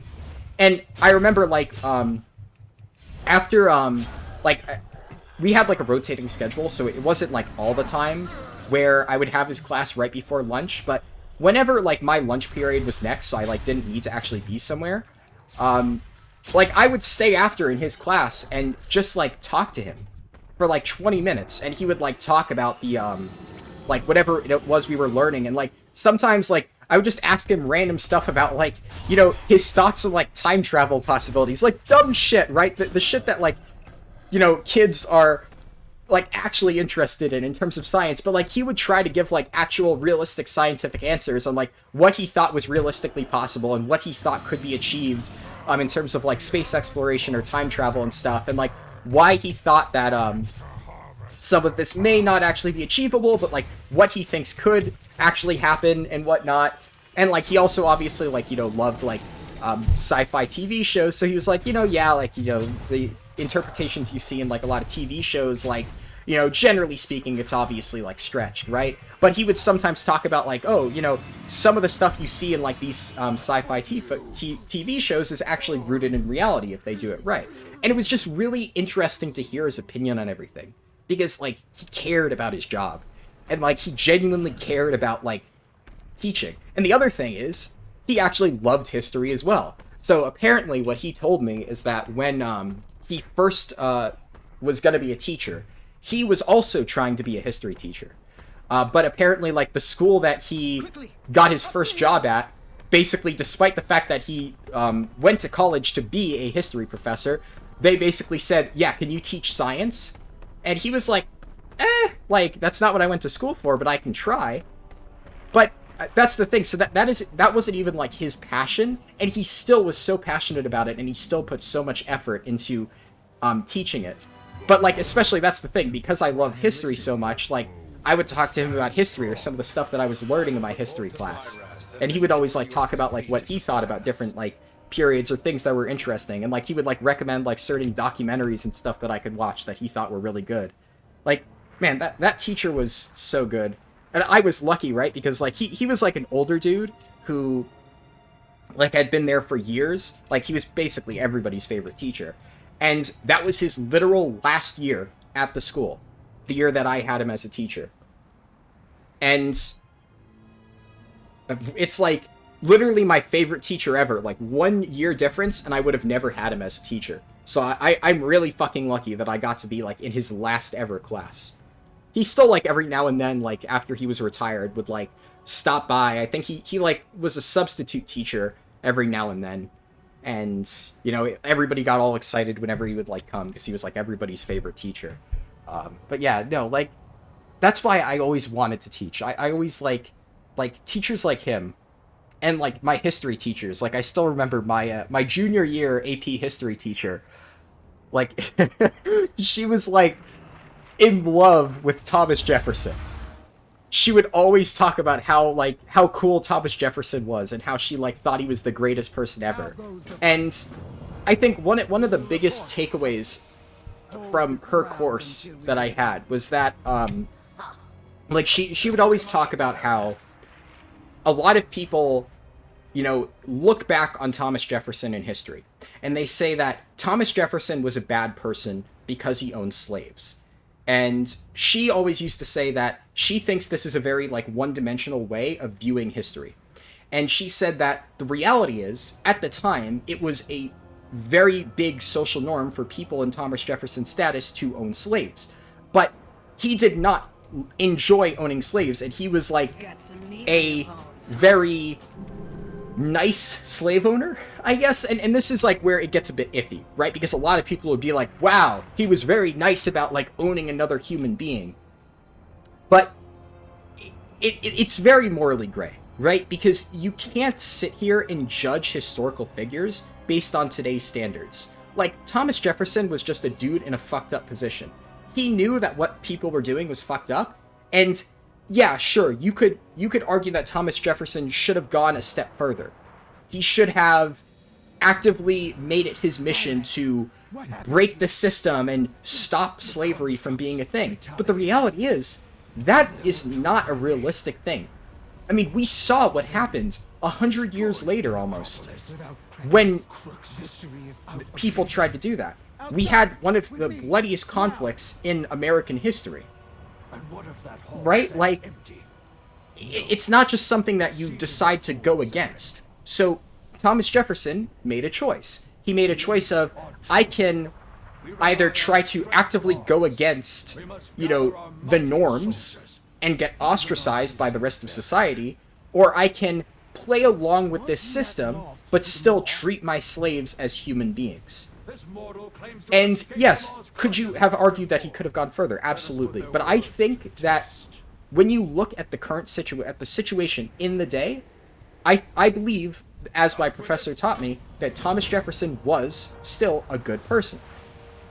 Right? Like, was he a perfect human being? No. But people who act like just because he owned a slave makes him a monster, I think, are ignorant.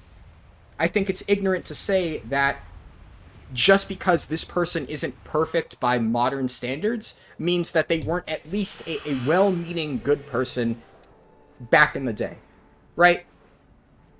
And that's, like, one of the, probably one of the biggest things I learned from that class that, like, really still holds significance to me today. Like, whenever I look at somebody's actions, I guess, I always try to think of, like, the context of those actions. And I one of the main things that makes me want to do that is remembering what that history teacher taught me. Of, like, you know, not everything is really black and white. It's not as it seems. Different people can have different motivations for doing something. You know, if you just look at the exact letter of the word of what somebody did or said and say, yep, I'm making my judgment, this person is bad, you might not be seeing the forest from the trees. So I always now, thanks to that teacher, try to understand the context and the meaning behind something. Now, I'm starting to sound a little bit pretentious, right? I get that. What I'm trying to say is that teacher left a lasting impression on me. And regardless of whether or not you, I guess, disagree or agree with that, it had a lot of significance to me. And seeing how much passion she had in what she was teaching us made me care about the material. It made me want to do well in that class. Shit, I need to add my corridor creeper back.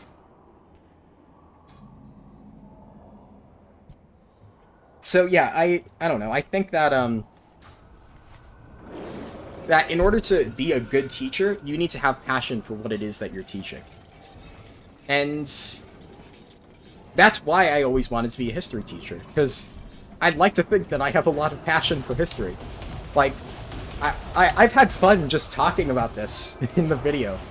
Like, it's so much fun talking about history. I love history so much. And I love just sitting here, like, gushing about, like, all these, like, little historical facts that I learned that, like, I find so cool. Like, I enjoy that. It's just, And I guess I should say, on that note, Shogun 2 Total War, good game. Really good game. Surprisingly historically accurate, to a certain degree. Obviously, like, no game is perfect, but I kind of already went over that, right? Like, I don't think your game needs to be completely historically accurate. You know, good game design is knowing when to take a bit of liberties with the source material to make something enjoyable to play. And that includes history, right? You can make your game be as true to history as possible, but just make sure that it's at least fun to play.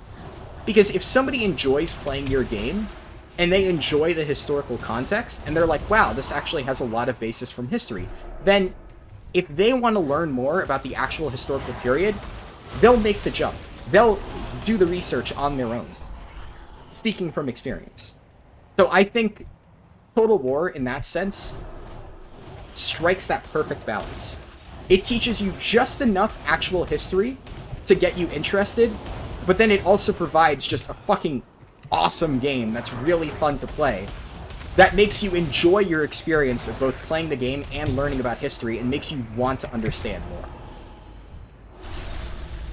And I mean, the game is like relatively old at this point, so it's actually pretty cheap.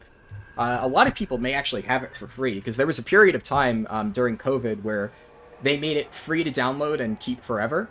So I know a lot of people who just like saw on their like front homepage of Steam, go download this game for free, and they just did that and then never played it. But I guess if you did pick up Shogun 2 Total War during that like free thing, absolutely play it, because it's a really, really good game. But even if you haven't, I would still recommend it. It's pretty cheap right now, and you know, it's fun. You'll lose literally hundreds of hours of, if not over 1,000. I think I probably have close to 1,000 hours in Shogun 2 Total War at this point. And like, here's the thing, I definitely play Warhammer Total War a little bit more, but the reason that I enjoy like Warhammer Total War a bit more as a game is just because of the replayability, right? Like, part of the historical accuracy of, you know, Shogun Total War is that the differences between factions aren't that large. Like, one faction might have slightly better samurai, and another faction might have slightly better archers, but at the end of the day, you know, there's still just different, like, territories within Japan ruled by different people. They're not going to be that much different. But the difference between playing as, like, the dwarves or the greenskins in Total War Warhammer is completely different. So, every single time you try a new faction in that game, it's like a brand new experience. Each one of, like, the 16 or so factions present is, like, hundreds of hours on its own worth of gameplay. Which is so cool, right? Because, like, every single time I buy a DLC in that game, I know that I'm at least getting, like, 100 to 200 hours worth of content just out of that single DLC. So, I would say DLC for Total War Warhammer 2 is, like, probably the most value you'll ever get out of a DLC in any game. But that being said, you know, Shogun 2 Total War, you're not going to find as much replayability in it as Total War Warhammer 2, but one, it's cheaper, and two, it's still going to be a fun experience, right? Like, to me, it stopped being fun after I had beaten the campaign on, like, 6 different factions, and once you figure out the meta strategy, it kind of applies to every single faction, and then if you're playing as the Oda, you just basically get an even more powerful version of the meta strategy. I'll give you a hint. If you haven't played Shogun 2 Total War before, Yari Ashigaru, they are broken as hell. They are really, really, really, really, really overpowered. And it's funny because it's specifically Yari Ashigaru, not Yari Samurai. Even though Yari Samurai are a higher tier unit, they actually perform worse. One, because for some reason, this is more of like a gameplay oversight, I guess. The reason that makes, or the thing that makes Yari Ashigaru so overpowered is they have basically a spear wall formation where they just like put out their spears in a line and they just kind of like poke forward at anything that attacks them. So you can just assume a really defensive position, and if the AI tries to charge your spear line, they just get absolutely shredded. And for some reason, Yari Samurai can't do that. I should mention, for people who don't know, a Yari is a spear, basically. So, effectively, by saying Yari Ashigaru translated is like roughly like spear militia, I guess. And then obviously Samurai is like, you know, I forget the exact meaning, but it's something like warrior, right? But everybody knows what a samurai is, so, you know, it's kind of irrelevant. But like, Yari Samurai is, you know, samurai that have spears. So, more powerful than militia, right? But because, for some reason, they don't have the gameplay mechanic of the spear wall, they end up being a far weaker variant. And also, samurai are fucking expensive. It costs a lot of money to maintain a full samurai army. But if you just have a bunch of armies of militia, well, it's really cheap. And then next thing you know, you have 2 armies of militia, which are dirt cheap to field, but because of the spear wall formation, they're ridiculously overpowered, so you can kill armies that are like 5 times the size and cost as yours. Oops. I was not paying attention to my health there. But yeah, so you can like kill armies 5 times your size and cost and just take almost no casualties. And then basically throw a few like militia bowmen in there. You know, you're set. Your spearmen just hold up all the enemy forces and your bowmen just fire over their heads and get free kills. It's just way too easy. Which is a shame because like the first few times I played through the game, I experimented with different units. Like the first time I played through, I had a full army of katana samurai because, I mean, let's be real here, who doesn't love katanas, right? So, having a full army of katana samurai just run around the battlefield, like, cutting everything down, it was like, oh, yeah, this is awesome. And, admittedly, the meta strategy of turtling in a corner with a bunch of spear militia, it's not very fun. But it is the most efficient way to play the game. And that's one of the problems with, like, the meta. Once you find it, if it's not what you enjoy, it kind of makes playing the game a little bit less fun. But I still got a lot of enjoyment out of it. That I will say that's not the only way to play, right? If you're playing as the Oda, there are Yari Ashigaru with even longer spears, so that you can put one Yari Ashigaru normal guy in the front, and then put a long Yari Ashigaru behind him, so that the long spear can push forward to the ranks, and you have 2 sets of spears stabbing the enemy at once. So it, like, doubles your damage output, but it's the same strategy. It's so stupid. It's just brokenly overpowered. And the unfortunate reality is that, like, ninjas, which obviously, like, who doesn't love ninjas? Ninjas are cool as fuck. They're a terrible unit in Shogun 2. They are just so weak. But they're cool, I guess. Like, every once in a while I'll, like, throw a ninja in my army. Just because I'm like, you know, ninjas are cool. And then I send them into melee combat and they get absolutely fucked. And I'm like, ah, it's okay, ninjas, you did well. But when they're scaling up the side of, a, like, fortress's walls, they look so badass. It's just once they actually have to fight an enemy, they fucking suck. That's one of the only issues with Total War. The unit balance can sometimes be a bit off. Like, a lot of the coolest units end up just being absolute fucking wet noodles. Which is why I like the Skaven when I'm playing Total War Warhammer 2. Because the meta strategy for the Skaven involves fucking Ratling guns, which are rats holding Gatling guns, and that's just fucking cool. So, that's a fun playstyle, which means that I don't have to feel bad about not using the meta strategy, but I can still have fun. We need to make this quick. Oh, and another thing I should also note while I'm talking about Shogun 2, Fall of the Samurai is an expansion pack for Shogun 2, which follows the Meiji Restoration. And that basically, you know, obviously skips forward 300 years in terms of technology.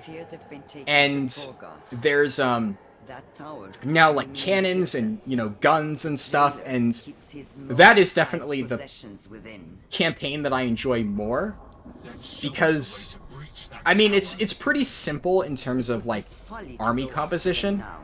You're just going to be using, like, a mixture of cannons, line infantry, and then some maybe, like, snipers and, like, cavalry for flanking.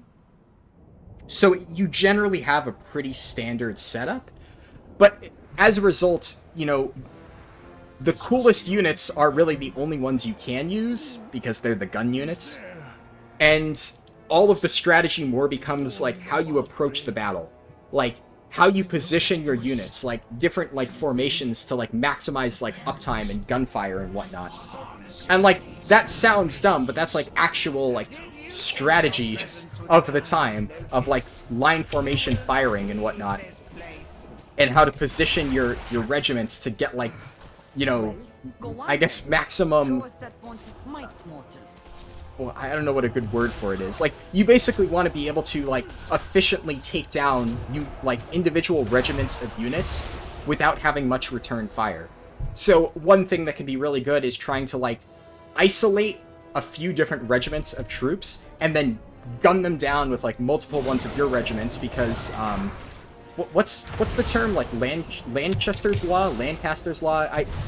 If you know, like, military stuff, you probably know what I'm trying to say. But there's like a mathematical theory or something in terms of like a military like war and stuff, which basically is like, if you overwhelm your enemy, you're gonna receive exponentially less losses. So, effectively, how do I put this in like easily understandable terms that like I can explain? Because like I'm obviously doing a shit job at explaining it, right? But let's say like if you fight a force that's like the same size as you, so it's like a 50-50 balance, you would kind of expect both sides to get kind of equally wiped out. You know, one, obviously there's going to be a victor, right? But both sides will be extremely heavily damaged. Now let's say you bump that divide up to like 60-40. Well, you might expect that 40% of your units would get wiped out, and you would only have 20% remaining, because 60 versus 40, you know, 60 minus 40 is 20, right? But that's not really how it translates. It ends up being that as you start to overpower your enemy, it gets to a point where you just are able to overwhelm them so fast that they're able to inflict like next to no casualties on you. So in like the reality of like a battle between, you know, basically where there's like a 60-40 power imbalance, is that the 60 will maybe only lose 20% of their fighting power. And then if it goes up to like 80-20, you might only lose like, the 80 might only lose 5% of their fighting power or something. To the point where if you get an army that is just so significantly more powerful than your opponent, you take next to no casualties. And it's actually interesting when you look at a lot of like video game examples. Obviously, like in video games, yeah, you could argue that this is intentionally coded, but a lot of times it's really not. A lot of times it's more organic battles that kind of happen. But in a lot of these scenarios, when a group of players fight, or a group of players or a group of units or anything, when you increase the power balance, the results become completely one-sided. Think about it this way. Here's a good example. You're 1v1ing a boomkin. And at the end of the battle, you manage to kill the boomkin, but you're at like 20 HP or 20% HP or something. Now, think about it in the sense of, let's say you're fighting 2 boomkins. And, you know, 2 boomkins are a bit too much for you. And you barely manage to kill one boomkin and start to kill the other, but then you die. So you killed like a little over 1 boomkin, but then got killed. Oh well. But now you get to 3 boomkins, and you go into combat with 3 boomkins, they all pop Convoke on you, and you just die. And, like, you manage to deal like 40% of a single boomkin's health. Now, at that point, you've dealt such a minimal amount of damage to that boomkin. And then it gets even worse, right? Like, let's say you have 4 boomkins that you're fighting. Those 4 boomkins will kill you before you even get into melee. You're just gonna get deleted from existence. And then you can look at this in, like, actual scenarios, like, in, like, World of Warcraft, like, look at battlegrounds and stuff. The reason why everybody always says, like, wait for respawns and stuff is because a group of 6 players going up against a group of 10 players, you're going to accomplish very little, and you're going to get wiped out. So if you slowly trickle in over and over, the enemy is able to just basically defeat you in detail. And this is something that, like, you look at, like, military strategy, you look at military history, and it seems like, yeah, but this is, like, stuff that only applies in, like, you know, the old 1800s type of combat, right? But then, like, you can take a lot of those fundamentals and apply them to, like, RBGs, apply them to, like, battle royales and stuff. Like, apply them to literally any sort of actual, like, combat-oriented game. It still applies. Because a lot of the fundamentals are the same. And I don't know, I think that's really cool. You two are nothing. You can avenge him here and now. Fool! All the houses of Maldraxis stand against you. Did I get it? Oh, I actually managed to do the DPS burn. That's not easy. I've actually failed that on, like, my paladins and stuff. Like, I failed that on characters where I'm very confident in my damage. That is not an easy DPS burn to make. That actually tells me that I'm not doing as bad as I thought. The seat of the Primus is under siege. We must defend it. All right. Bit of a weird rant, I know. Like, went into this whole thing about military strategy, but I guess that's one thing that I really enjoy about, like, Total War games. You have to, like, know a lot of, like, different strategy and stuff. Obviously, then a lot of people are going to be like, lol, sitting in the corner cheesing with, like, you know, corner camping and spam and blah. And, like, yeah, on Legendary difficulty, things get a bit different in Total War. I would be lying if I said that I didn't play Total War games that way. I absolutely cheese the shit out of Legendary difficulty. But there is still a lot of strategy in playing Legendary difficulty on Total War games. And I think it's really fun. And I feel like I've learned a lot by playing those games. And it's really interesting when you start to see how some of the things that you learn in games like that can carry over into real-life applications and just, I guess, other games like, you know, World of Warcraft. I just think that's neat, you know? Alright. I am the Primus. Alright. Your presence within my sanctum Boop. means a darkness has fallen upon Cutscene skip! Eternal One. the realms of death. Jailer.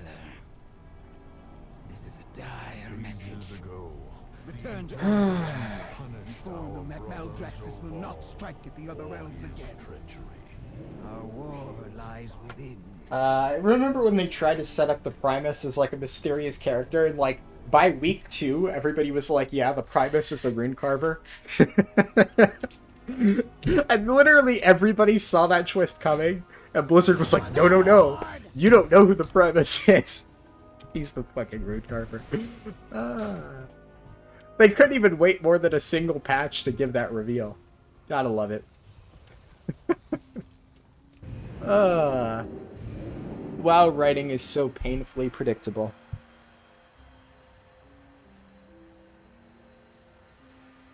I am gonna stop it, like, shortly, though, because I think it's been about... It's been, like, close, like, I think, like, 4.5 hours, 5 hours-ish. I forget how long exactly my recording session last time was, but obviously, you know, I'm gonna combine these parts together, and then I'll have part 4. The funny thing is I still haven't uploaded part 3, and I'm not going to upload it for another day. I was planning on uploading it, you know, coming this morning, or tomorrow, I guess. Actually, well, it's already 1 a.m. here, so it technically is today, right? But today I'm going to do the Sylvanas thing. And then the day after that, I'll get part 3 out. Then I'm going to get some more highlights out, and then we'll get part 4. And by that point, I'll probably already be... Well, I definitely will already be level 60 doing other stuff. Alright. Yeah, power the Lich King, power the mob. That is all I can see. It is too dangerous to push further.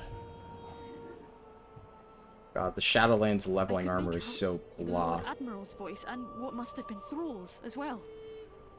Their cries. Oh, they chilled me to the bone. I did not hear Anduin, nor Bane Bloodhoof. High Lord, are you certain you cannot try again? Not yet. You know, what happened to Bane, right? There is a price. Like, we rescued him, and then he just kind of got written out of the story. It's only been Jaina and not Garrosh, Thrall. Ironically, yeah, Garrosh has had more screen time. This mortal bears an urgent warning from the Primus of Maldraxis. I don't know if I said this already, I might have, but I actually respect the hell out of what they did with Garrosh's story. Like, so, here's the thing, I've expressed my dislike for how they resolved Garrosh's story back in MoP. I've been very clear about that. But here's the thing, the way that they handled Garrosh's story right now is literally just, you know what? Yeah, Garrosh wasn't perfect. Garrosh did a lot of dumb shit, and he probably could have been written better. But you know what? Garrosh is a prideful son of a bitch, and he's going to sit there and say that he regrets nothing until the very end. Like, I actually like that. I really enjoyed that. My best bit of writing my favorite bit of writing so far this patch was the Garrosh thing. Where he's like, and not the coward Thrall! I was like, fuck yeah! I'm on board with this. I love Garrosh, man. You know, he's an asshole to the very end. That's good writing. I respect that. You know, Garrosh isn't gonna sit here and, like, try to get a redemption arc. He's like, fuck Blizzard and their redemption arcs. I don't want one. Fuck you. And it just goes out with a bang. Like, you know, say what you will about Garrosh's original story. Say what you will about the Shadowlands writing. But that was fucking good. I enjoyed that a lot. You know, at the very least, if you want to look at it this way, it made it so now the Shadowlands writers don't have a chance to ruin Garrosh. Like, you know, they already kind of fucked him up in MoP, but I'll be completely real here. I am more happy with Garrosh's arc than Sylvanas' arc. I think that my issue with Garrosh isn't that it was a poorly told story. I think they did a fine job with Garrosh. I just think it was wasted potential. Because when I look at Garrosh, I look at the Garrosh that we saw in Stone Talon Mountains, where he grabs Kromgar, I think was his name, by the throat, and just holds him over the edge, and basically is like, cowards have no place in the Horde, and fucking chucks him off the cliff, because the dude just bombed an innocent tree full of Night Elves. Like, that's the Garrosh that I loved. The Garrosh that was, like, honorable, and, you know, he was obviously, like, very, like, warmongering, right? And he wanted to go to war with the Alliance, but he didn't want to do so in a dishonorable way. Like, he wanted to fight with honor. And they did ruin that part of him. That's what I dislike. I wish that they had stayed with original Garrosh that, like, you know, literally chucked a dude off a cliff for, you know, genociding Night Elves in the name of the Horde. Like, that was sick. That Garrosh was fucking badass. But what they did with Garrosh in its own way, I actually think was fine. Oh yeah, I have to hand it in there. Because the direction they took Garrosh's arc was more, basically, Garrosh, in his pursuit of basically freeing his people from fell corruption, ended up succumbing to another type of corruption. Basically, he became the very thing that he hated. And he, like, you know, made the same mistakes as his father, but in a different way. You know, he ended up falling to void corruption instead of fell corruption, right? Yes, and mortal. in a sense, I do think it's a little bit lazy. I kind of dislike when that writing is repeatedly used of, oh, they became the thing that they hated. But it wasn't poorly executed. I think that Garrosh's motivations, for one, were very clear. You know, he was very much power-driven. He wanted to be powerful, he wanted to destroy his enemies, and he didn't want to serve anybody. And that's the thing. Garrosh served nobody. Like, Garrosh is like, you know, you could literally make a meme of, like, the Chad Garrosh versus the Virgin Sylvanas, because, like, Garrosh is what the current WoW writers wish Sylvanas was. Like, Garrosh literally spited everybody, told everybody to go fuck themselves, and refused to serve until the very end, and he fucking died for it. Garrosh never got a redemption arc. After the motherfucker died and got freed by us, the players, he said, fuck that. I'm not going to serve anybody. I'm not going to let you give me a redemption arc. I'm going to fucking go out on my own terms. That's why I respect Garrosh so much. Because Garrosh had the I will never serve mentality, but he actually never fucking served. Like, he got corrupted by the old gods, but he got corrupted by the old gods in a very much like, I'm trying to take their power as my own way. There was no jailer. There was, like, Yasharj was fucking dead. He took the heart of Yasharj, and yeah, sure, it manipulated him a bit, but I don't think Garrosh realized he was being manipulated because it's like fucking whispers in his head. But he just found this ancient fucking artifact, said, yep, I can use this to become a giant void beefcake, and decided he was gonna go fucking murder everybody with, you know, void steroids. And, I actually like that. I like that part of Garrosh's writing, which is why I actually think MoP was overall a good story. It's like, was I happy with the way that they took Garrosh's writing? No. But did they at least write a consistent narrative that I could, like, be kind of happy with, even if they did my favorite character dirty? Yeah. I was still fine with where the story went. But right now, like, even if you're a Sylvanas fan, or like whether you love or hate Sylvanas, this story is just disappointing, right? I don't really think anybody can genuinely enjoy this story because it's just so nonsensical and contrived. It frustrates me. Sadly, the Winter Queen cannot grant. I'm also, I know I went a bit farther than I said I would. At this point, I'm just gonna finish this quest and then stop. But I did want to talk about Garrosh because, I love Garrosh. Garrosh is so fucking good. I just remembered the, you know, not that coward thrall, and I was like, yeah, that's my boy. Because I do think, like, I'm so negative about, like, WoW's writing right now. I want to actually, you know, give them credit where credit is due, where they had one good cutscene. And here's the thing. People have been sitting here saying that, oh, the cutscene wasn't as good. Somebody remastered the cutscene, and... Oh, yeah. So, the last thing I'll say, I guess, somebody remastered, like, the cutscene and made it better and stuff. And it looked really cool, it was much better, but I've seen people say, wow, Blizzard's cinematic design is so shit. This guy could do it so much better. And like, okay, look. Yes, Blizzard obviously could have done better. But I'm not going to sit here and say, wow, Blizzard, how dare you not do an amazing cinematic for the ending of this one in-game boss? Like, you know, in terms of animation, in terms of, like, artistry, a lot of their other cinematics, even, like, the stupid Tyrande ones, are really good. I don't think anybody's going to say that they're poorly animated. It's just the writing in them is abysmal.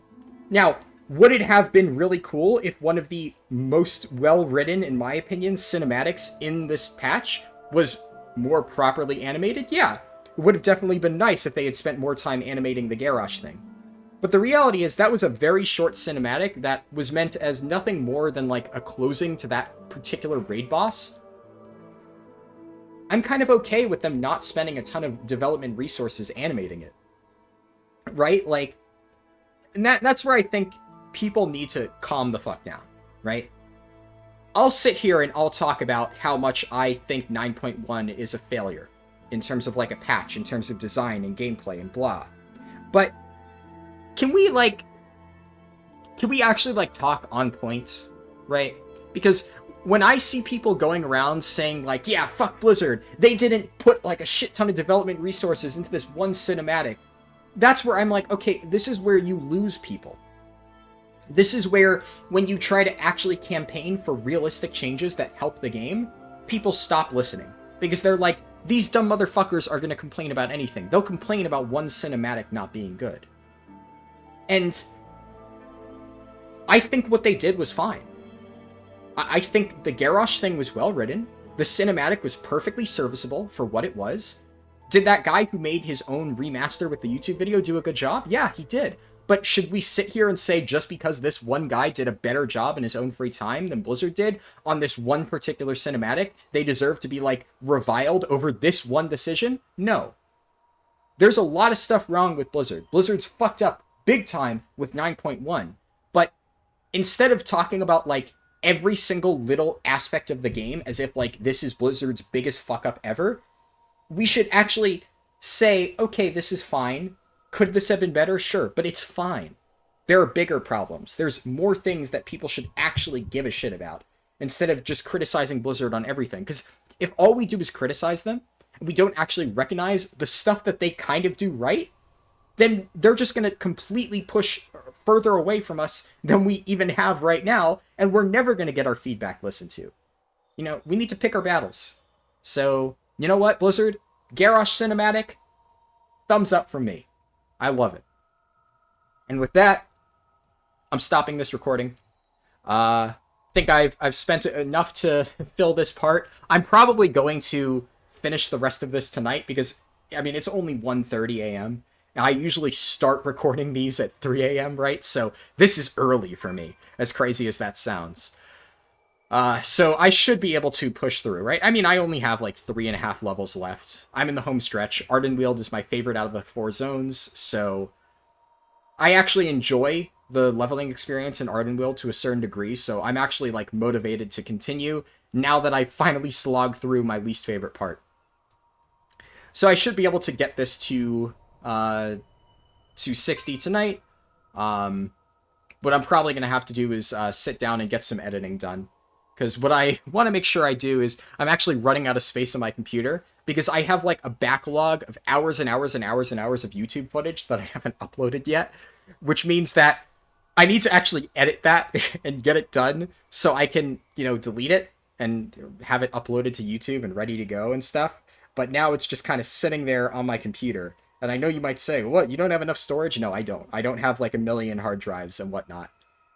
I've never really felt the need to have them. I might now start buying like additional hard drives for storage just because now I'm realizing that I actually do need to store like massive files and whatnot, but it's never been a problem for me before now. So it's something that I'm still learning, you know. There's definitely a learning curve when it comes to, you know, YouTube and whatnot. But anyways, that's the end of this video. Thank you for watching, and hope you enjoy the rest of the highlights until part 5, which should be the final part of the leveling section, drops soon TM. Peace. Okay, so, no, I said the video was going to end, right? Well, bonus little recording that I've snuck in for people who actually watch this all the way to the end. I'm going to start off with, okay, and, well, I'll start off with having Darian talk over me, right? Start off with some bad news, right? This is actually the final part of the speedrun. Now, you might be thinking, wait, hold up, but you didn't hit 60. I kind of mentioned this in a comment that I wrote to somebody, so I don't know how many people saw that.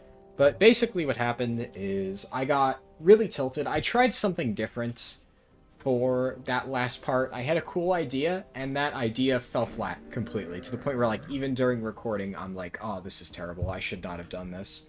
Then I stopped that, tried to salvage the footage, and by that point, I was just so exhausted, so burnt out, that I literally just had to turn the recording off, delete the footage, and put on music to, like, power through 260. It honestly wasn't very interesting. Nothing eventful happened. There weren't even, like, any stories in there that I could have salvaged. It was just kind of a boring journey through Ardenweald. I literally did Ardenweald, then I actually put on Threads of Fate for the last level, and did that. It's not efficient, but I figured, hey, you know, so many people keep telling me they're sure Threads of Fate is efficient. I cannot stress this enough. It's not efficient. It's only almost efficient if you do it with a group of 4 other level 60s boosting you constantly through dungeons. But at that point, it's not speed leveling, it's just boosting, right? There's obviously a difference. So in terms of actual speed leveling done solo with random queues, it will never be faster than the leveling. You also have to remember that it only got faster now with flying. Now, some people may think, oh, well, world quests, right? Like, you know, you can fly between them now. Like, yeah. But at the same time, no, not really. Because the issue with Threads of Fate wasn't necessarily the travel time. A lot of it was just the lack of experience. But there's so much more forced travel during the Covenant campaign storyline thing. And it was still just as fast. So now you have really, really quick travel on flying for like half of the campaign. It just shaves off more time than it does from Threads. So basically, the rich get richer. I've also seen a few people mention things like, oh, but you get renown. Like, so I'm gonna show you in a future video that renown is not a problem.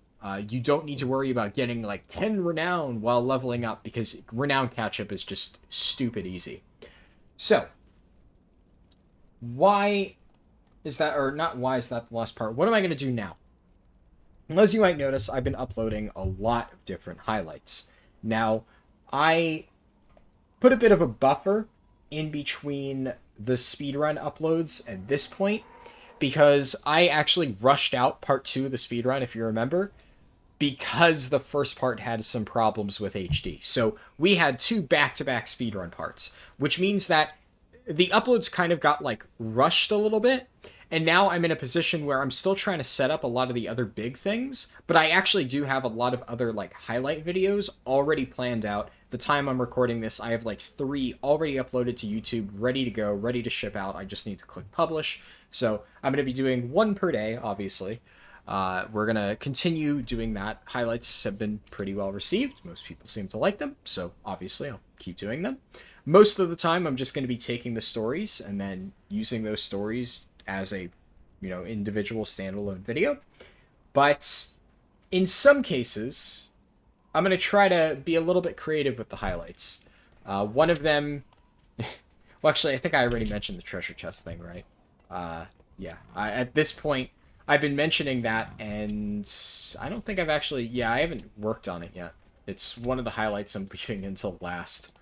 So, I guess you've heard about the treasure chest highlight. I keep saying that I'm going to post it, but then the problem is, I have a list. I basically went through, rewatched all my videos. I got all the timestamps of all the different things that I want to include. I've gone through and, chopped those parts out. It takes a bit more editing than you might actually think, because there's a lot of times where I don't want to have, dead air, where I'm, focused on killing something, and I, stop talking or, cut off. So I try to, chop that up, make it so everything seems, nice and concise. Then I have to think about, where do I start it? Where do I end it? It takes a bit of time to get, the good highlights. Now, what am I going to do after that? After we've gotten the highlights. So I will say, we're going to have about a week of highlights here. So after this is posted, I don't know exactly, but I would say about a full week, you can expect just highlight videos.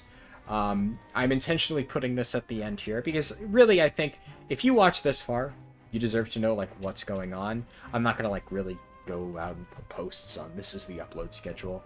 This is, just a short little thing. I figured if somebody actually managed to make it this far, I'd want to at least let you know what's going on, right? And also, thank you for watching this far. I guess if you're not already subscribed, it would really mean a lot if you could. I generally don't like to plug that, but I think at the end of a 4-hour speedrun is probably, the least, selfish way of doing that.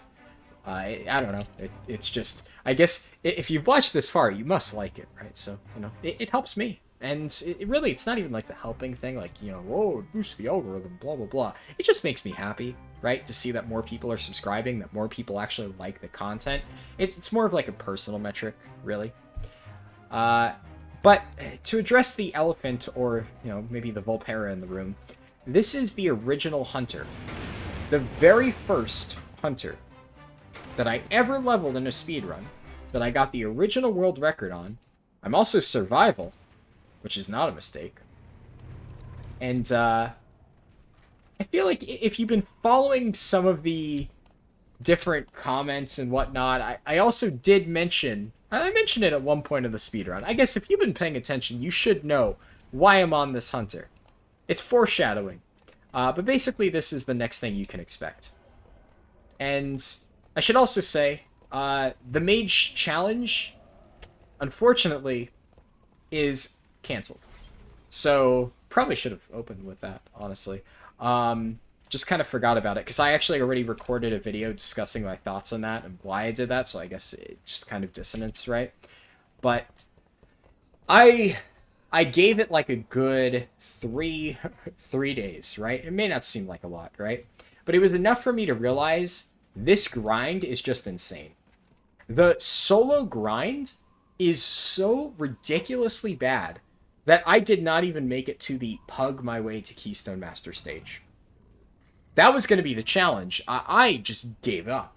Now, one thing that I might do, and if you made it this far, I do encourage you to reach out and let me know.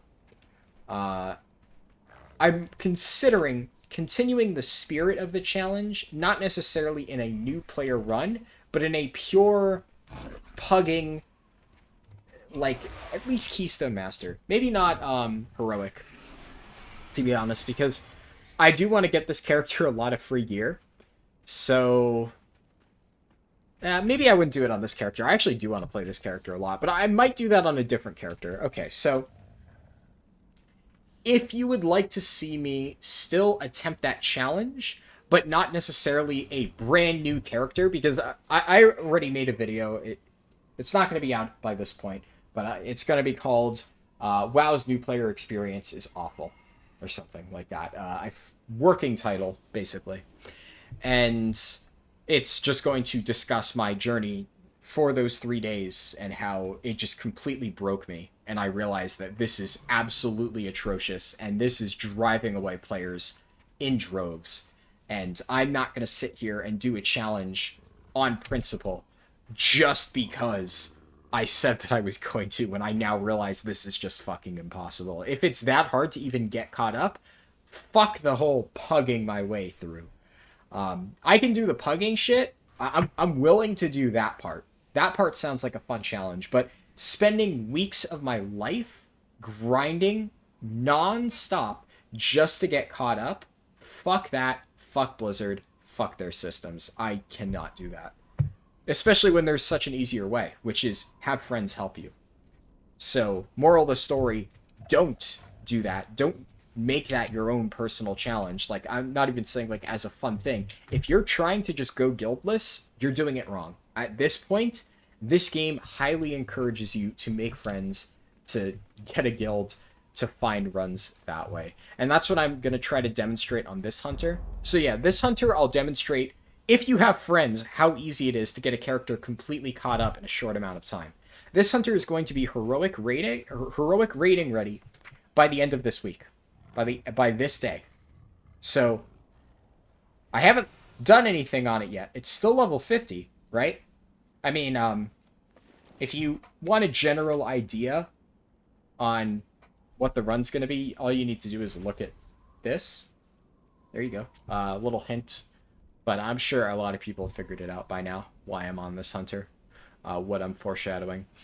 So at some point this week, I'm going to do that, and then get completely caught up, and get heroic raid ready, all in the same lockout. And I'm going to show that when you can actually rely on people, it's so much easier to get an alt caught up. Compared to my mage, which after 3 days of non-stop grinding, I basically had made absolutely zero progress, and I wanted to fucking kill myself. But, like I said, if you seriously are interested in that challenge, let me know. I might revive the pugging aspect of it. So I'm not sure if people cared more about the new player part of it or the pugging part of it. The pugging part I'm honestly fine with. I'd be willing to do that. But I'm fucking done doing the brand new character thing about having to refarm gold for a legendary, refarm all this fucking currency bullshit, refarm gear, pug to refarm gear to get a chance of getting it to drop. It's just a fucking nightmare.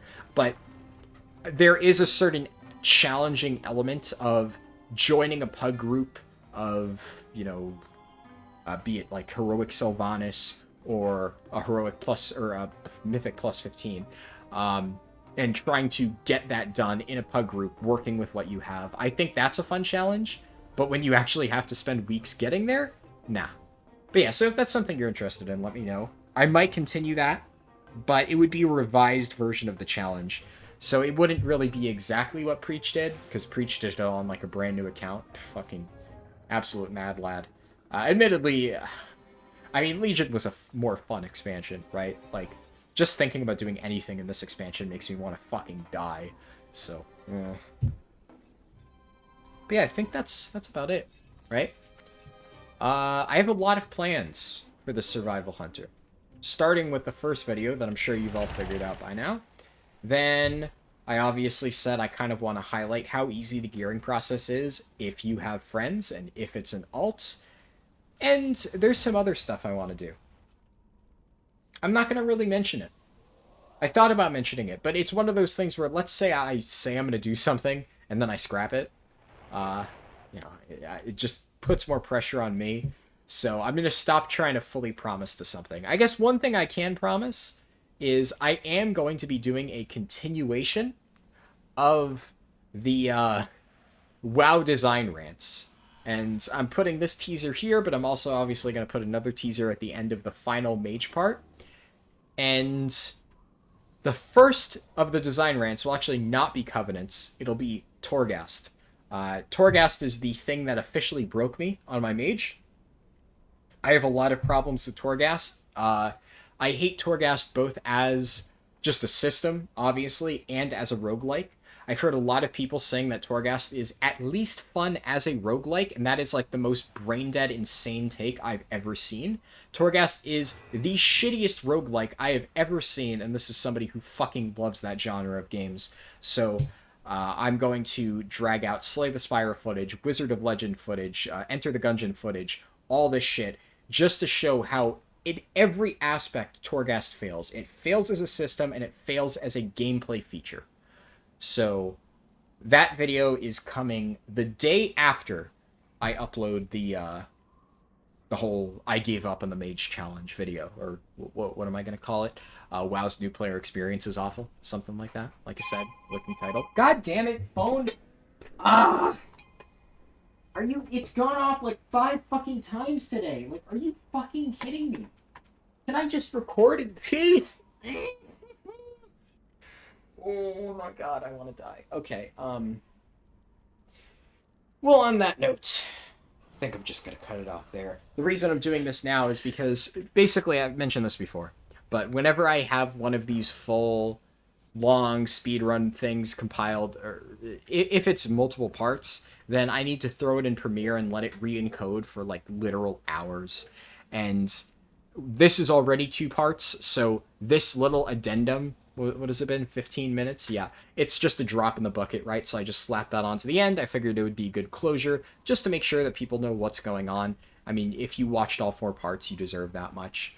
But thank you. Thank you for watching all 4 parts of the series. I really appreciate it. I will continue doing more stuff, starting with something on this hunter. Ooh, big mysterious. We don't know what it is. Yes. And then, sure, I'll say it. I'm going to start streaming again. First stream is going to be another budget speedrun. It's going to be a either 1 to 60 or 10 to 60 budget speedrun. And I'll have more details about that when I post a future video. I've already recorded the section where I go over the details of that, but I guess that's something to look forward to, right? I figured I'd mention it. This video is going up first, after all. Anyways, thank you for watching. I'm going to end it here, and I hope you tune in to the next few videos, I guess.